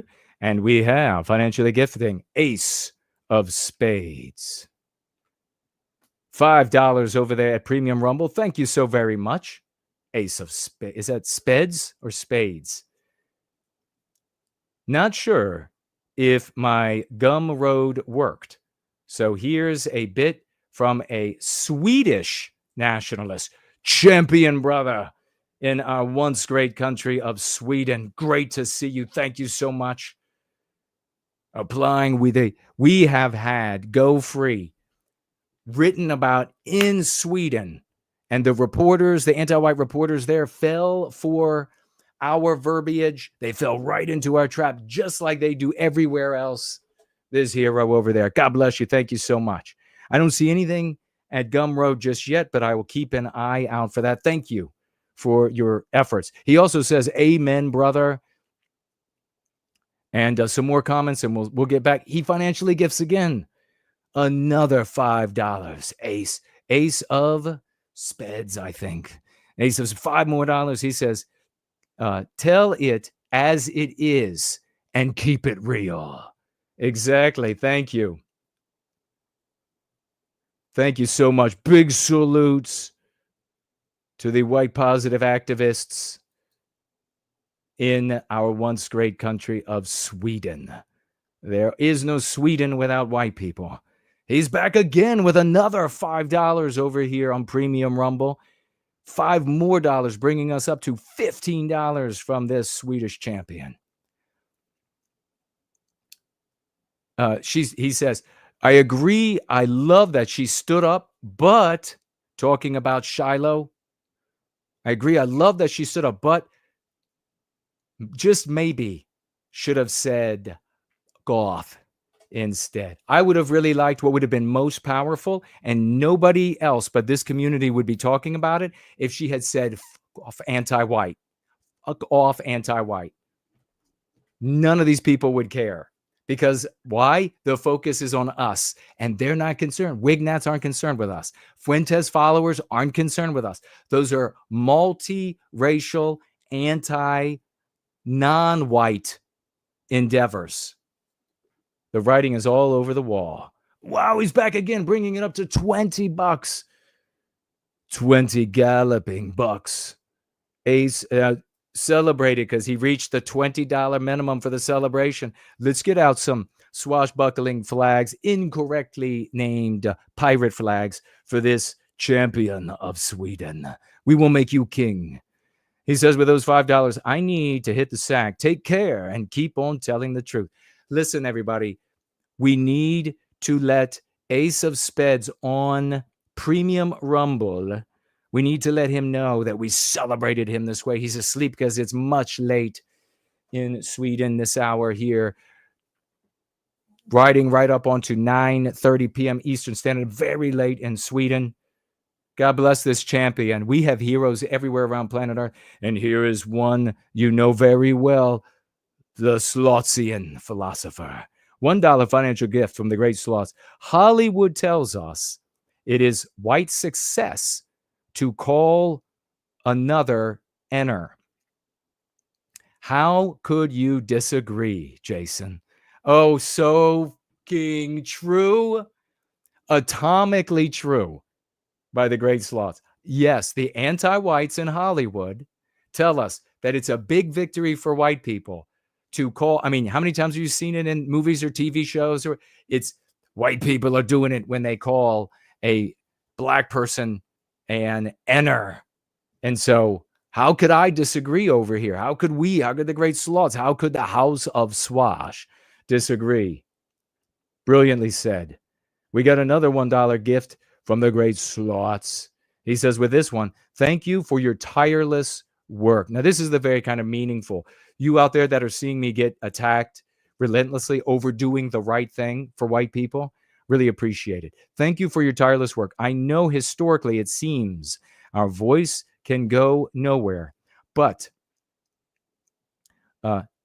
distinguishing our well-being from white negativity is this trial you demonstrated and demolished, is what he writes. Demolished is distinguishing white positivity from white negativity, focusing on us in love and ending our victimization versus focusing on non-whites, in this case, blacks, and how bad they are, how much they deserve to be called N-ers, is vitally important, and we have demonstrated and demolished any claim to the contrary. God bless the great Sloths and his wisdom. Thank you for your great participation. We have the low tech says, perhaps to me, perhaps to the great Sloths, I don't know. It just says right here, you rule. You would be right on both counts, my brother. We have aliens exist over there. Blush is over there. Blush wrote, definitely saving the white race with those N towers. You've done it. You've saved the white race with those N towers.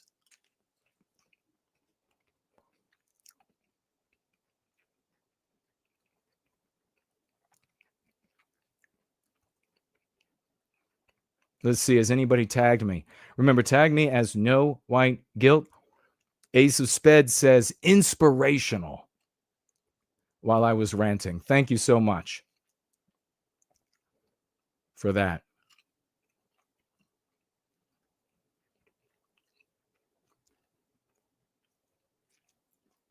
He also says he's not a fan of the Jews, but he can absolutely admire the way they care about their own. We have to emulate it.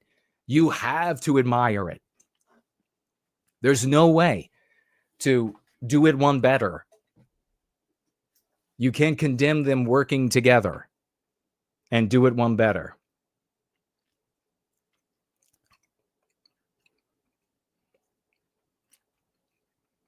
We have one of the Wignats over here as well, writing the word fart repeatedly. They're smart. They're smart. You're so smart. Fart, fart, fart. You're so smart. Aliens exist, giving a salute to us. Great to hear you again, Jason, said Midwest Gunner. That sounds like a hero, doesn't it? Midwest Gunner. Great to have you here with us. Maybe point the barrels in the direction of that malodorous emanation. Yep, we're going to save the white race. Fart. That's how they cheer for each other, folks. That's what they can understand.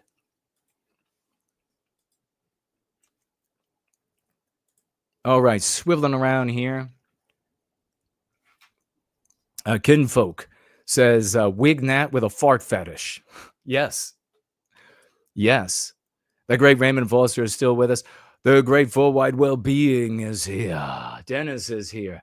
So many heroes. Good to see you all still with us. Ronnie is here. White Wolf, with that epic name, is with us. So I'm looking quickly for your comments. Remember, you have to tag me. What a glorious gathering it has been. What a delineation that we've drawn here. So vitally important between the Wignats, the anti-non-white endeavors, personalities, followers, the low-life, uneducated, ugly, inbred followers of theirs, demonstrating how anti-white they are, how aggressive, verbally aggressive they are in endeavoring to shut down that which helps white people. Never forget that even if these Fuentes followers or the Wignats, or what, even if they disagreed with us about how to get to the end of our victimization, if that was their genuine objective, never forget this, always have it on your lips and at the forefront of your mind, then if they came upon a group helping white people, a group actually achieving successes in the lives of white people, they would have to admire that. They would have, even if they disagreed, even if they didn't want to debate it because they were invested in something else, something from the past that fails, they would have to admire it. They wouldn't attack it. If they really cared about white people, no one who cares about white people, never forget, because this is how you can delineate between what's healthy and what's unhealthy, what's disease and cancer, and what's salubrious and a boon. Because if they claim to care about white people, then any success would have to be something they would have to endorse. They would have to say, that's awesome. That's wonderful. That's marvelous. I don't want to do it because I like these gray uniforms, or I don't want to do it because I like to call blacks Ners or Jewish people K, etc. I don't want to do that, but this is what I want to do. But they're actually benefiting white people. And since I care about white people, I want to end our victimization. That's a glorious thing. That would be their position, but that's not their position. Their position is destroy those people helping whites. Destroy the guy that has done so much out of love for his people that 2 children are named after him. Not a rock star, not famous, not dead, not a family member, and got children named after me. These are tangible, real-life victories benefiting white people. And if these folks want to destroy that, that tells you everything you need to know about them. There's no recourse to what they write about or what they talk about, or, hey, our ideas here and just complaining about how bad everything's are, that this is the way, this is what you should be doing. No, you can ignore all of that. You know, they're talking now about the Shiloh filter. You should be talking about the Kuna filter. How do you feel about Jason Kuna? If you celebrate his victories, even if you, and the victories of this community, the House of Swash, if you celebrate those because real tangible white people are being benefited, well, then you actually care about the white race, even if you want to do things differently. But if you hate Kuna and the House of Swash, if you want to destroy them, then you are filth. You don't care about the white race, and we don't need to know anything else about what you think might work, what you think needs to be done. All of that's irrelevant because something that is working, you despise and want to destroy. Period. So now no Shiloh filter. It's the Kuna filter. Thank you for everybody showing up in the live chat. We have all communists are bastards saying hi and applauding and waving over there.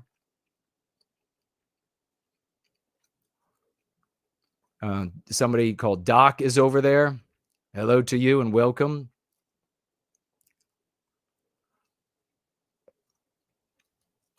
Don't know whether friend or foe. I mean, we'll just apply the Kuna filter. You support the real world victories for white people, white children, changing the curriculum at an elementary school to prevent white children from being brainwashed and victimized and brain poisoned by anti-whiteism. Do you support that? We did that.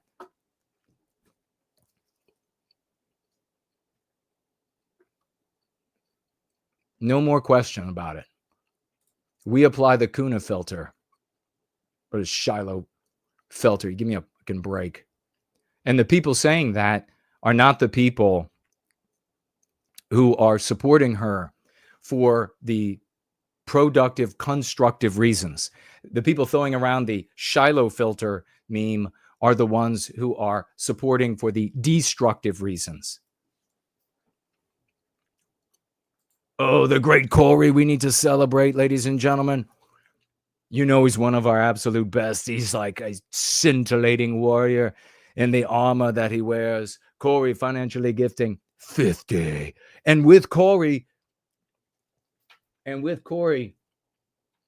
we have another, hold on, we got a malfunction here. Jay Bishop also financially gifting $50. So both Corey and Bishop, let's hear it. Both of them financially gifting $50, 50 white well-being dollars today. Bishop writes, for the reminder to tell your white kids about anti-whiteism. Teach your white children about anti-whiteism. And Corey says, giving everything and getting little in return. 07. Oh, how true. Man, Corey. Giving everything and getting little in return. Man, that speaks right to my soul. God damn, that's true. Years and years and years and years of this. And this is still where we arrive.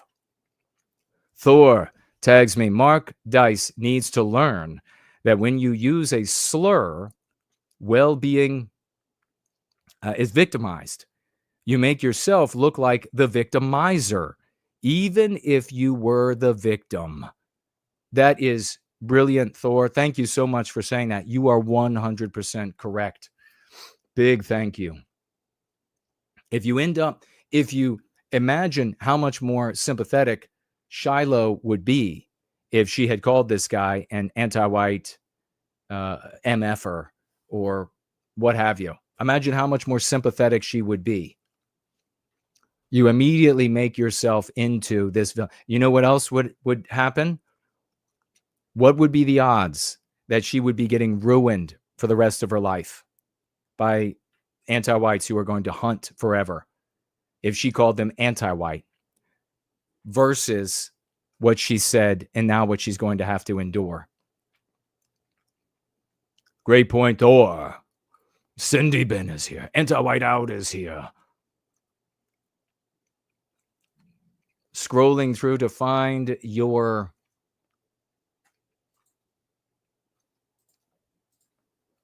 tags from me, trying to make sure we did not miss Anybody on any of these platforms? It doesn't look like we have, as we are reaching closer and closer to the hard out for us because of Spreaker. The great Fornull is in the house. Don't forget, tomorrow Fornull is on. Yiz the Unifier is on. Discordant Dragon, 6 p.m.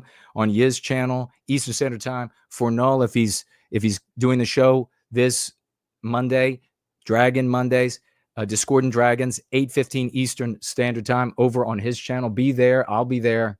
Ay is here. Great to see you, brother. Henry is here. Hyperborean Dreams. Sivan is here. So great to see the champions in the house. Tree Godfather says, I don't appreciate you cutting down one of my leafy offspring. Sorry, my brother. It had to go. I might share some imagery for it. I had to get some imagery or potentially might have to, for the insurance. But I have some imagery from the tree coming down by yours truly, wielding the chainsaw one-handed. So Fornull is live tomorrow, 8:15 Eastern Standard Time over on his channel. Look him up.